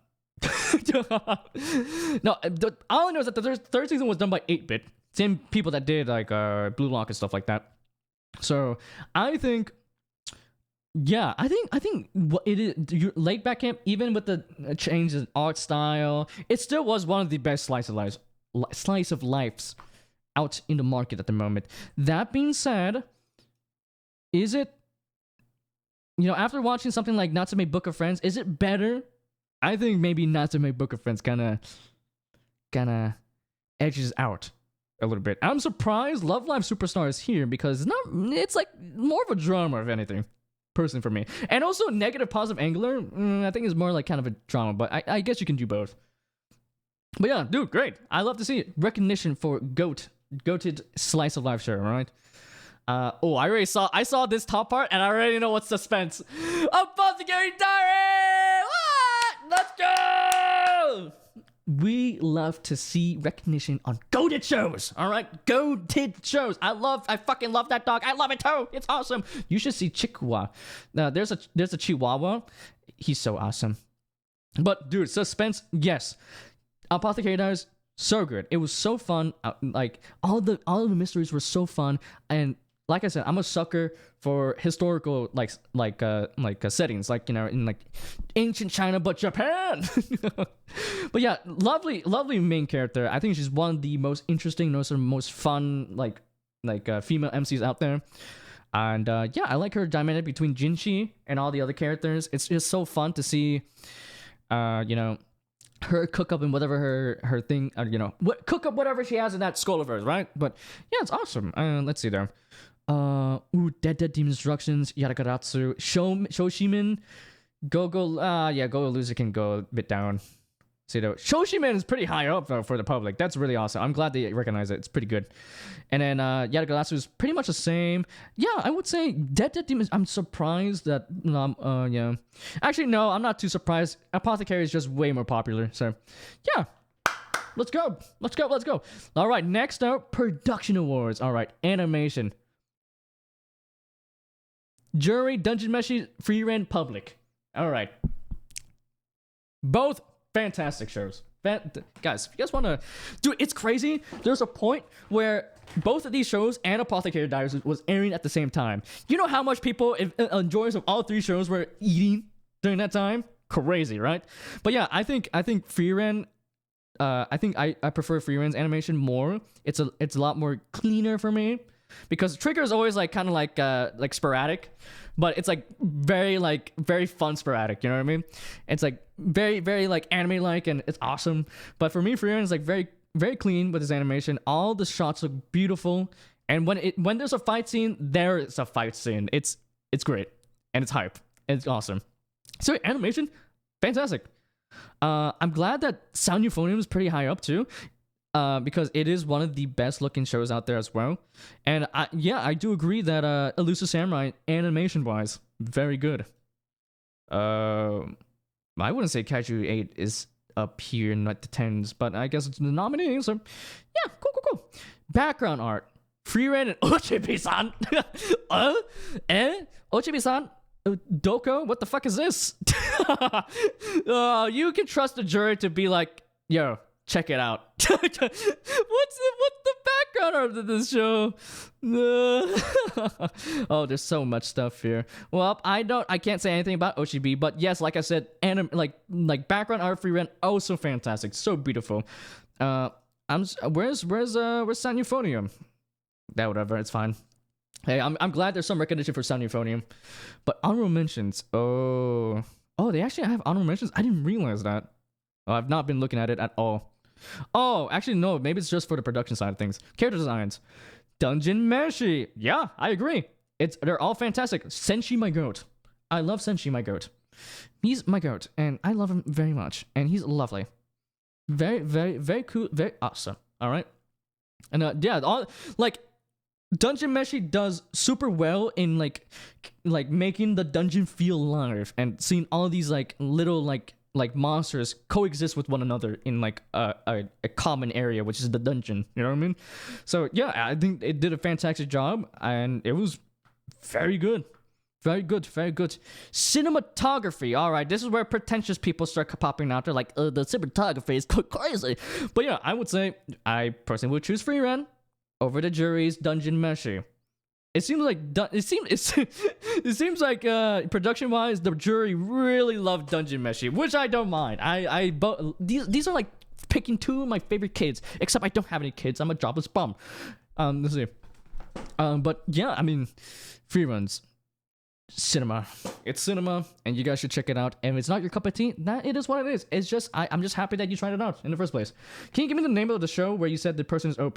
We'll add to my list later. In case you said it, I didn't hear it, because Steam has free stickers if you go through the discoveries queue. Oh, it's called Eminence in Shadow.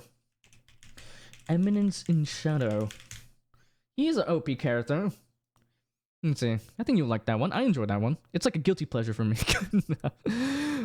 Let's see. There you go. I got you, bro. I got you. But yeah, great stuff. As always, I always love seeing Sound Euphonium somewhere here. Soundtrack. Yes, Free-Ren is fantastic. And Monogatari, I don't remember much from Monogatari, to be honest. I mean, it was pretty good, but I don't remember the music all that much. I think Free-Ren definitely takes the cake. Yo, but it should have been Sound Euphonium. I'm definitely not biased. Where's it in the soundtrack? Hello? It's literally music anime. Hello? Anyway, voice acting performance, both Aoyuki as Mao Mao. Hey, She made Mao Mao feel so alive in her performance. It was so good. I love the gremlin. And I'm glad they got some recognition for Kumiko's VA too as well. Tomoyo Kurosawa. Very, very good. Who the fuck is this? Yoko Hikasa. Oh, wait. I know the voice actor, but I don't know the person. Okay, I have no idea who they are. But yeah, I would agree too that Momo's in Dandadan was pretty good too. Yeah. Pretty solid stuff. OP. Asu. Okay, Asu was really good. But Otonoke was a banger. What do you guys think, guys? Dun dun dun dun dun dun, or ba ba ba ba. Oh, I'm glad Girls Band Cry got some recognition. Oh my god, it was third. Dude, Haru was so good too. I love Haru. Actually, all of these things, I would choose Haru as my number one for OPs. But damn. But dude, I like, I know. See, yeah, Dandadan was pretty good. Both are good. But Girls Band Cry. I like the up-down battle. Also, actually, no, Haru. Yeah. Let me see. Okay, endings. And you alright? Can you hear me? Yay! Dude, this is my favorite ending of last year. It was so good. Also, this one's really good too. Oh my god, I love the differences between the jury and the public. Oh my, it would have been a sweep if it was Haru. But yeah, I mean, this is popular for a reason. It was a banger. It's not my favorite Creepy Nuts song. I still think that their stuff on Call of the Night was better in my opinion. I like that more. But for me, this is definitely this opening was better than the Masha one. I think for me, I think the Masha one was good. I think this one's pretty good, and I think the Call of the Night openings and endings and inserts were really good too as well. Not gonna lie, the bed squishing is not my cup of tea. I get you. It's like your neighbors are fucking while blasting. Whoa, hey, I'm trying to watch something here, bro. Shut up, neighbors. But the song itself is all right. Yeah, I think it's a banger. I enjoyed it. I played it every time it's in terms of openings, like visually and like just all together in opening, it's really good. But yeah, endings. Yeah, free runs. I'm so glad they decided to do it for 2 cores instead of just 1 core. They usually have it so like for 12 episodes they have 1 ending and the other they have another opening or ending. But for this one they did it 2 times. They just had the first half of the song and the second half of the song. But yeah, this was so good, so good. What? Where's free? Why is Freeman so low? Nah, there's no way Blue Archive is better. No way. Kamakarada, ba-da-da-da-da, oh. And dude, Mayonaka Punch was actually pretty good too. I actually really like that ending too as well. And main awards. Yes. Yes. As expected. I felt like I seen this in half of my. I accidentally scrolled down, so it's not hype at all. But guys, it seems like the jury have chosen Dungeon Meshi as their favorite anime of all time, with Free Ren on the public side. How do you guys agree? I think these are both great. Like I said, it's just hard to pick. I think for me though, personally, Free Ren is better. Just personally enjoyed it more. I'm not saying that Dungeon Meshi is way worse or something like that. I'm just saying that Free Ren, just for me, was overall one of the best shows I watched of recent years. And I think it's gonna continue the test of time. But we're gonna have to see what happens when they do the second season that's coming out next year, which is actually pretty close. I think it's during winter 2026. So yeah, it's pretty close. But I'm glad they're taking their time to cook. If it was like next season, I would have been kind of worried. But guys, I'm just happy that Sound Friend was second for Anime of the Year for juries. Yo, juries are pretty based. Not gonna lie. Pretty based. Sound Friend, of course, for the public, 6th because it's not that popular to begin with. Or, it is what it is. Where's my Opus 10 number 1? Don't worry, you'll get it soon. But yeah, guys, that was awesome. Damn. Yeah. Congrats to both. It's not as hype because we're doing this casually. So, yeah. I think Free Rent deserves it. I think it really does. I think it's one of the best shows out there. You guys should give it a watch if you guys haven't watched. That being said, is there any more movies of the year? Look back, and they chose Mononoke. I want to watch Mononoke down the line, but I'm glad that Look Back is like at the very top. I think Not gonna lie, I think in terms of movies, wasn't really the best last year. It wasn't too crazy outside of Look Back, right? I think the rest have been kind of like, they're there. You know, for me personally, I watched Boy in the Heron. I thought it was all right, and then I watched I want to watch the first Slam Dunk, but I haven't read the manga, so it is what it is. Or the anime. I started the anime for like 10 episodes, and I put it on hold. But yeah, Look Back, fantastic movie. If you guys have an hour to spend and some tissues to spare, check it out. And short of the year, One Piece fan letter. Of course, it is one of the best. And I'm assuming the rest of these are like movies or like music videos, because I see whatever. Or, yeah, the rest of these are movies. But I'm glad that the best short One Piece fan, of course, agree. It's one of the best directed ones, and it was very heartfelt from the creators. And character of the year, Nadeko. And Nadeko better. I mean, not Nadeko, Mao better though. Nah. Kumiko better than Nadeko. Nah. I mean, she's good. I mean, actually, I did like her character development in the Monogatari. I won't lie, but I'm just very biased. I'm very biased. Yo, no wins for Sound Euphonium. No. You know what? It is one of those. I'm just glad there's some recognition of the shows. All right, I'm just glad that people know about it. Definitely not biased. Sanji's wanted poster is cinema. Wait, where is it? Yeah, I remember that. Oh, so good, too good. All right, though, guys. Dude, that was a lot of yapping. I guess, dude, I thought we had enough time to go through the other. I mean, should we speedrun? Should we speedrun the other ones? You guys want to see? I'm kind of curious. Ooh, I don't know. Yes? Alright, fuck it. Trending. I know who we're gonna raid. We raided JP yesterday. We might as well raid Mr. Johnny later. He better not be fucking an Instagram, you piece of shit. Okay, yes? Alright. If you guys say yes, then I shall. It's gonna be super quick, though. Winner compilation. Wait, what? Winners. Okay, hopefully it doesn't spoil. Don't spoil it. Anime trending or anime corner. You guys want corner or trending first? They're both like. Let's see. I guess. React. No, you're not gonna look at Sungwon. I was watching a Q&A of him. All right. Okay, guys, real quick, we're gonna go through this super quick, so sorry if we can't talk about. I mean, we already talked about a decent amount during the r/anime one, so don't be surprised if I skip through this pretty fast. All right, we're gonna be like, oh my god, All right, no music though. I actually closed my playlist, so is what it is. All right, there you go. All right, anime corner winners.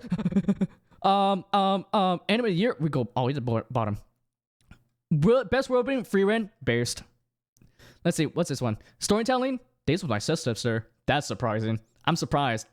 I mean, it's pretty good, but not over free run though. Wait, what? Oh, voice cast. Oh, wait. Oh my god, it's going down. This is so weird. Okay, world building free run, voice cast, free run. What is this? This is so weird. I have to look up. And then best anime storytelling. I mean, it turns out, like I said, storyboarding wise, this was a fantastic show. But I think free run better. You know. Sports of the year, Fart Aura. I mean, I'm gonna be honest. Sports anime has been not like the most popular type of show, but when it does pop off, it does pop off. So yeah, I'm not too surprised. It's 50%. 50%. Sheesh. Incest One. Let's go. Soundtrack of the year, Kensuke Ushio. Not too surprised. I think Free Run was better though. Wait, there's no Free Run mention? Huh? Yo, where's my boy Evan Call? The fuck? Hey, fucked up. Slice of Life. Huh? I mean, it's pretty good. I mean, yeah. Days to my heart, too. Sci-fi of the year. No. Kaijin 8, nah. Dead, Demon Destruction. I don't even know what the fuck I just said there. Dead Demon Destruction. That's way better for me. Romance of the year, I'm based. Dangers of My Heart, season 2, awesome. Then original anime year, Girls Band Cry. Ghostman Peak! Next one. It's Mystery Suspense of the Year, Apothecary Diaries, of course, Giga Base. Fantasy of the Year, Freeran, of course, it's like watching Lord of the Rings, but anime. Alright? Days with My Sister, Drama of the Year. What? I mean, that's pretty good. I think there's people who really like Days with My Sister here. Interesting. Comedy of the Year, Konosuba, based. Alright? Character designer, who? Windbreaker, Taishi Kawakami. Well, I'm happy for your work, but who? Sorry. not to who to them, or who to Windbreaker. Happy for you, Taishi-san. Alright? Animation of the Year, Dandadan. Yeah. Adaptation of the Year, Freeran, based. And movie of the year, What the fuck is this? What the hell is this? Movie of the year. What voice am I doing? There's no way. Who watched Cold White? Raise your hands. Who watches Spy Family movie? No one. Okay, no one. Because look back. What? How did look back? Adventure of the Year, Free Run, yeah, and Action of the Year. Ooh, and top enemy, Dangers in My Heart. Wow. It's capped by 18%. Okay. I mean, Danger in My Heart was pretty good, but Free Run, nah, bro. All right, next one. Trending. Go all the way down. Let's see. Voice acting, sure, and then wait, Hane Natsuki. Okay, so the Dandadan, and then this is I don't know. And so Supernatural of the Year, Dandadan. Okay, pretty good. Slice of life anime. Alia, shit show. Sci-fi, mecha. Okay, romance, Danger of My Heart, based. Mystery, ReZero, nah, Apothecary. Fantasy, Free, okay, Giga-based drama. Okay. Trauma, a comedy, Losing Heroines. Yeah, it was pretty silly at times. Yep. I don't watch anime, me neither. Action or anime adventure of the year, Freeran, based. Best voice cast, Dangers of My Heart. All right. Best soundtrack, nah, Freerun. This is me glazing Freerun. Best in sceneries and visual. What the fuck does this mean? Freerun, yes. Best original screenplay, Girls Band Cry, Giga-based. Stepsister in storyboard, based. All right, based. I'm glad they found the word for me, right? Best character design, Apothecary, yeah. Animation, Dandadan, yeah. Adapted screenplay, Freerun, yeah. Ending song, Burning by Hitsuji Bunkaku. I really like the song, but I think anytime, are you alright? Can you hear me? Is I prefer it more. Opening, Otonoke, Creeping Up, dun dun dun dun dun dun dun dun dun dun dun bam bam bam bam. Cool. I mean, cool. Beku, Yuki Suo, who I forgot. Himel, best boy, supporting boy, based. Kyotaro Anna. Oh, that's Dangerous Heart. Yes. Girl of the Year, Kana. Boy. Okay, this place, I think this is definitely looking for... This is looking like a... Dangerous My Heart is winning. Anime Movie of the Year! Oh my god! Gremlin Mode. I gotta check that out later, but unfortunately I need to go soon. No. Spy Family. Are you serious? Why? You know, there's not even a single mention of Look Back. What is this nonsense? In my court? In my court, there's no Look Back under the Anime of the Year. Not even a single mention. Disgraceful. You are now punished to the stupid dungeon. Oh, I don't know. I don't even know what I was doing with that bit. Fucking. There's no way. Oh my god, no Look Back. This is a joke. And Freeran winner. Alright, that's the only dumb thing I heard. Disgusting. Vile. Awful. Anywho, I'm gonna go now. Anywho, I'm gonna go now. I am done. How'd you guys enjoy that stream? How has it been It's been a while since we last did anime, no? So, guys, hope you guys enjoyed that stream. If you did, I'm glad. That's all I wanted to do with these streams, to entertain y'all, want to do whatever. And yeah, I'm now sad that why was there no look back winner? Who watched Pie Family Code White? What? There's no way. What? Who watched that? What? I don't understand. Anywho, I'm gonna send you guys to Johnny. I'm gonna rate you guys to Johnny, alright? Drink food, eat water. Drink food, eat water. Okay, thank you. Anywho, guys, thank you so much for today, for hanging out. It's been a pleasure. I always love talking about anime, and this is a great way for me to just yap about anime, get it off my chest. So, hope you guys don't mind. And if you know, unfortunately, if you guys don't like it, you know, it is what it is. I always have plenty of other streams for you to check out. But, you know, hey, it is what it is. But yeah, once again, thank you guys so much for the support today. See, it seems like a lot of you guys were popping by and saying hello. I much appreciate it. Yeah, that was fun. That was fun. I have nothing else to say. I'm tired now. But then again, yo guys, once again, shout out to Esme earlier. She apparently shouted me out in her channel, which made me she shouldn't have, but I appreciate everyone that came over from her channel. Thank you Piranha, Jiffy, and Isa for popping by and, you know, deciding to give me your support. I hope to see you down the line. And I hope this, and thank you so much. Yeah, thank you so much for the followers and hanging out for a little bit. And also thank you Mamensky for the follow, and also thank you Twice is Love for the follow. Thank you guys so much, guys. That's gonna be it for me today. I'm tired. I'm tired. But once again, guys, I want to say that what? Who followed me? Lotus Fang VT. Oh my god! Thank you so much for the follow. Wait, I hit 200 followers. Yeah! Oh my god, yo, thank you so much for the follow. I'm sorry I had to end the stream right now, but I hope to see you another time. Let's hang out some other time. Unfortunately, I do need to run because I need to go pick up my son from school. And by son, I mean my little brother, okay? I'm joking, all right? But guys, thank you so much for the follows today. Thank you for the support. And I hope to see you later. I won't be here next week. Oh, wait, I need to say stuff. I need to say stuff still. Let's trade again. But what you got? I had a lot of fun today.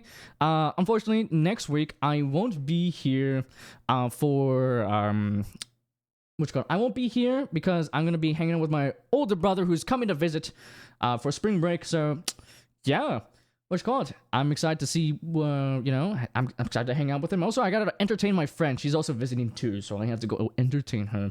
So yeah, guys, I'm gonna send her right again because I want to talk with you guys a bit more too as well. Yep, all good. Happy to help you reach the goal. Well, thank you so much, Lotus. Hope you've been well and hope you enjoy the streams. I do a variety like anime content as well. Like right now we just finished up, but we also play games like Elden Ring and Ace Attorney where I try to voice act all the characters in a really shitty manner. So if you want to check out that stuff, feel free to, you know, pop by and say hello. But yeah, guys, thank you so much for the follows, for the stuff, and I can't believe we made it. We made it 200 followers. Guys, thank you so much. Cheers to you. All right, cheers. Let's go. And that means 50 more followers until I have to fulfill a promise. Fulfill a promise to Auntie, my only one mod, in which I have to wear a maid outfit. What do I do with that? I have to wear a maid outfit and do a karaoke. But you know what? That's for future Terry won't to worry about because we're gonna rate Johnny who's playing Mario Kart 8 Deluxe. He's a good friend of ours and send him some support. Copy that rate message and see you the week after for my birthday week. Okay, bye.